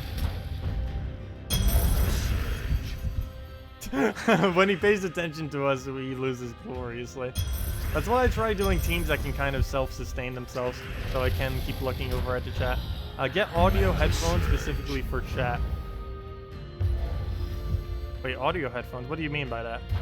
Like a pair of headphones that reads out the chat to my ears? That would be too much spam to my ears if that's a thing.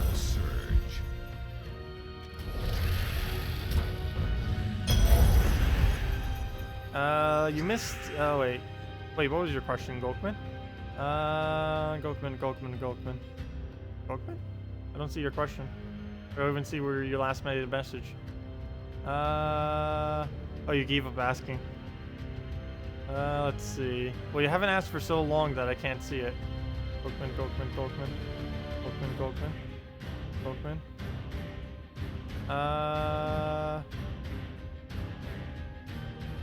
Oh, I didn't even see Mystical mention anything either. Yeah, Gokman, you haven't said it for such a long time that I don't even see it. That or I end up just going past it. Oh, can you suggest an explorer team without any trait stones? There's no such thing. Unless you happen to have some of the better legends. You thought Rowan double mana generator would be good, but realized it is too slow. Yeah, there isn't really anything that you can do unless you have like a Dragon Soul or something that you can do traitless within Explore. You basically need to have Dragon Soul to be able to do that. Otherwise, all the other cheaper options require at least some amount of trait stones. Most of them are pretty cheap though. Like if you just go like with the sirens and stuff, that's really cheap. You can go with Valkyrie. Valkyrie's pretty cheap to trait, and you can even do it without any traits and still get pretty good effectiveness for any like blue damaging troop like Crimson Bat. Valkyrie plus Crimson Bat used to be pretty popular before a lot of the traits came in and stuff like that. But yeah. Oh, it reads chat? Oh, that could kind of work. Though I still feel like that would end up being too much spam to the ears. Let's see. Also, it'd probably say things really weirdly, like winky faces and LOLs and stuff like that. I don't know. I didn't even realize there was a thing that could do that, like automatically. It would probably annoy me over time, though. More so than it would be helpful. You just like constantly have to hear that. Not to mention it would probably be in like audio voice where it's like broken down and all like that. Or robotic. Did I just say audio voice? And like robotic voice. But we'll go throw that down. Throw that down. Double burn, 10 gem spawn. Your narrator does sound weird. Mana surge. Mana surge. Let's see. But yeah, if I forgot anything, feel free to leave it in chat. Mana surge.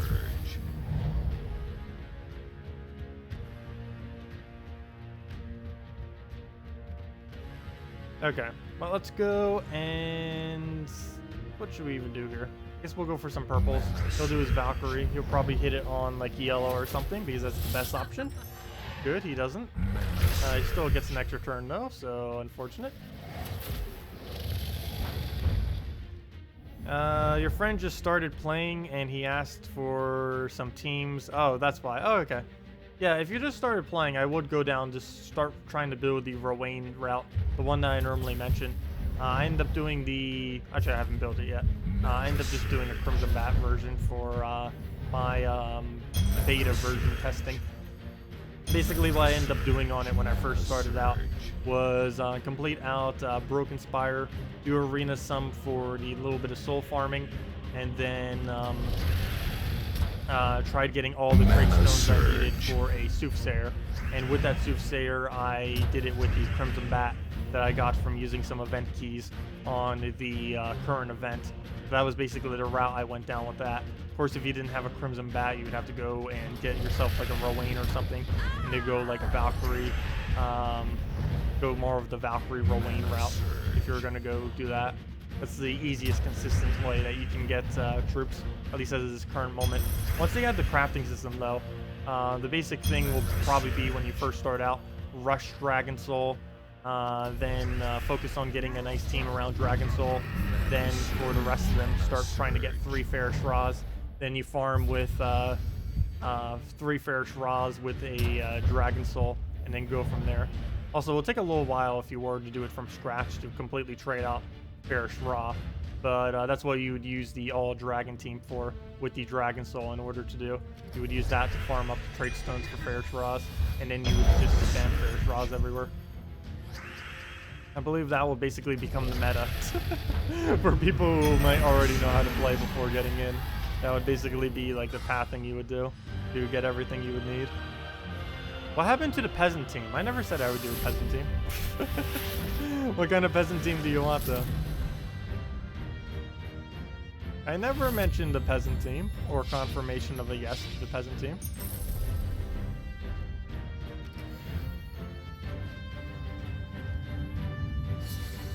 Going to battle me in PvP right now with the sacrifice team will fail miserably. Well, you don't know that yet. You might win. Let me know if you do. Actually, we may find out soon. Probably the next defend we get will be determining it. What's a new game coming out for you are excited for? I do not know. I haven't been following too many games at the moment. So I'm actually do not know what's really coming out in the nearest future. I'm still holding out for another multiplayer online battle arena that seems interesting. One of the newer ones. I don't know. I'm not quite sure of any actually going around right now. Other games, let's see. I don't know. It's mainly just genre of games I'm kind of looking out for. Just kind of seeing whenever anything interesting comes out. But I can't think of a single specific game by name I'm like looking forward to. What are you guys looking forward to? I normally, even though I do a lot of gaming, I normally don't follow gaming news or what's trending or what's coming up next or, you know, things like that. Normally don't follow all that normally with gaming. I just play whatever looks interesting to me and then go from there. I'm also the kind of person that tends to play games like crazy until I just get tired of them. And sometimes I don't ever get tired of them. I'm one of the kind of people who the average amount of time I tend to have in a game. I tend to play a lot fewer games, but the average time I have in a game is like 200, 300 hours or something. Mana surge. Let's see. We'll go and... Where should we go here? I'll move that over. Grand Theft Auto 6. I've never actually really played much of the Grand Theft Auto games. I have played them before. Not really my kind of thing. Normally anything with guns and shooting, I normally don't care for. Very, very few occasions I like it.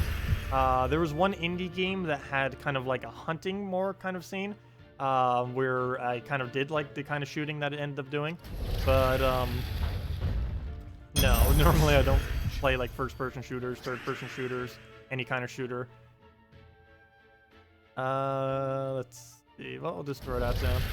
How many hours does Steam say you've played Gems of War? Too many. I have played I have played Gems of War for 3,124 hours. And that's almost the most time I've ever had in any game. Very close. The only game I think I have higher in would probably have to be Warcraft 3, Frozen Throne. But that's mainly because it had Dota on it, the original Dota, the one that's basically Dota 2 now, which is the whole esport thing. That one, well, it had Dota on it, it had a bunch of other little mini games, and just everything. But yeah, probably that. That's like the only thing that probably has more game time on it. But that's mainly because I've been playing it since like 2004, so it has had a like 13 or 10-year advantage over Gems of War, so it has had way more time. Also, as of recently, I haven't really been playing it like at all. Actually, it's been almost like a year since I even played that. Longest time I think I've actually ever gone without playing it. But I don't know, just kind of lost interest in it a bit. Also, I don't even think Dota 1 is even updated anymore, which is another factor that kind of got away from it. Because for the longest time it was being updated. I don't know for sure on that though. It might still be getting updated. I don't believe it's being updated. If it is being updated, I don't believe it's being updated by the original person anymore. I believe it got under new control as far as who's updating it. But yeah, 3,124 hours. By the end of this stream, that's going to be like 2 hours higher. Yeah, a lot of people still have even more hours than me. There's probably people with like 5,000 hours in Gems of War. Mana surge. Most of my time isn't idle time though, because some people do idle within the game. Generally, any time that I'm actually on in the game, I'm doing something. Well, we'll go through that then.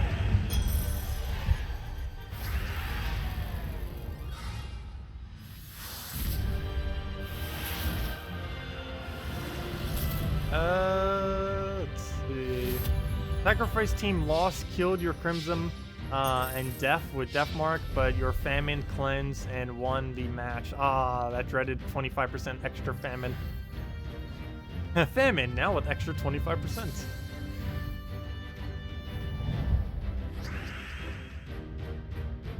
Any other games that you guys are interested in coming up? Because I honestly don't know. I normally just look at whatever indie games are coming up and it's like, oh, okay, we'll go try that. It's cheap enough. I can never find myself ever really paying like full price for a game. Like any game that's ever like $50, $60, something like that. I can't think of a single game that I really think would be worth it personally for me. A lot of the AAA title games too. I find that I never can really get value out of them either, because generally I only tend to play them for like 50-ish to 100 hours. They don't tend to have as much replayability as some other games. Destiny 2. Nope, not you. You're hooked on Gems of War. That seems like my condition right now. Though I will be trying The Escapist on this Sunday. Actually, should I stream it today? I don't know if I still have connection issues. My thing keeps going weird, and even right now it's saying I have connection issues. I don't know if you guys are seeing buffering or not on your side. But, I don't know. Maybe I'll stream that today. I didn't actually even bother buying it yet. I still need to go sell a bunch of my stuff from my Steam wallet. I still haven't bothered doing that. And the closer it comes to the summer sale, the less money I'll be able to get from all the random stuff I have. I might just hold off at this point because I've already waited so long that it has probably devalued a lot of my items. That way I'll just have to look for which ones are still valuable. I still have like $500 of random mess from Dota 2 left over. Gosh. Yep, there it dies. And there it goes again. And there it goes again.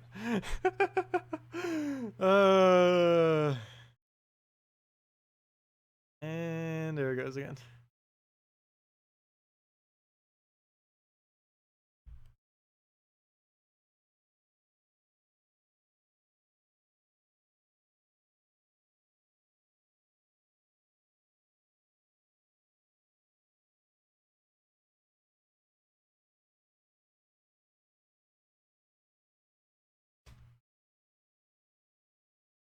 Okay, we should be back now. Video output low, so that means it probably will be disconnecting again. I actually never seen that ever happen on a stream. This is the first time it ever says that. Video output low. The main reason is it keeps going down to like 0. It just like keeps cutting out of nowhere. And my voice might actually be buffering right now, and it just stopped. Fail. And again.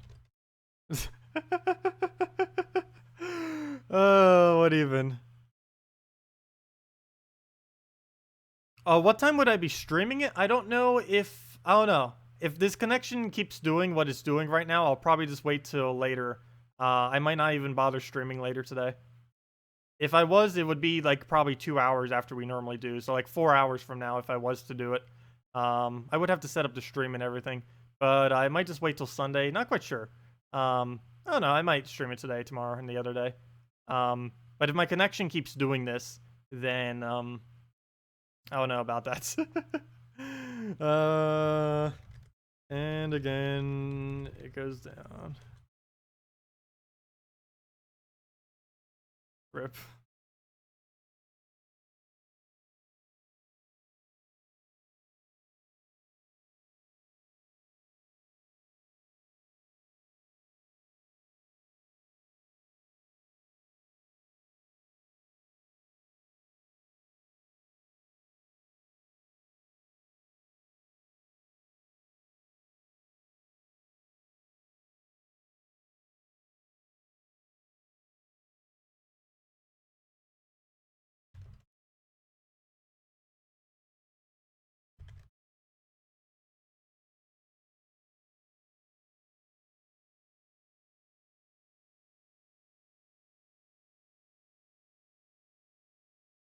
Okay, we should be back now, though knowing what it's doing right now, we could just crash any second now.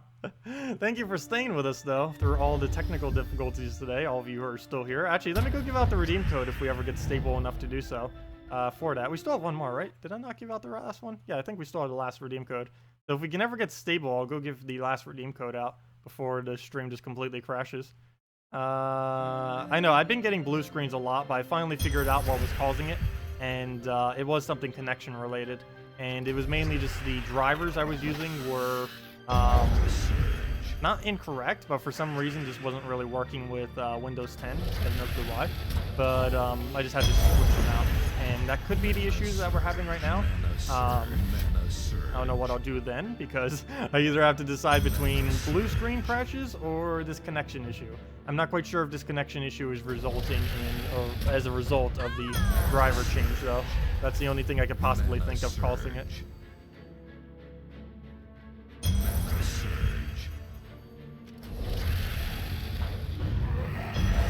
Could a fan behind your computer? Sounds like heat issue. It could be. Let me go check the temperature, and I'll tell you if it's a heat issue. Let's see. Is it a heat issue? Come on, program. Yes. Nope. It's not a heat issue. Nope. It has gone way higher temperatures than this before and has been completely stable. Not even close. It's like 81 degrees Celsius. It has gone to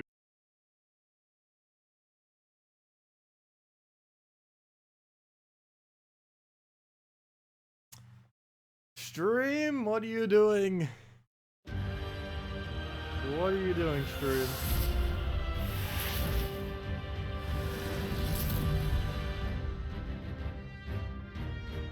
Yeah, you have two seasons by you, winter and summer. Yeah, that's basically how it is by me too. Though, technically there's not even a winter. It's summer, summer, summer, and spring is normally the seasons I have near me. I kind of miss not having actual seasons. I also miss not having snow. I actually do like snow a lot. I don't like shoveling snow, but everything else about snow I do like. Mana surge. Mana surge. Okay, connection issue seems to be stable, kind of now. Kind of. We'll see how long it lasts. At least it's not so unstable that we can't stream. So, fortunate for that. But if this keeps happening tomorrow, I might need to relook into that or switch out the drivers, or, I don't know, do something with it. Try to fix it, troubleshoot it. That's the only thing I can possibly think of that has changed from what I normally do. It's just the driver change. Oh, did he just kill? Okay, good. I thought he just killed us there. Wait, what? Oh, he doesn't have his trait. Oh, that's why he didn't kill us. He would have if he had it. Wow. That was close. Mana surge. Mana It's been the coldest month by you in years? I don't know if it's been that cold by me. I know it's been pretty cold lately. I don't think it's gotten that cold, though.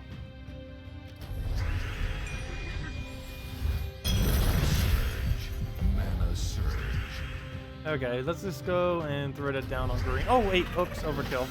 I did that for 4 mana, and I just wasted a bunch of purple. But we'll throw that down. Get ourselves another Aurora. And no, I'm not going to take the yellow, just in case we get purple. I don't want that to happen. Oops, I almost just cast it like a ssaszix again. I hate when I try doing that.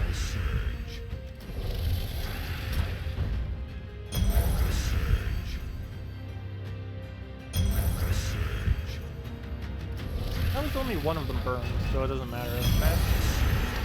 And down they go. Hey, if you guys have any other teams you want me to do, or questions or anything, feel free to leave them. Peanut butter jelly time. No, the dreaded peanut butter. Also, because I'm allergic to peanut butter, one thing that I normally do instead of peanut butter and jelly is cream cheese and jelly. Normally on a bagel. I absolutely love bagels. I have had, like, almost every possible type of bagel. Like, when I was younger, like, almost every day, or not every day, every week, we'd go to bagel places. Also, there's a New Jersey bagel place in South Carolina, which is absolutely amazing, because New Jersey has amazing bagels. They even have the Boarhead brand, which is what I'm always used to. And, yeah, they have good stuff. But yeah, that's basically my peanut butter and jelly, just bagels with cream cheese and jelly. Mana surge. Arena? You want me to do an arena run? I did say actually last week someone requested for Warlord 4, and I never did it.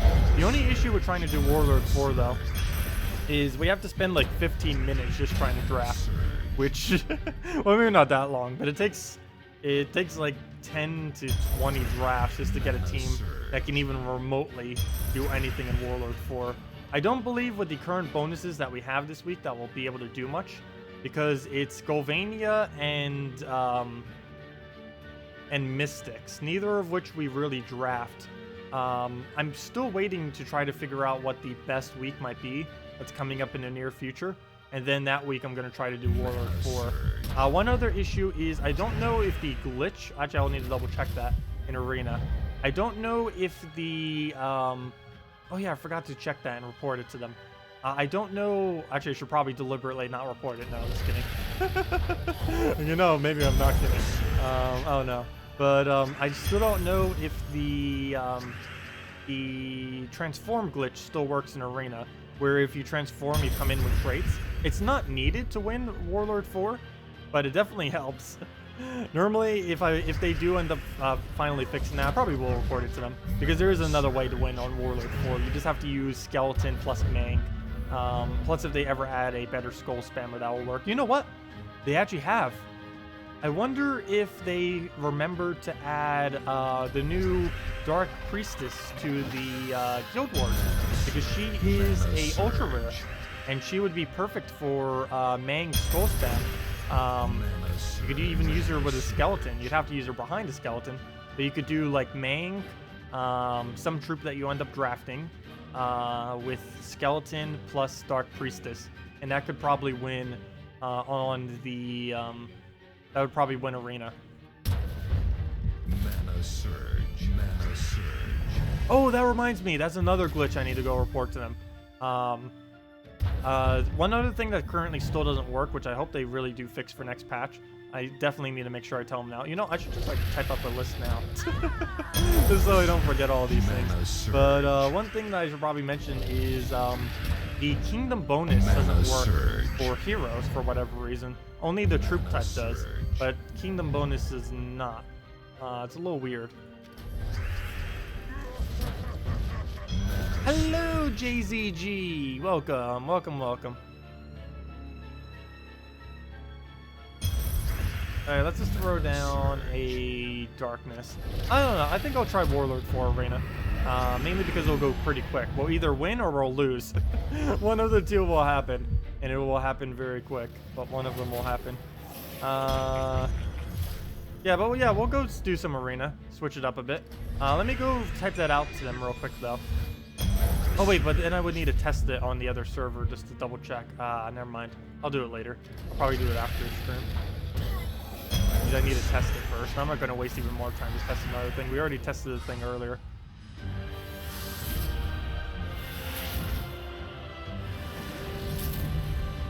Okay, so let me go and... Wait, what is Locks? I actually don't know what Locks is. What is Locks? Nope, it's a way to prepare salmon. Oh, okay. Salmon. Oh no, I've never been a really big meat or fish person. I do like fish, like I don't mind salmon and stuff like that. Never heard of Locks before though. Let me go Google that. What does it even look like? Just normal salmon, just done differently, prepared differently? Apparently, because that looks like normal salmon.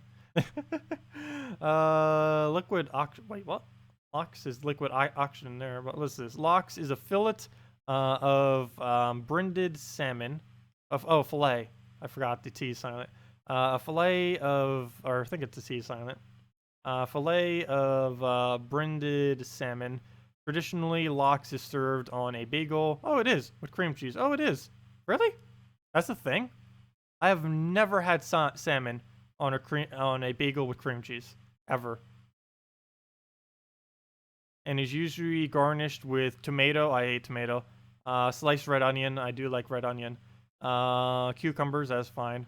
And sometimes cappers. What are cappers? What on earth are cappers? This is just adding more questions. What are cappers? Oh, I hate those too. That's another thing. I don't know why. I absolutely hate tomatoes. Like I hate so many raw vegetables. Yes, tomato is a vegetable. I don't care. It's not a fruit. It's a vegetable. It's a vegetable. I will never believe that a tomato is a fruit. It is a vegetable. But I don't really care for almost all rare raw vegetables. Like cooked, I'll eat pretty much every raw vegetable. But raw, I hate like almost all of them. Let's see. And pretty much every vegetable by default I consider raw. What was I about to do? Oh yeah, arena. Let's go mess with arena. Also, I still need to go give out the code. I said I was going to do that after the connection issues, and it has stabilized out enough that we could probably do it. Okay, all of this is useless. I'm going to see if we can try getting a good draft. I'll try doing it a couple times until we get something amazing. Well, let's just get rid of all this junk. No. Fire. See how much gold we actually go through. I could actually save some gold if I move my thing up to Warlord 4 difficulty. It barely saves any these days, though. I think it only saves like a couple hundred each time. Peasant, the dream. We got this. Oh, I'm joking, but we might actually have this. I was kind of joking. Let's see, red. No, that won't work. Or will it? Red, purple, blue, yellow. What would be our brown? Or it would be a brown-green weapon. Cauldron. I don't think that's gonna work because we don't have 25% this week. It has way too high of a mana cost. Yeah, that would be our team. Yeah, it's not gonna work. It's not gonna work. Under lower difficulty, it would. I do want to try doing Warlord 4. It's been ages since we tried doing Warlord 4, though. Well, no, that works. So let's just pick whatever. Whatever. Wow, these drafts are horrible. I'm also trying to see if the new troop is in the arena or not. I really hope it is, because that would be perfect. Nope, all three of them completely useless. That would actually be good if we actually needed it, though we do... Oh, no, that's the same exact color. That's funny. She would actually be a really good pick if we didn't have a Goblin Shaman and a completely different team. But there's no way in knowing that she would be our last slot. Plus our previous drafts were horrible anyways. Okay, come on. Something like we could at least attempt it. Ooh. Ooh. Let's see if the glitch still works in the main version. I think it should. Never mind. Never mind. Scratch that. Oh, wait, never mind. Never mind to that, never mind. Fire Lizard Loop. Can we get away with it? That's very unlikely. Ooh. That's not good. Okay, repick. And let's click to battle. Redeem code? Yeah, let's just give out the redeem code now. While I'm trying to figure out what I can do for our team. So let me go get that in. This is the last redeem code for today. We will have 2 more tomorrow, though. And assuming Salty gives me more codes, we will have them again on Monday and all that. But let me go and move that over. Get this in. We'll get the game code. But yeah, use this on gemsofwar.com underneath the game code section. I'll also post a link in 1 second. Let me just get this into the interface. And then I'll get it into chat. And then we'll go use it. So just put that right there. Get rid of the link. And center it some. There we go. Click OK. Move it to the corner. And let me go get this into chat now, since we already have the full thing typed out. And here you guys go. And all you have to do is go to gemsofwar.com underneath the game code, or go to that link. Go under your options thing right here and see what your invite code is. Use whatever yours is. And this is for PC mobile only, unfortunately. But just go do that, and it will give you some free resources for the game. Put that in, tab, the code. I'm not a robot, pretty sure, though it keeps asking me every single time. So it's making me question my existence. So we'll go into there, and we get the normal reward of 2 treasure maps, 1 gem key, 200 souls, and 2,500 gold. And from that, we get 1 gem key, which we will open. Perfect. Casual Kraken. Too bad we don't actually need a Kraken. That would have been great on any of my other accounts, because I don't believe any of them have a Kraken. But there we go. Casual Kraken from a key. Too bad we have like 300 of them. Or, I mean 30, not 300. Never mind, only 17. Only. Only 17 Krakens. But yeah, there we go. Another one. Another one for the pile. Oh, why am I going in here? Probably because it was flashing. I meant to go to arena. don't know if I'm gonna bother keep drafting. I might just do a normal arena run. If we don't get it in 3 more drafts, I'll limit it to 3 more drafts. If we don't get it in 3 more drafts, I'm just going for a normal arena run. Well, this isn't dead yet. Yeah, now it's dead. Because we can't go Mang. So that means we can't do it on higher difficulty. Our only choice is really Mang.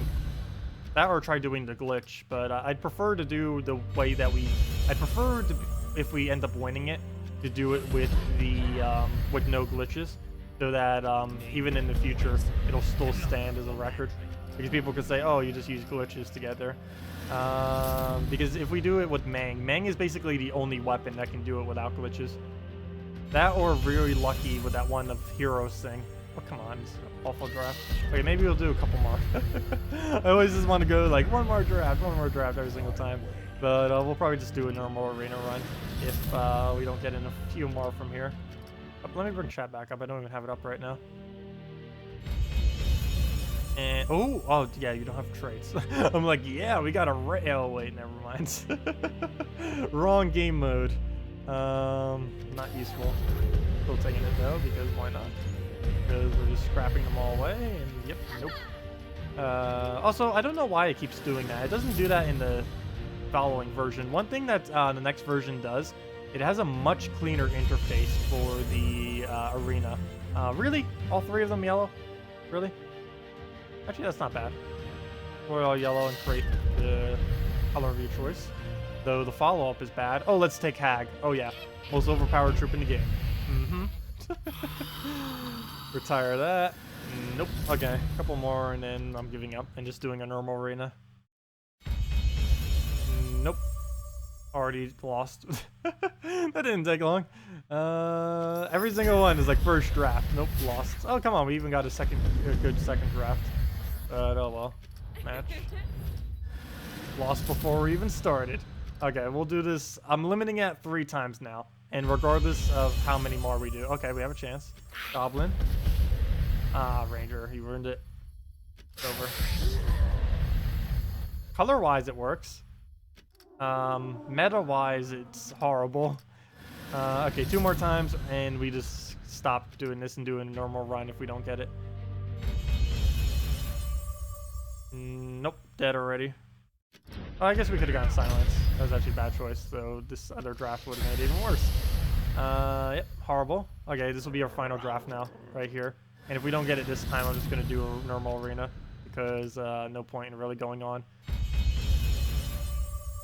Okay, we have a slight chance. That slight chance has just died. I think I'm going to stick with this team, though. We're going to stick with it. So let's go. We're going to use it for a normal run, though. We're not going to bother doing whatever we're going to do.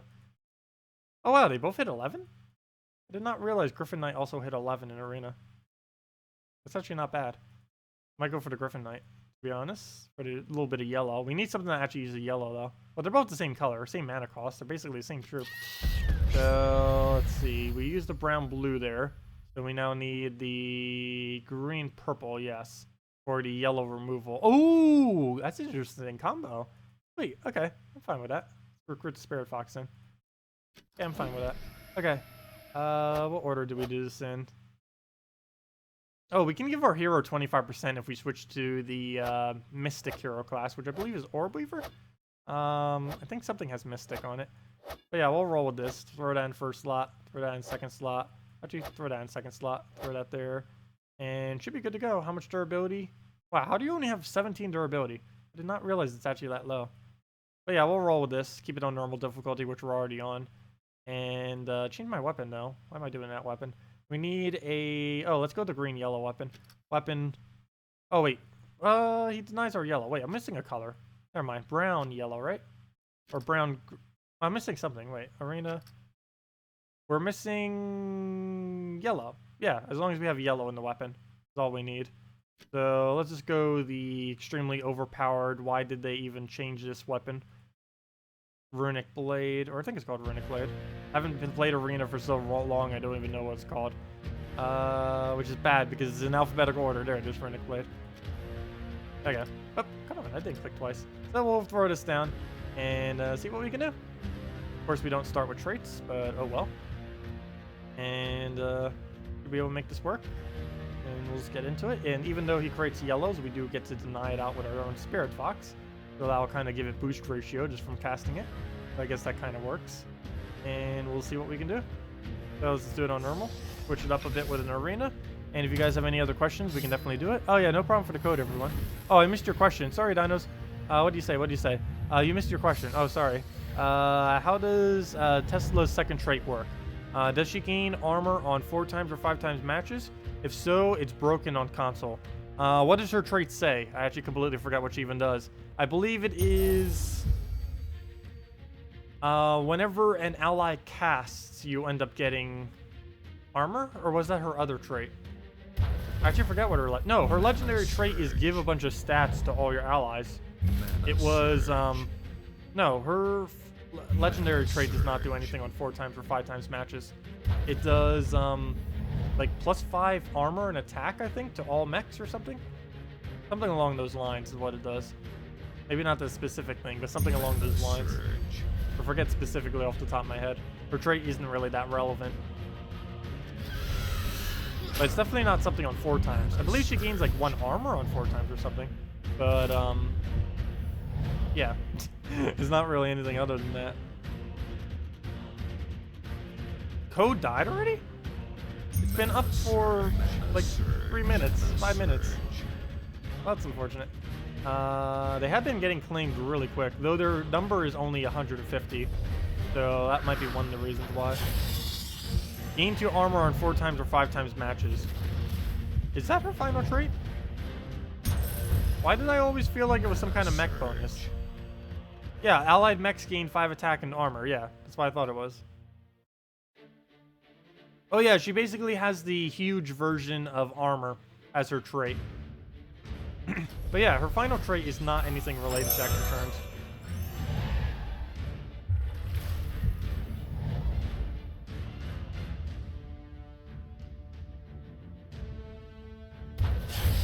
Oh, there we go.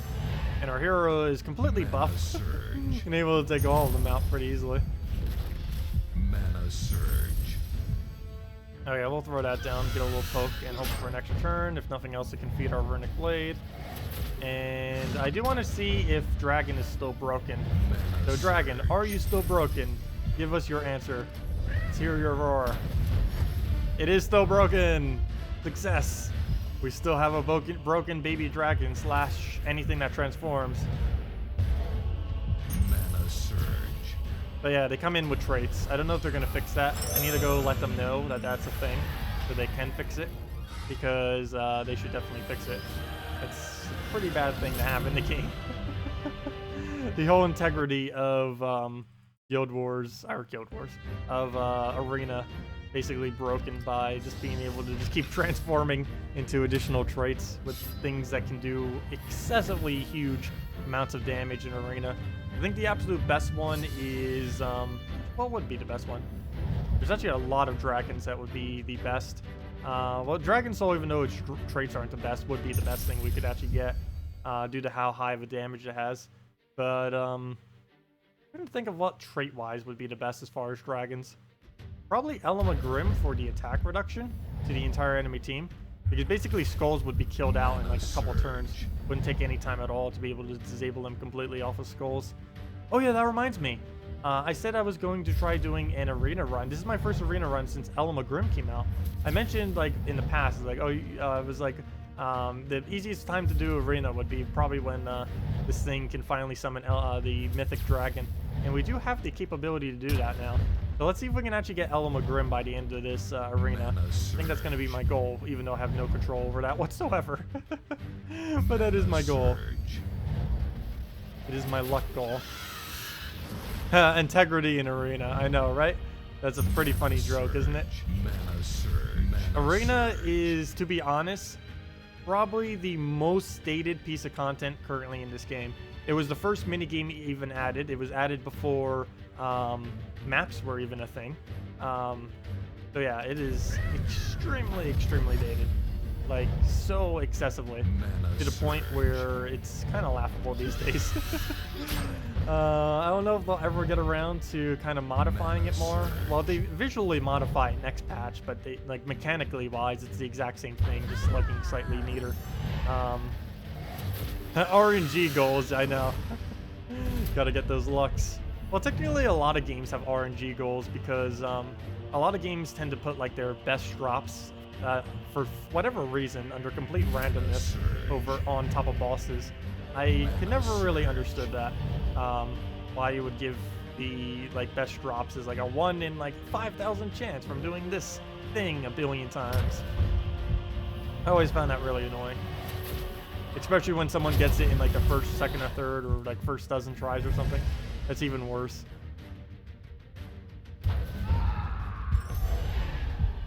Yeah, Arena is a giant waste of time. But it's still fun to do. It's a nice change of pace for the normal battling. But as far as like the payout from it, it is pure waste of time. As far as like what you actually get as far as resources. You can easily farm all the trophies, gold, like literally everything it drops, like 2 to like 4 times more in just doing PvP. Actually, probably even more than that. Like, well, actually, probably way more than that because you're getting glory too, so you're going to get even more glory keys in that time. And yeah, it's just really unbalanced as far as how poor the gain is from it. When you're first starting out, it's pretty nice because you're not able to do that well at soul farming when you first start out in the game. And Arena is the only thing that Arena really is good for is like when you first start out an account, doing Arena is pretty good for souls. Since you don't really have other options to use, your Valkyrie doesn't gain enough souls. If you don't have a Dragon Soul or Ward or any of the static soul gains, you won't really be able to do much. And Arena is just kind of your best bet for it. Even if you get a Ward or something, unless it's like a Dragon Soul or something, you normally don't bother because it won't be enough gains.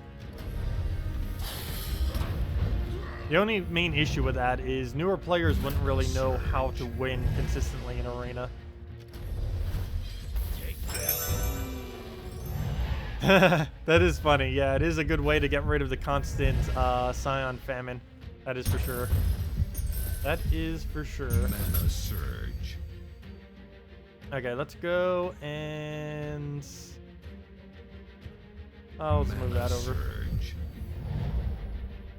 Now I already forget what kind of glitches I was going to mention to them earlier. I know I was going to mention the one about transform. Was there another glitch I mentioned in the last like 15 minutes that I forgot about?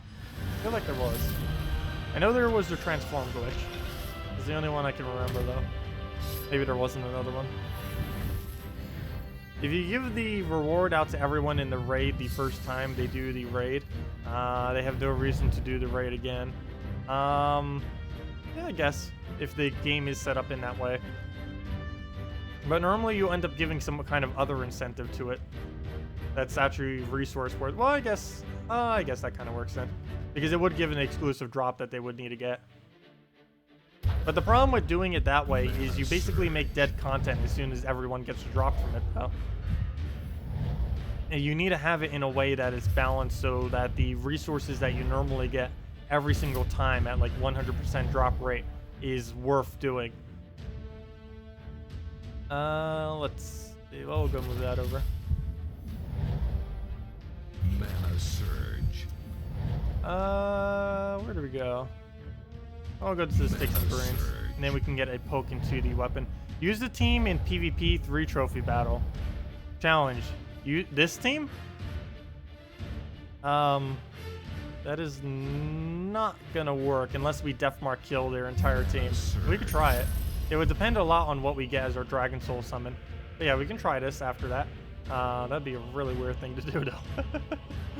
That's gonna be excessively weird, but we'll go try. Oh, double skulls. Whoa, hey. Calm down on the skulls. Whoa, he's getting really aggressive. Triple skull right there. I only wanted a double. It was only a single that turned into a double that then turned into a triple. Oops, not any more. Oh, that's the best one we can get. Or one of them. Entangled. Huge for the HP gains. Let's see. Actually, that's not the best, but hey, Entangled is still fun. Well, let's go and wait. Hold up. I don't use red. Oh, no, I do. Never mind, baby dragon. I was about to I thought that was my base team for a moment. I was like, wait, why is there red that we can't take for mana? Never mind. False alarm. I forgot we had baby dragon, even though it just literally summoned. Oh, wait, why did I not kill it? Fail. Let me go kill it. That will give us enough scroll damage to poke him as well. Mana surge.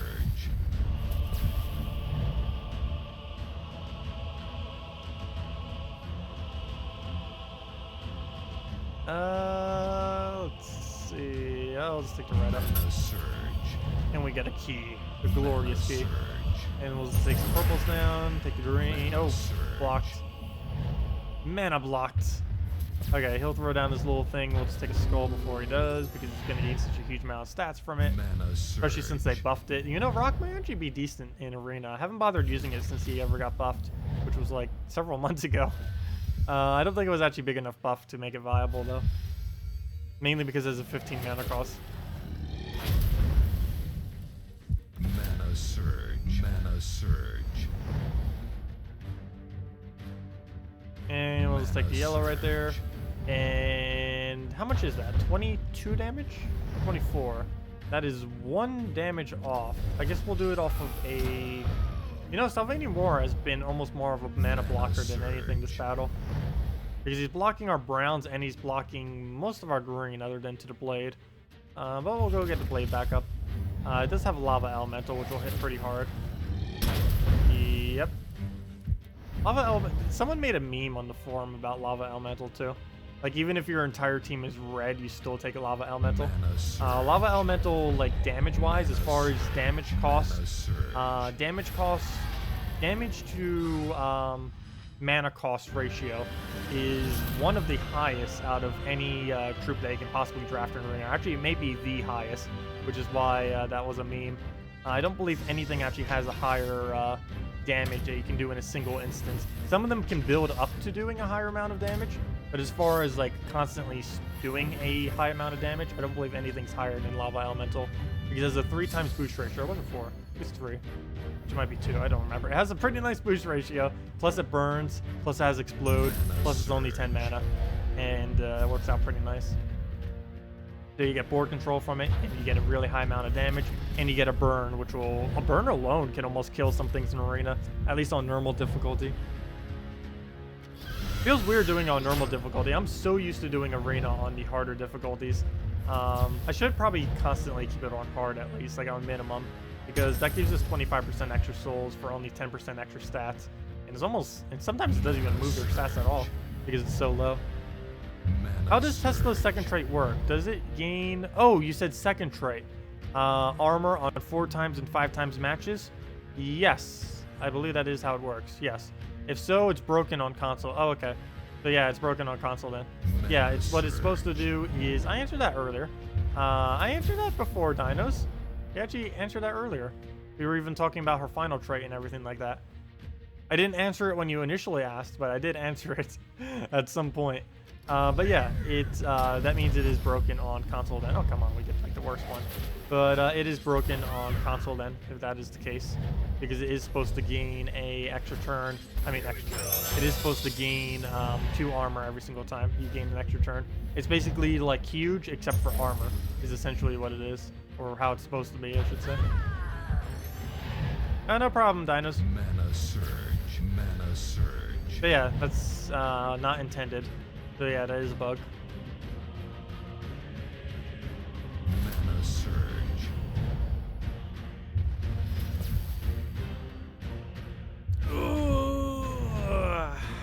Okay, where were we? Let's go and sure, purple. Mana surge. Mana surge. And Spirit Fox is enough damage for... Oh, could have killed the other one. Actually would have been better. Oh, wait, what? Mana surge. Oh, you definitely would have been. I didn't even kill it. Wow. Mana surge. Okay, well, we'll throw that down. Oh, forgot to take the blue. Ah, that would have been match right there if I would have done the other way around. If I would have Spirit Foxed that one, and then that would have died because I had 11 HP then. Fail. Mana surge. Oh, we'll go through a Runic Blade, and wow, they go down so quick. Or so easily, I should say. This isn't actually quick. Could definitely be a lot quicker. But they go down so ridiculously easily. Wow, what's with all the... He is so aggressive with skulls off the cascades. Where's Salty? I do not know. Salty is not around at the moment. Actually, in Australia time, it's probably there like 5 a.m. kind of around that time. They are really early right now in time zone. Oh yeah, it's 4 a.m. I was close. I was 1 hour off.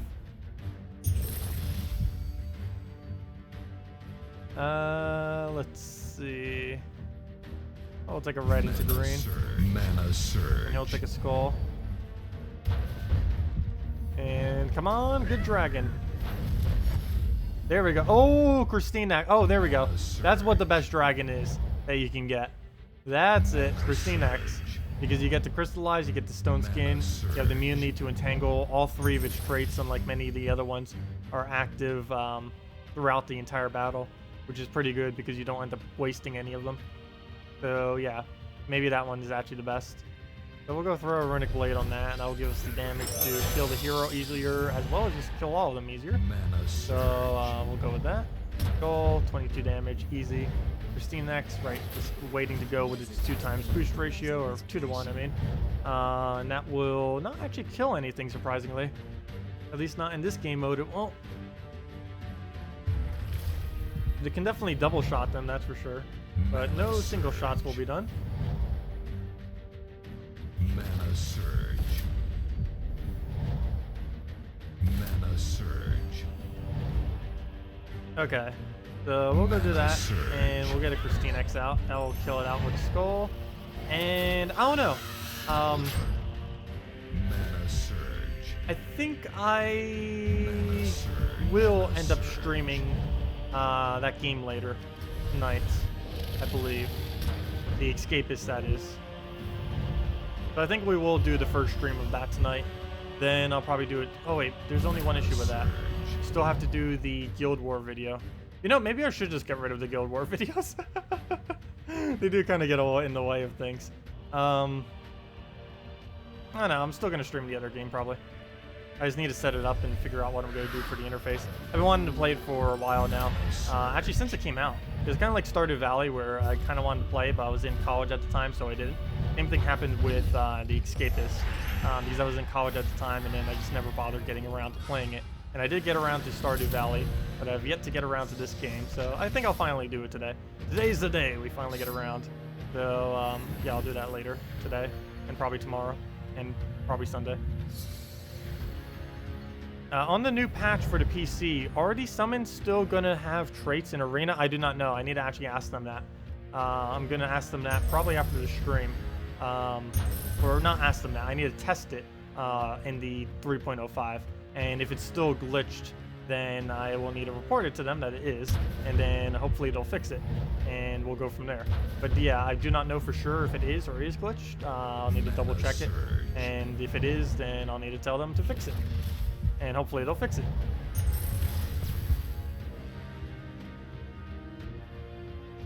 Also, do any of you know any other glitches on the PC mobile version that still exist right now? Because some of them they might not know about. Some of them I might have even forgotten about. I know a lot of like really small ones, many of which they probably won't even bother really fixing. Really? Really? That's still a thing? It is still a thing. That's actually the first time I think that has happened since they modified Egg, or the dragon. But our baby dragon has just unbirthed itself into eggs. Good job, baby dragon. That is hilarious. At least it doesn't do dragon into dragon anymore. Baby dragon used to be able to transform into baby dragon, but that's not possible anymore. But that's still even funnier. A baby dragon transforming into dragon eggs. If nothing else, that's actually stronger than a baby dragon. Because we get infinite baby dragons out of it. Okay. 2 to 1 boost ratio. Let me count it out this time. 8, 9, 10. Okay, we definitely have enough. So we'll go and throw that down. Oh, we should have done it on the actually, never mind. Wait, what?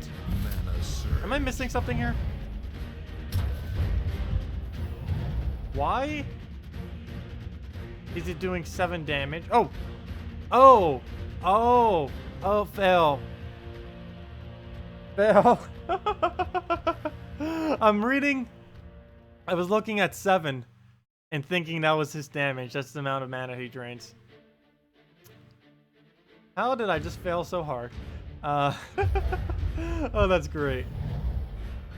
Mana surge. Well then, yeah, that would be his amount of mana drain. Okay then. Mana surge. So we'll go throw that down. Get ourselves some eggs, and it misses all the targets I wanted to do. But at least we got the backup baby dragon. So we'll go and I guess I'll throw it on the summon because I don't want to have to deal with him summoning a new troop. Then we'll have to just re-kill. Mana surge. Mana surge. And we don't use red because we don't have baby dragon anymore. Get the purples. Mana surge. Mana Well, that will surge. definitely kill him at least. I can't believe I just did that. Okay, we'll just go throw that on yellow.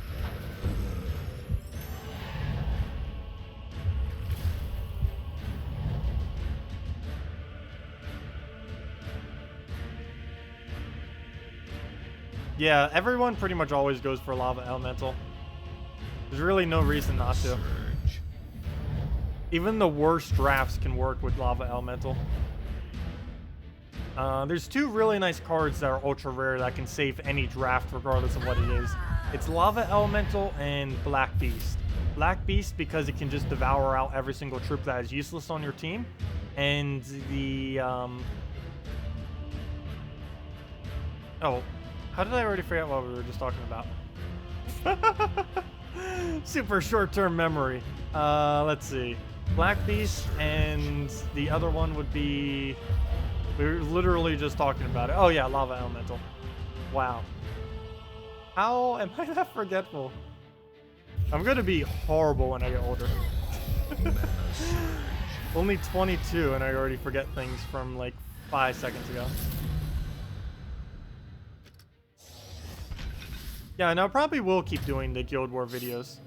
Also, Chris, you might be a little bit behind on the, that or you're typing that in a little bit later. Make sure the little button says live, or and is not grayed out. Because if it's grayed out, it means it's not live. It needs to have a little red button thingy next to it. Oops, and I just hit the chat, show chat. Let's see.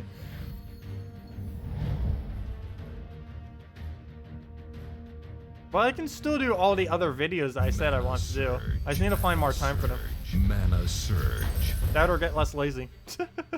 Because sometimes I delay them doing things. Well, yesterday, one thing that took up quite a bit of time from yesterday is I actually did end up watching the full live version of the James Comey testimony thing.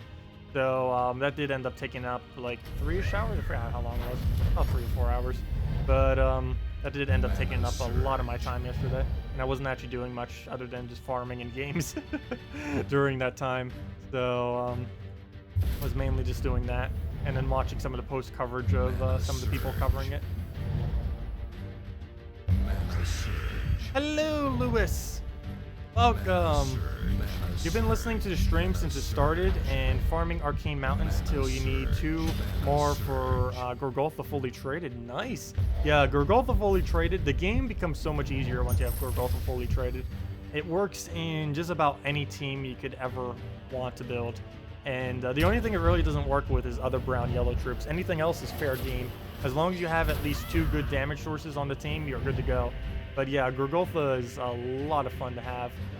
Mainly because of how tanky it is. It basically negates out any fears you'll ever have of needing to face skull-oriented teams. And you can also keep distracting based on skulls, at least on the current PC mobile AI.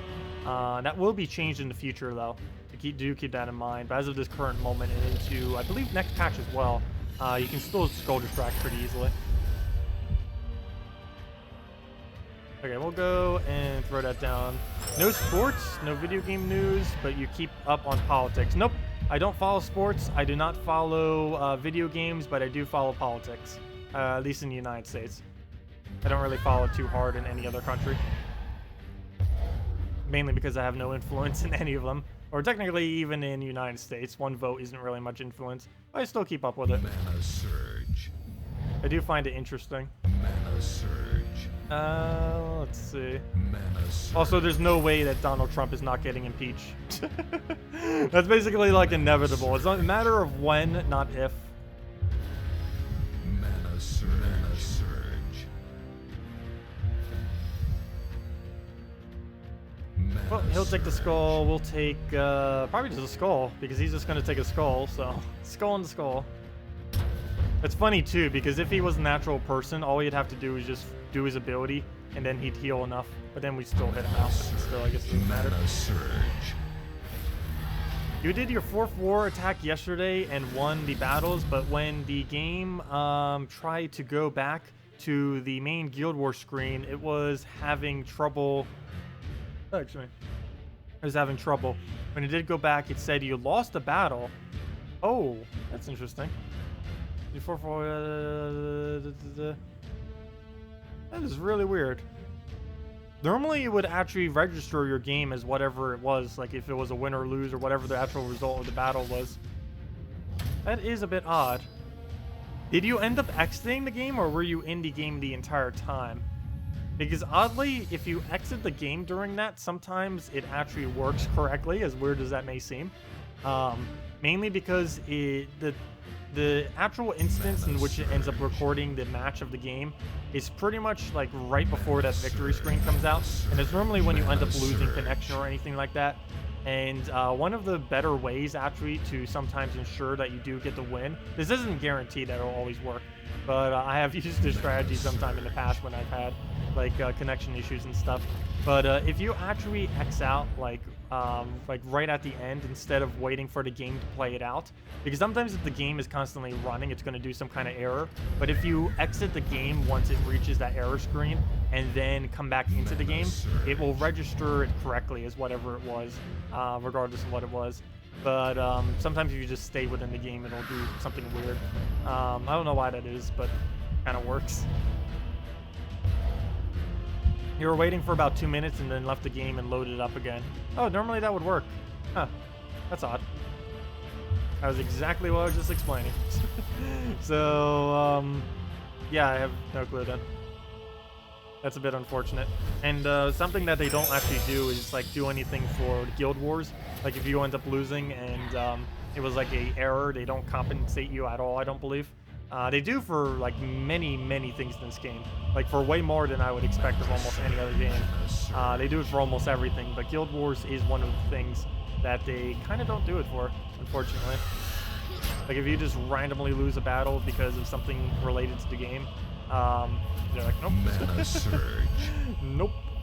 Or at least that's what I've heard. I've never actually had to file anything for them. Well, actually I did once and they actually did do it. But that was because it was a like a guild-wide glitch, and they were kind of like, "Oh, okay, so we'll fix that." But that was the only time. Mana surge. Mana surge. You had a familiar problem. Non-stop loading loop ended the battle after 15 minutes. Whoa! You waited the loading loop for 15 minutes, or your battle took 15 minutes. Still got the win. Like Tacet said, just said you actually registered you to win directly after. Yeah, if you end up, generally what's supposed to happen, if what the game does is you'll end up, it's every single battle is instance and does not actually need any kind of connectivity to the internet, even though like literally everything else in the game does.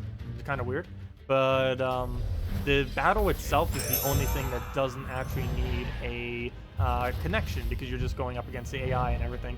But the first time it'll need to do something is the moment that you'll end up getting the result of your battle. And if you end up leaving as soon as you get the result of the battle and just come back into the game, it will record the result properly, or at least it should. But yeah, that's how it's supposed to work. If it doesn't do that, then well, this is unfortunate. But that is how it's supposed to work. Mana surge. We'll go for a purple. Purple. We haven't done that meme for a while, but we'll let him poke us. We have enough for one poke to kill it, though I do not see a poke for us to take. Or even for us to lure. Let's just throw blank Shadow Dragon. It has traits. I'm not even using those traits. Also, I didn't mention it earlier because it kept chatting, but we got a KrissTigger again in the previous battle. Also, this is our last battle. I didn't even realize this. Arena's kind of just going by so smoothly right now. Let's see. It's been such a while since I've actually bothered playing it. In like a couple weeks since I've bothered doing an arena run. And here we are, doing an arena run. I really hope whatever they do for the crafting system is actually good, though. Because we do need another good mini game in this game. Also, they need to update all the current existing ones. Because treasure hunting and arena both pay way too little. And maps, they need maps. They need something else for maps. Like, this pile of maps is never going anywhere. We have 2,056 maps just sitting there. I wouldn't even mind just getting a one-to-one conversion of them to gems, like what they used to do. Because back in the day, this didn't actually last for that long. It only lasted for like 5 months, 6 months, I think, somewhere around there. But back in the day, when you used to get a 7x cascade, instead of getting a map, you used to get 1 gem. It's also why whenever you see your defense getting gems occasionally, that's still left over from when the game first started. From when you used to get gems from, actually even back when the game started, it used to do that. But it was left over from the concept of getting a gem whenever you get a 7x cascade. And that's why you get gems occasionally. But it means your AI team got a 7x cascade. Also, if you ever get a gold key, that means they manually swiped for a gold key. Those are only 2 resources that actually get corded in battles for whatever reason. I don't know why everything else doesn't, but those 2 are due. But yeah, you used to get a gem, and I wouldn't mind converting each one of these in a 1-to-1 ratio to gems. Like 2,000 of these, give me 2,000 gems. Perfectly fine with that. Also, thank you, Computer Type 83, for the subscribe. Much appreciated. You ran into a similar problem yesterday. Won a ranked PvP match, and error after the victory screen counted as a loss and no resources. Ouch. Not a big deal, but I know it does happen sometimes. I normally see it happening in PvP though. I've yet to see it ever happen once in Guild Wars. That would completely ruin my recording too if that ended up happening during Guild Wars. That'd be awful. But what was I about to do now? I know, we'll just go mess in PvP. Oh, didn't someone want me to do the PvP team I did in PvP? Or I mean the arena team I just did in PvP? I don't think I can do that. I can barely even use my normal teams in PvP, you know, I shouldn't say that. But I don't know, I've been getting pretty unlucky today, to be honest, as far as how our team's been going down. Let's see. Actually, let me go back to the cheap Crimson Bat. Might as well. I was mentioning this earlier as the team that you can basically use within arena in PvP if you, or really everything in the game, if you want to just use some event keys this week if you haven't already to get a Crimson Bat. This is what I did also on the beta version, because the beta version's on the same event that we are right now. So since the account has basically nothing on it, I figured I'd just get myself a Crimson Bat and make a team similar to this. The exact team I ended up doing on that other account though was Soothsayer, Valkyrie, double Crimson Bat. But this is the cheaper version, and works just as well with only 1. And this is the cheapest possible Crimson Bat team you can make, and it's pretty solid. Just as solid as any team you'd really make. It doesn't have any disadvantage, even though it's a lot cheaper. All you need is fully traded Soothsayer. The other 2 do not need any traits, and they'll function perfectly fine. Let's throw the Crimson Bat, number 1. Get in a Soothsayer, and wow, we're actually going to get a double cast. If you can get double cast with Crimson Bat, it's definitely worth using Crimson Bat. If you can't get double cast, then it is definitely a lot less worth it. But looks like we have it if he doesn't take the right move, and he doesn't. And wow, that's match. Double cast, pretty nice. If every battle could be like that, it would work out really well. Earlier on in the game, you tend to get a lot more battles like that. Later on in the game, you don't, mainly because of the HP values tend to be high enough that they survive 3 shots. But here we go again. Looks like we might be able to double shot. If nothing else, we might need 1 skull. Do Christine X, Dragon Soul, Elma Grimm, and Aurora. Sure. Weren't we already doing that? No, I was doing something similar to that. I didn't bother doing that exact team though. But yeah, we can go do that. We'll go do that right after this battle. If anyone else has any other teams you want me to do and stuff, just let me know. Any other questions?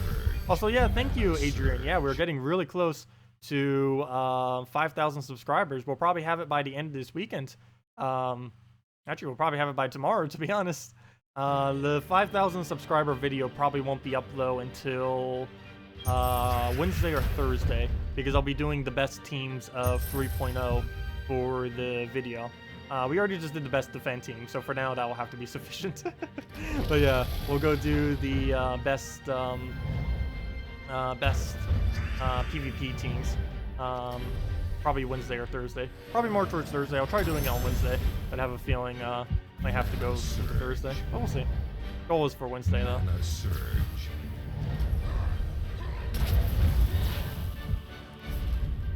Nothing can beat Dragon Soul, KrissTigger, Dragon Soul, KrissTigger. That works out pretty well too. It's actually pretty beatable though.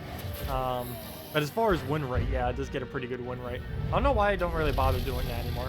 Probably because it just seems so basic. But it does work. Basic can be good. And oh, there we go. Scroll down, and down it goes. Hey, we got an extra turn too, even though we don't really need it. But let's go and throw down our whatever was just suggested there. The KrissTigger, Dragon Soul, Elamagrim, Aurora. So we'll go mess with that. See what we can do with it.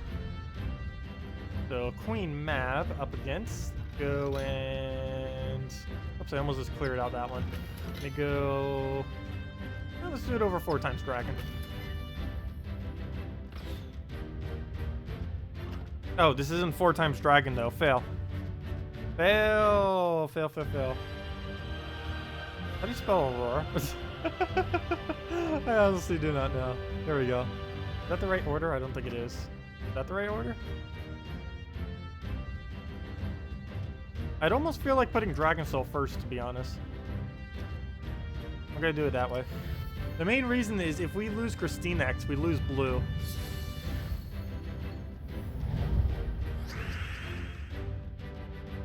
Okay, purple right off the bat for the crystallize. He'll take skull. He'll use mercy. We'll take his yellow.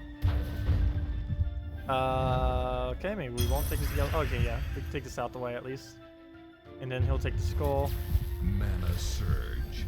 Oh, never mind. He won't take the skull. Mana surge. Just taking random reds because it's not in sight. Take the yellow. Oh, he gets a pair, but only 1 pair. Not gonna make a difference. And I have no way of stopping it. Mana surge. Mana surge. Oh, there we go on Dragon Soul. And yeah, he'll get that pair right there. Oh, double pair. Mana surge. Ooh, that is enough for Valkyrie. Mana surge. We do have him on distract though. Oh, never mind. We just took the skull. No more distraction. Let's go get rid of his blue so he can't do anything. Mana surge. And nope, he knows he can't do anything. I think I'm gonna wait a turn before I throw it. Take that and just take a skull. Oh wait, that will give him... Oh no, that will give him 5 times a green. That is unfortunate. I might have to Dragon Soul here then. Yeah, we'll Dragon Soul. Come on, distract. Mana surge. Nope. Okay. So we'll let him do his thing. He'll take a pair. Okay. Oh, that's fine. Got another distract, though. Can we keep it? Yes, we can. We can remove blue again. So we'll go do that. Nice skull into it as well. We'll throw an Elamagrim. And here we go. Solo Valkyrie. Poor thing. And we'll try killing it off Dragon Soul, though I don't know if that's enough skulls. Yes, it is. I think that was exactly enough. At least how many we hit. And you're gonna tell us about your nickname for 5,000 subscribers, right? Should I? I do need to do a video on that eventually. I don't know for sure. I keep delaying it. No, it's nothing really too interesting. I feel like I'm hyping it up a lot more than I really am. I kind of already said it before too, briefly. Not really anything too interesting. Well, it's kind of interesting. There's a little bit of a story.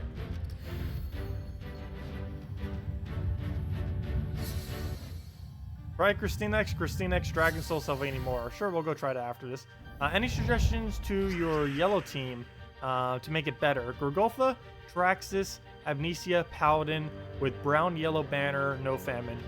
Gorgolfa, Traxxas, Amnesia, Paladin.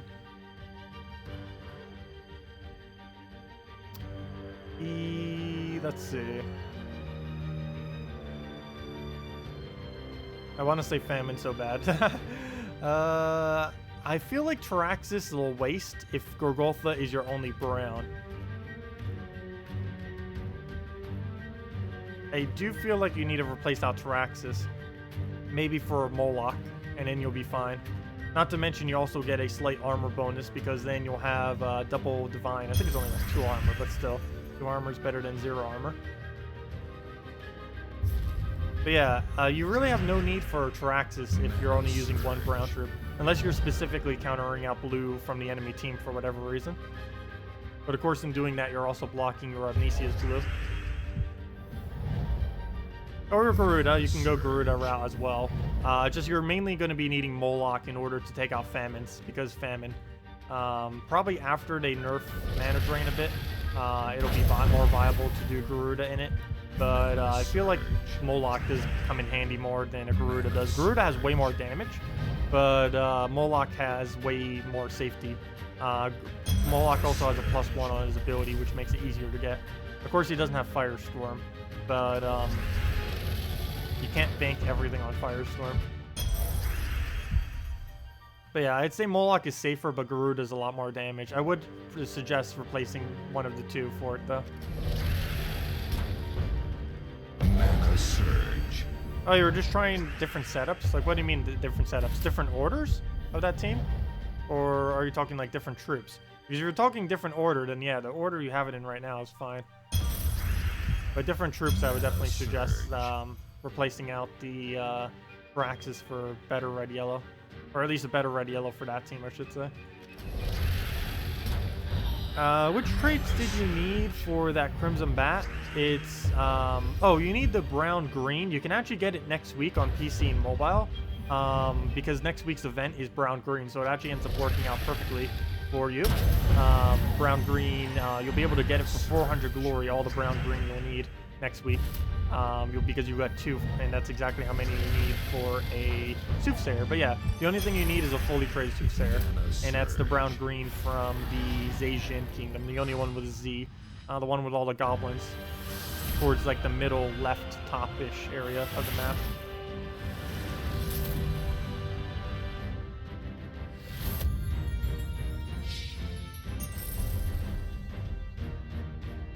Oh, no, I clicked battle again. Well, this is kind of similar to the suggestion, but not exactly. So I will be doing your team, Max. I will try it after this.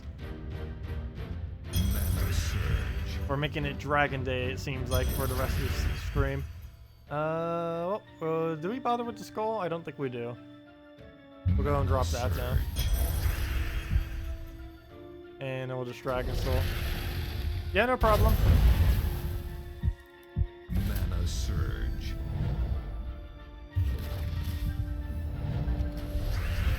And we'll just take out some greens, I guess. Make sure that spider doesn't get up, but then again, he's just gonna take the blue, so I guess that didn't really neutralize that threat. But he'll go take some green, and that does give him a spider. His spidey senses are tingling. Mana surge. Mana surge. Let's see. Every day should be Dragon Day. Yeah, I know. Dragons are still really powerful. They're still probably the strongest troop type. Or one of them, definitely. Definitely top 3. Top 3, in no particular order, is probably Daemons, Dragons, and I guess Divine would be the other one. Not because there's really good synergy with Divine, but because there's just so many good Divine troops. Which is kind of weird. There's a lot of the good Divine troops, but they don't have synergy with each other. Really odd. Mana surge. But those would probably have to be the 3 best types in the game right now. Surge.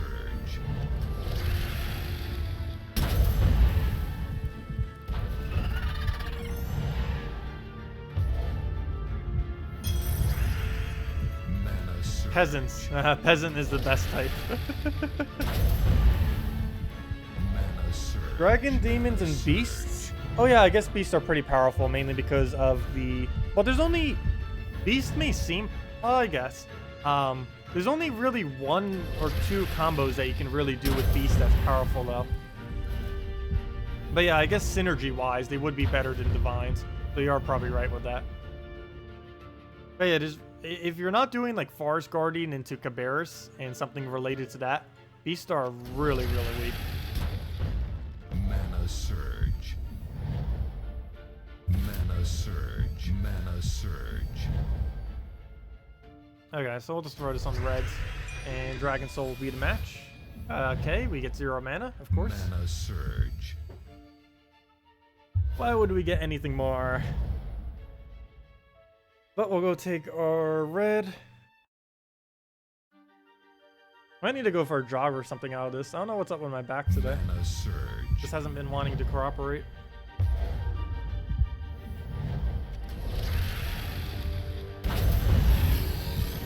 Mana surge.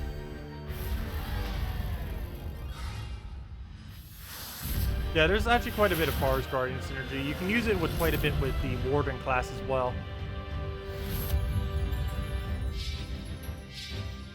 Yeah, Direwolf into a Green Seer. If you're not using it for Guild Wars, Direwolf into a Green Seer is absolutely amazing how powerful that is. Okay, let me go do that other team now. Okay, let's just clear this one out, I guess. Get rid of it. All of you go away and then put it back in. KrissTigger. Wait, was it double KrissTigger? I actually forgot what team you suggested. It was Double Cry and Dragon Soul, the D, and oh no, the D almost doesn't bring him up. Though I believe in next update you get to see 10 cards per screen instead. It was either 10 or 12, so we'll still be able to search it with the D. And what was the other one? Don't anymore. There we go. And banner's already correct. So let's go and do that.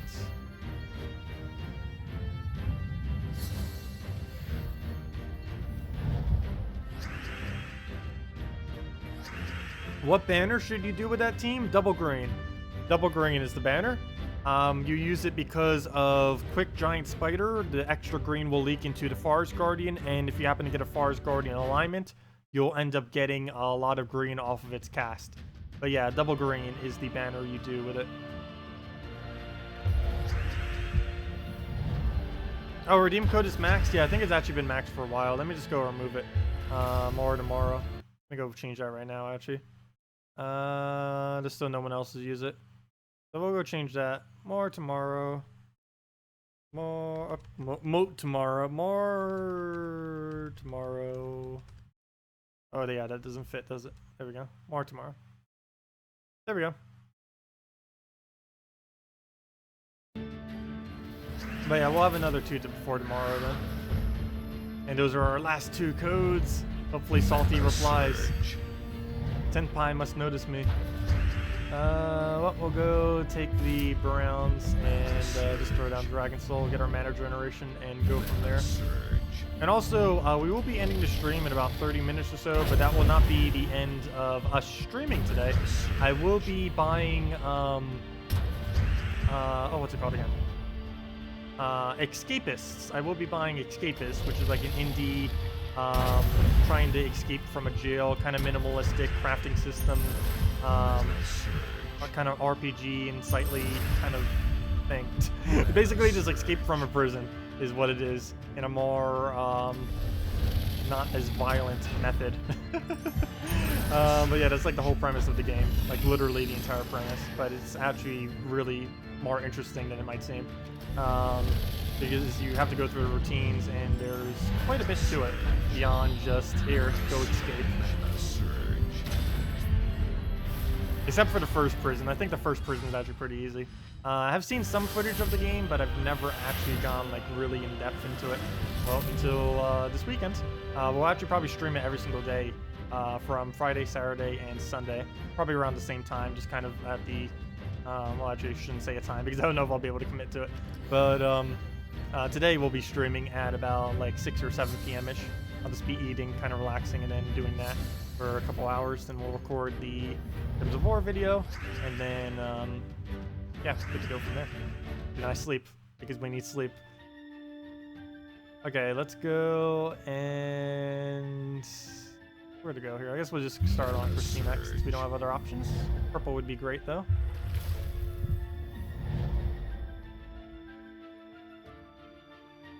Oh, since it's same as console, it's 10. Okay, thank you. Yeah, it would be 10 troops, then you'd be able to see.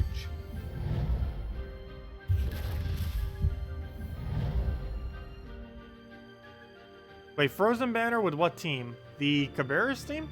I guess you can use Frozen Banner. There's actually quite a few options that you can use for it. The Frozen Banner would be more Cabarrus based. Personally, I would only use that if you're doing defend, to be honest.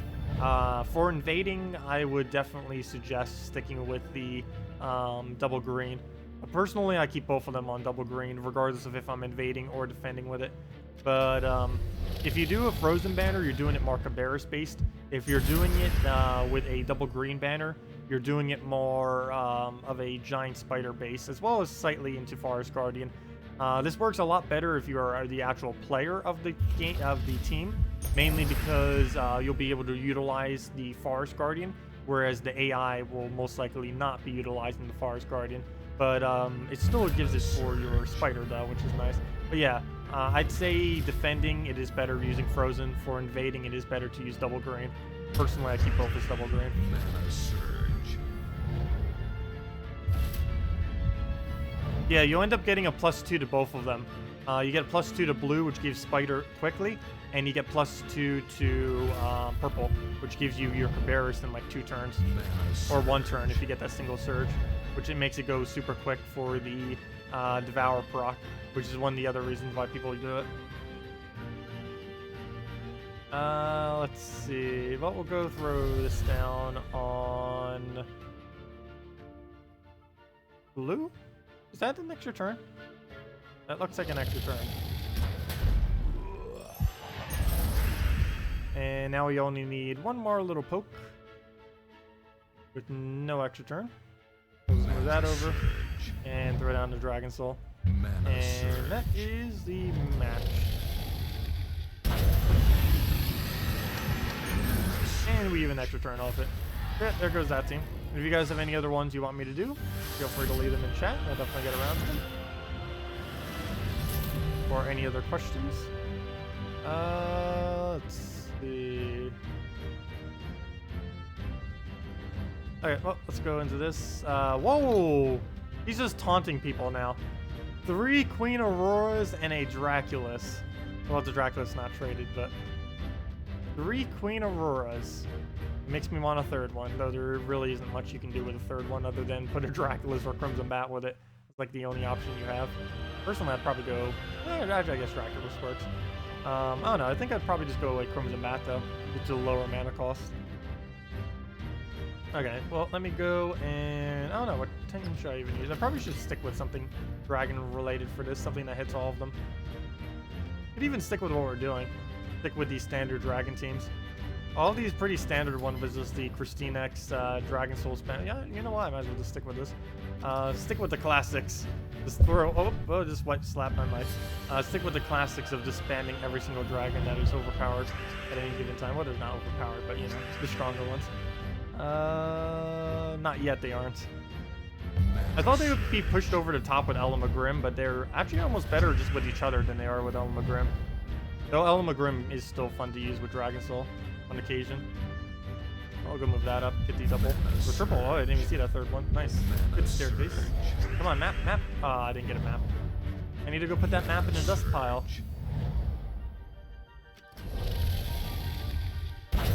You got absolutely destroyed in Guild Wars today. Lost 1 match because you missed mana, draining a Corvash. And on the next 2 matches, you lost your Herdmaster. Ouch. First turn to Insane Cascades. That is quite unfortunate.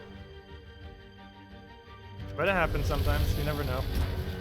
Oh, you were so mad. I normally don't get mad about, like, anything. I can't even recall the last time I get mad. This is not something I normally do.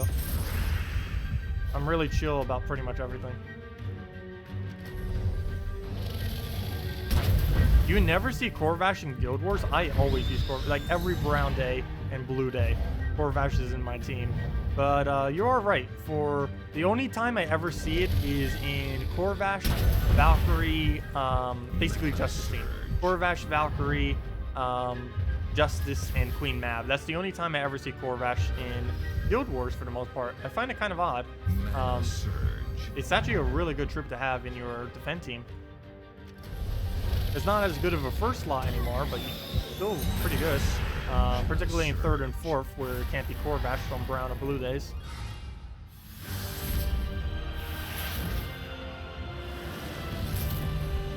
Yeah, I know. One lose can make you go from Paragon to like mid or even lower, but low mid.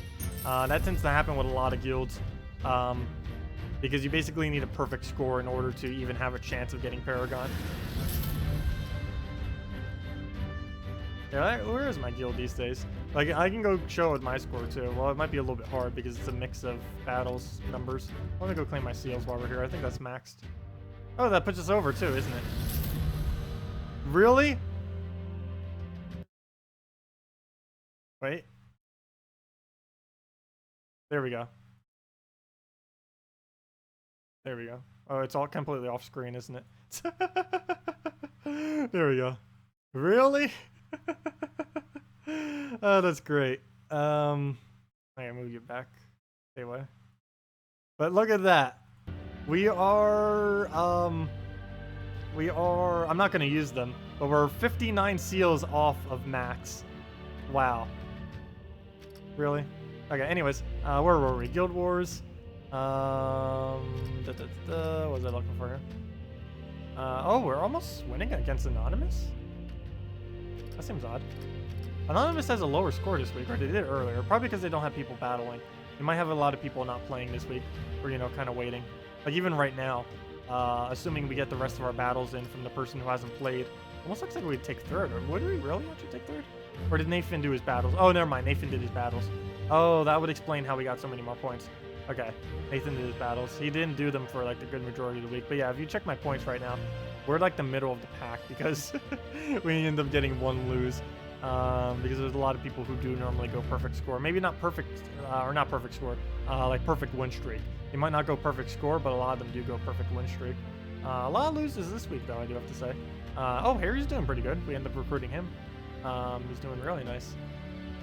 Pretty funny when the recruits do really good. Christie's a newer one, too, and Jinsey. Both of them have done better in the past. This week, not so much, though. Let's see. But yeah, we did end up losing once. No! But yeah, I don't know if we'll actually be able to make third this week. There's actually quite a bit of a gap. Not to mention, Stratgem's actually first, which is a little bit odd. Normally, they're the one, like, right below us. But they're first right at this moment. That'd be cool if they get first. I wonder if everyone in Bracket 1 will eventually get first. So far, it's only been my guild, Anonymous, and Intrum. Currently, no other guild other than these three have gotten a first place in Bracket 1 yet. So this might be Stratgem's first week, so congrats to them if they end up getting it. Is anyone here actually from Stratgem? Also, if anyone is here from Stratgem or even knows, what was Stratgem prior to Stratgem, like their guild name? Was it VN Forever? I can't remember if it was or not. Because that was the guild I used to be in too for like 1 month. You're new. Hello, Surreal. Welcome. You're new to the game and you're having trouble locating a good up-to-date starter guide. What should you search for on your channel to get started? I'd probably do the top 10 things that new players' mistakes or just common mistakes. Let me go double check. I can actually get you the link directly to the video. Let me go double check it real quick. I think if I just type in top 10 new. Gems of War, top 10 new. I think that brings it up. There it is, yeah. I think this one explains most of it. There's this one and one other one. Let's see, there's this one. And what was the other one? How to use these. Let me go do that one. 1 second. I shall get the guides. I do need to go and make a playlist for that. You kind of reminded me of that. I do go over it whenever we do Let's Play videos as well. If you look at any of the Let's Play series, I explain pretty heavily in detail most of the beginning game content for the most part. But let me go get the videos that kind of go over it. And the other one is... how do you use these? I think brings it up. Nope. Should. That's like in the title. Probably didn't tag it correctly. Signs you did not tag a video correctly. You cannot find it within seconds. Easiest way to find out you did not tag it correctly. Or with enough tags. Resources. There it is. Oh, if I type in resources, it comes out the first one. I really need to put how to use these in the thumbnail or something though. Because it doesn't even show up. Oh. My intros used to be so much louder. I see what people meant when I said I'm too loud at the beginning. I can definitely hear it now. Let's see. Okay, there's the one, and here's the other one for new player guides. The first one is how to use resources. The second one is the top 10 tips for newer players, I believe it is, or whatever I called it. Top 10 something for newer players. Top 10 tips for newer players. Yeah, that one. Okay, but that should cover everything. And if you have any specific questions, feel free to ask me directly. We'll be here for another like 20 minutes or so feel free to ask them now. I will be back later, but we won't be doing Gems of War. We'll be doing Escapist for the first time. Let me just close these out, and back to the stream and chat. Here we go. Rip ears. Rip all the ears. Oh, was it really that loud? Was it even? Oh yeah, because I forgot. I have my volume set really weirdly. I'll need to adjust that someday. I'll need to do a whole day.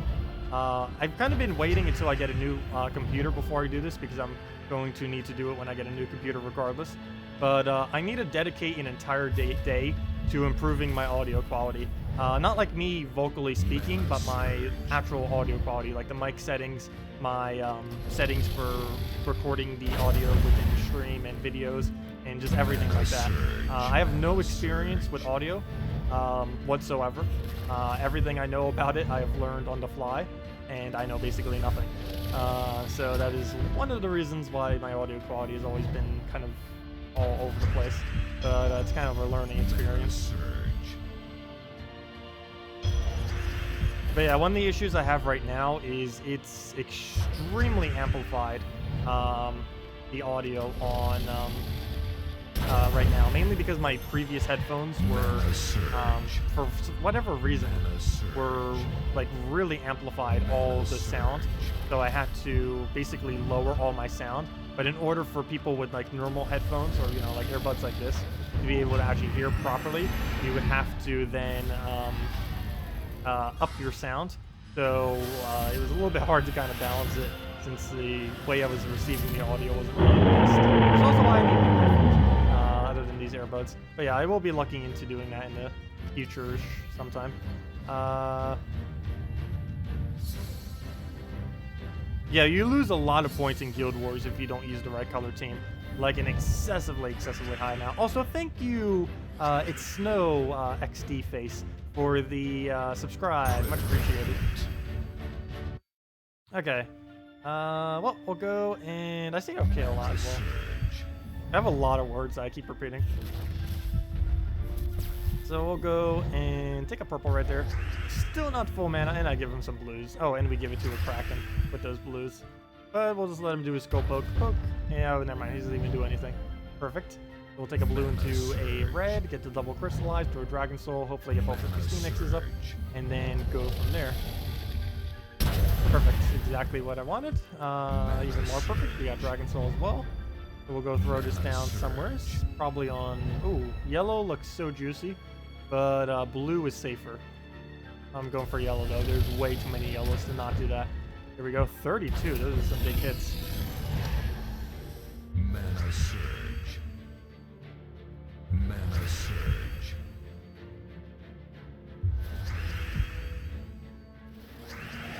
Okay. Kill giant spider. Oh, yeah, he gets a summon. No, not really too big a deal. But we'll go remove his purple, even though we kind of need purple ourselves. But mainly just want to make sure the Kraken doesn't get a... If he gets to Devour, doesn't get to do anything after. We'll throw the greens right there. Get yourself a Dragon Soul. Be good to go. Oh, a lot of blue right there too. That kind of makes up for the fact that we don't even have the crystallize. Especially since now we can just go for the blue right here. Save the green for ourselves. And, oh, never mind. One little poke already dead. There we go. New to the game. Should you just focus on unlocking all kingdoms? You can, or what should you be doing? Oh yeah, that's the other video I need to go do. The progression guide. That's another big one. Whoever said maybe I should stop doing the Guild Wars to focus on videos, you're kind of right. But yeah, as far as what you should be focusing on, you actually should not be focusing on doing kingdoms when you're first starting out, unless you're really interested in the lore, which there isn't really much of. But That would be like the only instance in which you would. If you're looking purely from a resource standpoint, when you first start off in the game, you should complete out Broken Spire completely. After doing that, you should play PvP like crazy until you're like level 50. PvP at the lower levels gives you the best amount of value, mainly because of the enemies that you are facing are excessively easy compared to battles that you will be facing in the future. As far as where you'll accumulate most of your troops, you'll accumulate this mainly from two things: the guild that you're in, whatever guild you happen to be in, as well as the 1,900 rating every single week. It is ridiculously easy to hit this. You can even do it in one session. Only takes about 2 or 3 hours as long as you have a somewhat okay team. Even with a horrible team, it could probably still do it in like 3 hours or 4. But yeah, it is good to do this every single week at minimum, because this does give you a lot of good starting resources that will help you level your troops, glory for the glory packs every single week and stuff like that. And it gives, I think, 46 glory keys going all the way up. So that helps give you a decent amount of troops as well. As far as where you spend this glory or what you should be doing with all these resources, gold you save for upgrading kingdoms, upgrade them all to level 3, then start upgrading all the magic kingdoms to level 10. For the gold, or I just said what the gold does. For the glory, you go into the shop, you go over to the glory rewards, and whatever ones have these little expire things on them, these are the packs, or they even say pack next to them. These are the packs for the week. This is the new content. Every single week they add at least one new troop to the game that you can buy through these packs, and it is normally pretty good value to buy these, mainly because you get arcane trait stones, which are really hard to get. You get some minor trait stones, some gold keys, and of course whatever the new troop is. So really good value. 100% of your glory should be going towards those every single week. Don't like completely buy them out every single week, but anytime you see like a better one there or a trait stone that you need or something like that, you do that. Gems you save for 500 gems armors. If you're impatient, you can buy either the gold or the soul 50 gem armor, which is the assassin and dwarf. But the two big ones you want to save for is dragon armor and celestial armor. These are the best two free-to-play armors. And the gold one you generally buy first because you need it to upgrade all of your kingdoms. The soul one, you actually do buy both of them if you don't intend to spend $50 for the Death Knight armor.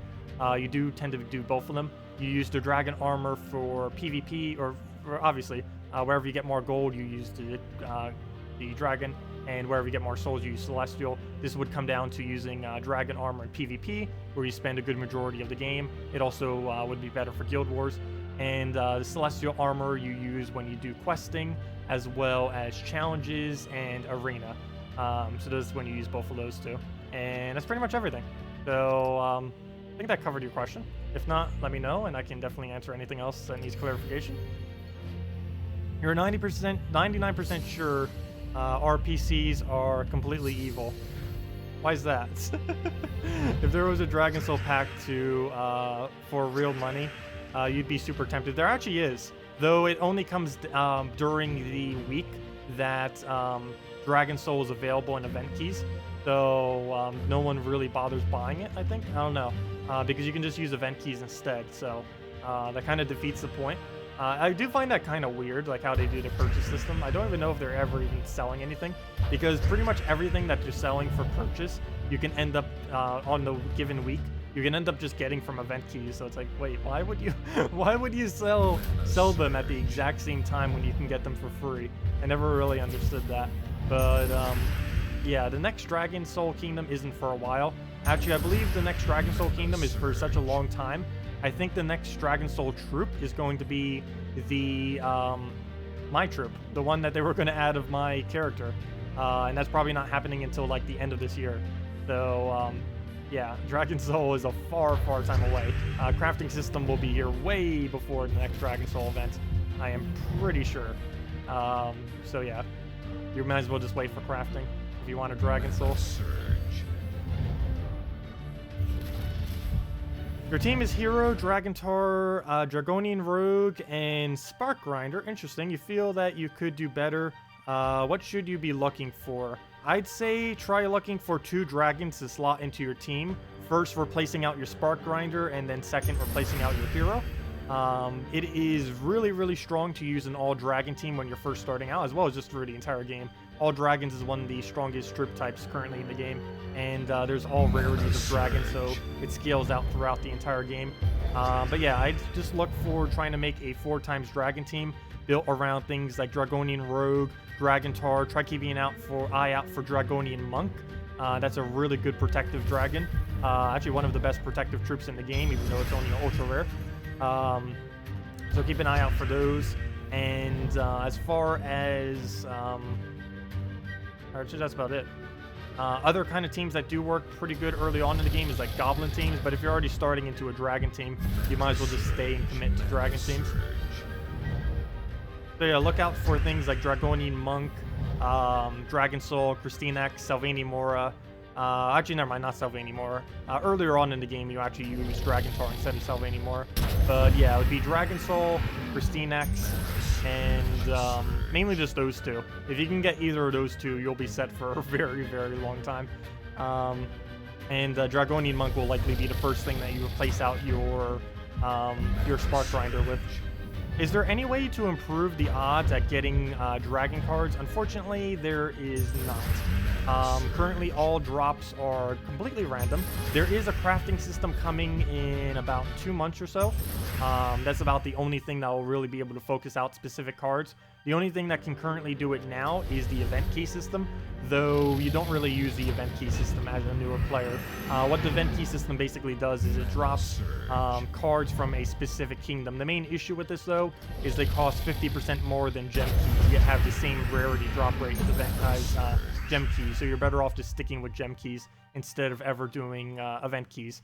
So yeah, there's really not any way to be able to focus out dragons early on in the game.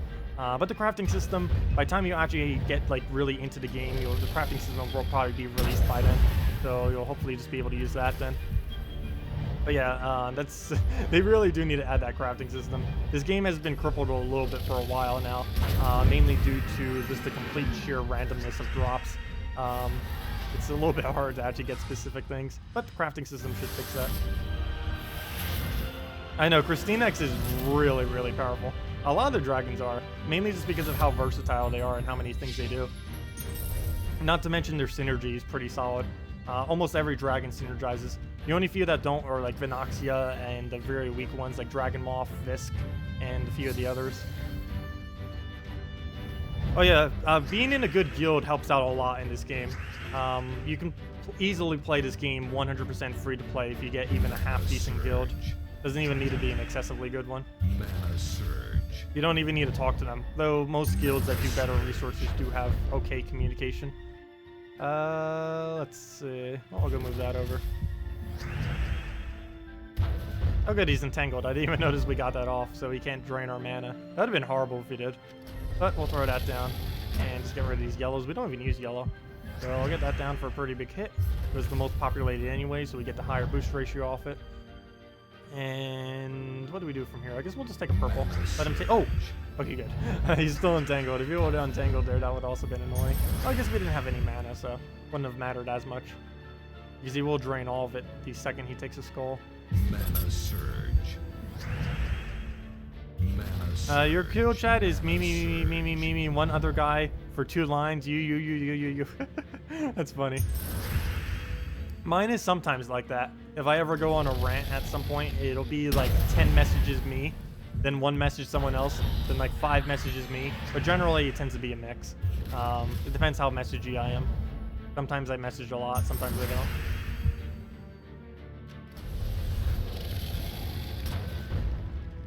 Is it worth using a card that won't get mana since cards above it all use the same mana? Yes, generally you don't use 2 cards of the exact same mana color. As I say that, both of our teams have 2 cards of the exact same mana color. But for a good majority of teams, you do overlap at least 1 color, but you tend to not want to overlap every single color. Like for example, if we do a green blue here, and we have a green brown here, this will work even though we're using 2 different greens, mainly because we can still fill up this troop by doing brown. The main reason why double KrissTigger works in this instance is because it has a trait that gains mana every single turn. So even when we are completely blocking it, like right now, you can see he's being completely blocked by this other troop. But the next turn, he's going to gain 2 mana, which will bring him up to full mana, like you can see right there. So even though he's being blocked, he's kind of not being blocked because he just passively gains his mana back regardless. But generally, you do want to make sure every single troop on your team has the capability to get mana, and you do generally want to cover all 6 colors. Very few teams will ever cover, would actually ever lack a color, and normally you don't do this until later in the game where you actually have the really strong combos that can go without colors. When you're first starting out, you pretty much always want to cover all the bases, just so you can kind of get a feel for the game and actually have something to cast constantly. Hello, Dennis. Welcome. Oh yeah, no problem for finally making the defend video. I know, so people have been requesting for that for ages now. For actually 7 weeks now, people have been requesting for it, and I just now got around to it. But I wanted to make sure I did it right when I did it. And I need to have experience with it. And I only just got Paragon this week, so I didn't really get much data until, well, I pretty much could have done the video before I got data, but couldn't really confirm the teams until we actually had data behind it. But yeah, finally got around to it. How do you get the Creeping Death weapon? Creeping Death weapon is from the Necromancy class. You unlock the Necromancy class from the Kedar Kingdom. The Kedar Kingdom is the undead one all the way to the east, all the way to the right. Right past eastwards of the Forest of Thorns. You just go there, complete out that kingdom, complete out the little extra thing at the end of the kingdom, and then you will be brought to, or you will end up getting a Necromancy class. Once you get the Necromancy class, set that as your hero class, then get 250 wins. And once you get 250 wins, you get Creeping Death. That sounds like a lot of words, but it actually only takes, actually I don't know how long hour-wise, depends on your win rate. All that could take probably about 6 hours, but it is one of the best weapons in the entire game. Actually, arguably the best weapon in the entire game, and it is definitely worth getting it. And it could probably take you about a week. It is possible to do it in one day if you were to play a lot, but realistically, it would only take you about a week of playing if you were to focus it directly down to actually obtain it, which isn't that long at all for the best weapon in the game, essentially. Also, one thing that's also pretty good of a weapon, which is pretty funny, but Crude Club, the weapon that you start off with at the beginning of the game that only costs 4 mana. The reason why it's actually so good is because it only costs 4 mana. It is the lowest mana cost weapon in the game, making it one of the best weapons simply because it's so spammable and because it doesn't block mana from your other troops. It's also really good for skipping turns, because you'll notice if you don't have enough board control on your team that this board will shuffle quite a bit, and you never want the board shuffling for the enemy, or else they're just going to get like 5 extra turns on you or something. It can be really bad. You normally want to delay it with a Spirit Cast in order to get the shuffle to work in your favor. Use gems on gem keys or VIP keys. It really depends on what you're looking for. VIP keys have higher chances for legends and mythics, but gem keys will on average give you about 3 times as many drops. Gem keys will mainly be giving you a lot more runics and ultra rares to get those up to mythic, but the VIP keys will be giving you more of the higher rarity troops if you're looking to finally complete out your collection. One other thing to note about the VIP keys is unless you're buying them in 50 bulks, they're not as worth it, mainly because you do get a discount based on how many you buy, and you get the full discount if you do 50 gem keys, but you do not get the full discount if you do 10 VIP keys. It doesn't save that much, but it does make a slight difference. I forget the exact number that you would save as far as gems, but if you do decide to do VIP keys, it is worth waiting until you can actually afford doing the full amount. Otherwise, you're better off just doing the 450 gem keys for 50 of them for 450 gems off of the gems right there, which is this one. But yeah, it really just depends on what you're looking for then, and what your actual gem amount is. As a new player, should you look for just any guild, or is there anything you should look to avoid or look out for in a guild? When you first start out, pretty much just join a guild. You really don't need to matter that much. There is one thing that Max just mentioned if you do kind of want to focus. There is a forum that you can go to, the Gems of War forum that he just posted. And he posted the exact link to where all of the recruitment threads for the PC mobile version, assuming that you're on that platform. And yeah, there's always recruitments going on.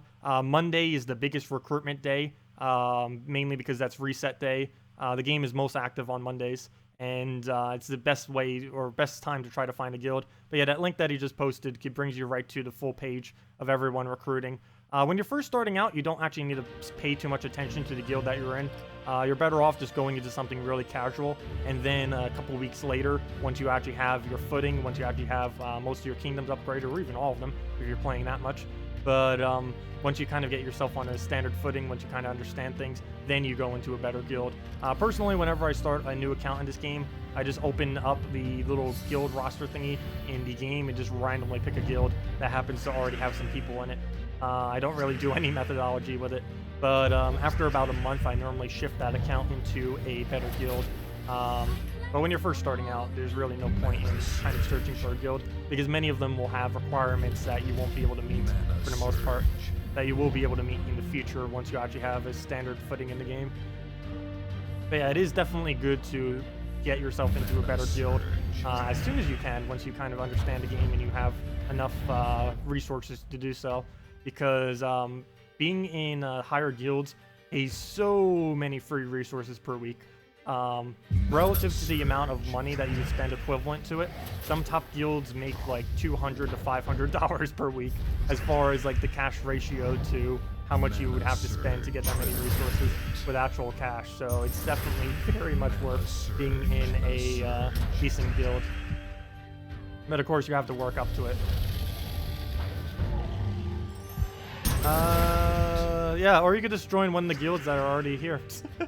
There's always people looking for new guild mates. There's never a shortage of guilds looking for new people. That's for sure. Mana surge. Okay, let's go and... well, we'll go take a blue right there. Surge.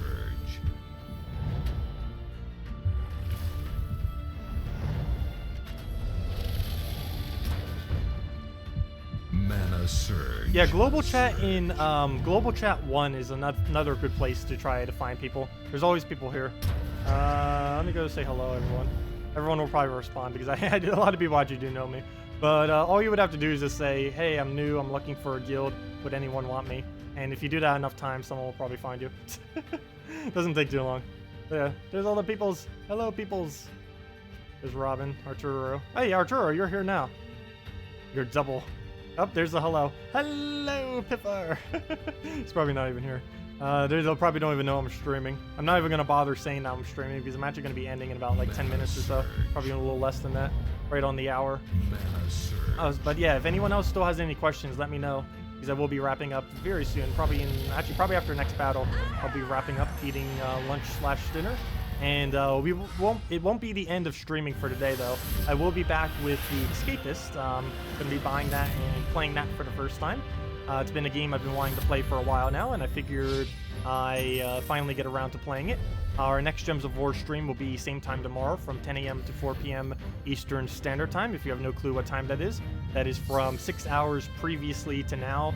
Tomorrow is that time. And yeah. So we have that. We'll also have 2 more redeem codes, which is just a bunch of free resources for the game. Not really too much.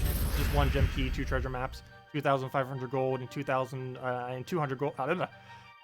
1 gem key, 200. Wow, I say this all the time, and now I can't say it now. 1 gem key, 2 treasure maps, 2,500 gold, and 200 souls, which is pretty useful for newer players, but still not really that much resources in the scheme of things.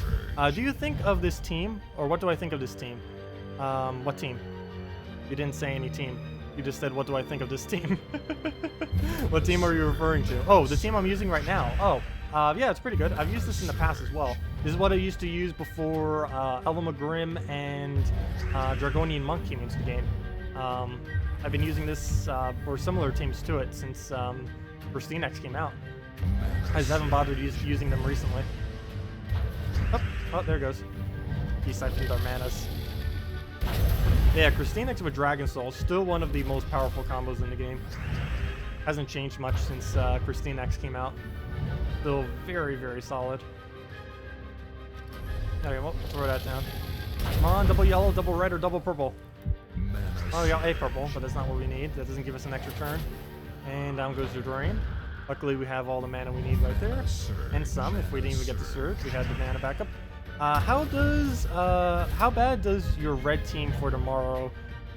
It's Crimson Bat, Valkyrie, Summoner, and Death. Summoner's actually being buffed next patch.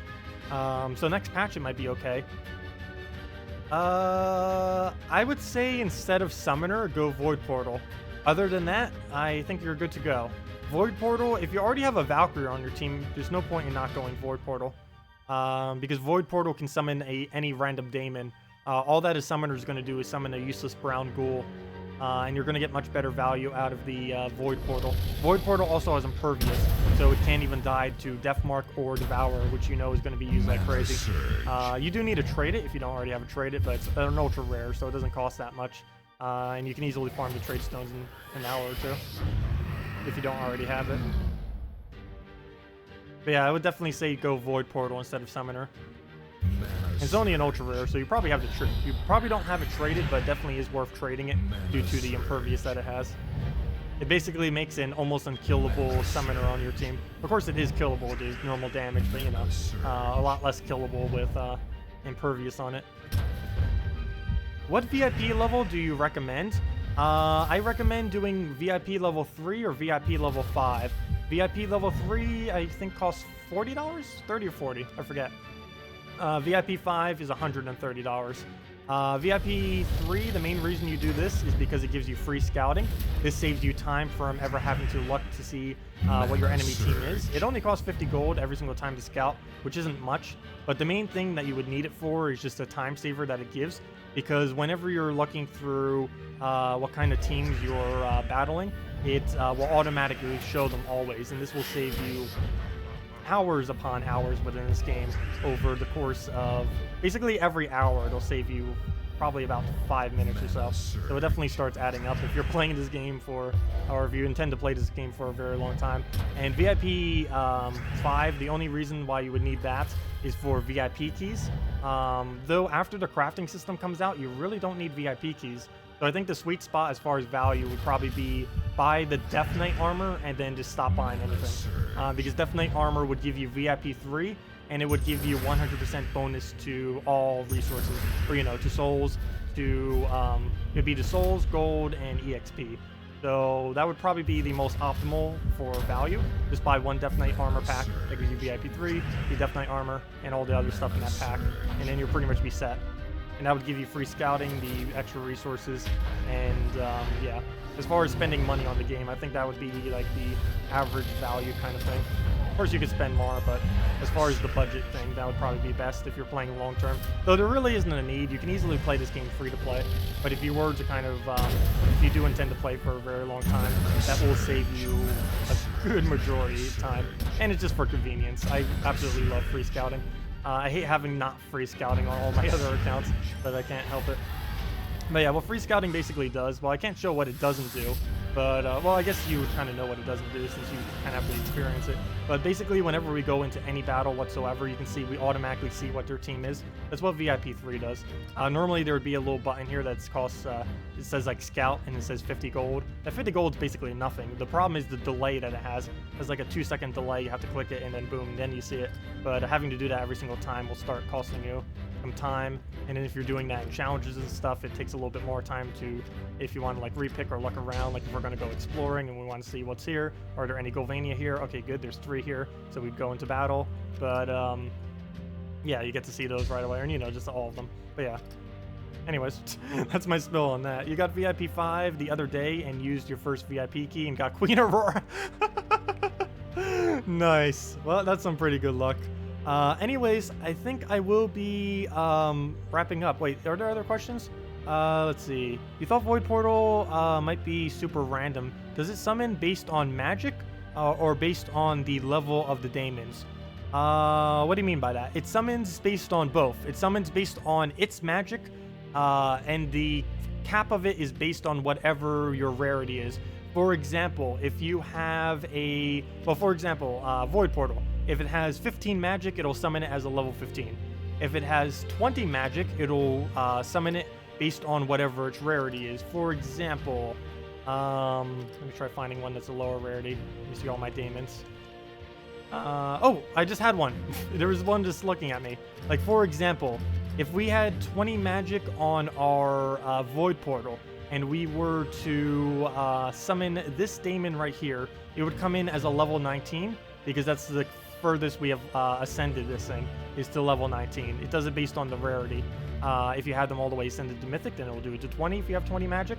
If you only have them at common at level 15, or it doesn't even matter if they're level 15, it matters what their ascension is. If you have them at a common, then it will summon at level 15. Even if you have like 100 magic, it'll still do it as that. So it's based on both of those factors it comes in as. So yeah, it comes in as both of those factors. That's what it depends on. The maximum is based on whatever the ascension is, but it also needs to be based on the magic, as both of those as a qualifier. And it also comes in with all of the traits as well, if you have any on them. Hello, Lewis. Yeah, no problem, Winked. And if anyone else has any last minute questions, let me know. Yeah, your Famine wouldn't be level 1. It would come in at whatever level. Yeah, Famine would come in at level 20 if you assuming you had level 20 magic, even if you didn't have him at all. Of course, he wouldn't come in with any traits though. But let's see. So if you already bought a Death Knight armor and $99 worth of gems, how much do you need to spend to get VIP 6? Not the slightest clue. The only thing I know is that every dollar is 5 VIP points. That's the only thing I know. So just take how many you have. Like, if this was your number, you would take 450, divide that by 5, and that's how many dollars we would need. So for example, if you were to take that with ours, we would need $90. That is expensive. Wow. We would need $90 to reach VIP 7, which means we're never reaching VIP 7. But yeah, you basically just divide this by 5, and that's how many dollars you need to reach the next level, essentially, for all of these levels. But yeah, level 3 for free scouting and level 5 for VIP keys. Best value is just definitely armor into free scouting. And anything further than that is basically just if you have a lot of money to spend.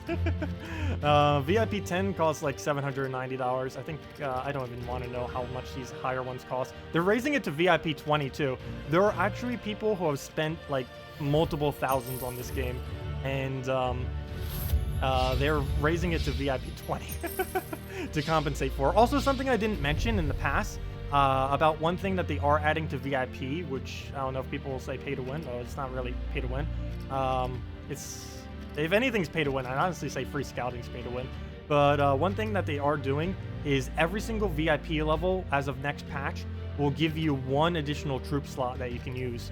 So for example, I'm VIP 6, so I'd end up getting 6 free or 6 additional team slots I'll be able to use, which is actually a perfect number because I'll be able to use that for all Guild War days, all 6 of the Guild War days. So now I'll have a lot more space available for doing videos and stuff. So that'll work out perfectly for me. But yeah, that's going to be a change that they're going to be doing. What are trophies in PvP? Trophies in PvP are basically useless. The only thing they do, assuming that you're in a guild, or if you're not in a guild, they do literally nothing. But if you are in a guild, the only thing it does is it goes towards this league table. And this league table is basically irrelevant. It gives you a little bit more gold to your daily bonus, but that daily bonus is extremely outdated compared to the amount of gold you can easily earn in the current meta of the game as far as how it's set up. So that's basically pointless. And the only other thing it's used for is leaderboard. And this leaderboard is also pretty pointless because the only guilds that are actually at the top of the leaderboard are guilds that have been established for like a year plus. Many of these guilds have actually been here since the game first launched, like 2.5 years ago. So this leaderboard is kind of irrelevant at this point, for the most part.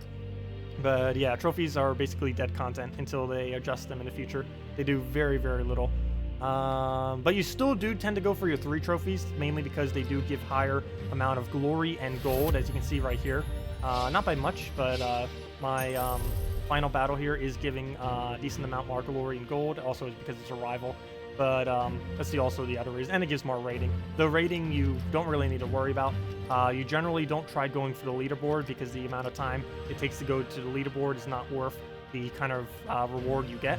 The only thing that's worth doing every single week is making sure you get 1,900 rating. And doing 3 trophies every time could help with you doing that. And any other questions before I head off for today? Let me know. or else we'll be off till later. Though you could always ask me when we're streaming the other game too. I don't mind answering Gems of War questions while doing other games, as long as it's not the entire conversation the entire time. I know there are always people who spend thousands on games. It's just gonna happen. But yeah, I think VIP 20 costs something like $5,000, probably even more. Actually, it might be closer to $10,000 or something ridiculous. It's probably over 9,000. Some kind of ridiculous number. I'll need to calculate it out. Someone on Xbox said she paid 8,000. Whoa, ouch. That's a lot of money. Wow. Well, if people enjoy, if they find it worth their money, I guess it's fine. Personally, I could never see myself ever spending that much. Even spending the nearly 200 I have over 2.5 years on this game seems like a lot. Anyways, I'm gonna be heading out now, guys. I need to go eat and all that kind of stuff. I will be back in about 2 hours or so, maybe a little bit later because I do need to set up my stream thing for the other game, and I don't know what kind of setup I need for that. So, but we will be streaming the Escapist in like 2 or 3 hours from now. We will be streaming Gems of War same time tomorrow, 10 a.m. to 4 p.m. Eastern Standard Time. That's 6 hours prior to now tomorrow. And other than that, hope to see y'all later. Have a wonderful weekend, and thanks for stopping by. Also, feel free to leave a like on the video if you have enjoyed. Helps out a lot. Would really appreciate it. And yeah, have a wonderful weekend. See y'all, and goodbye.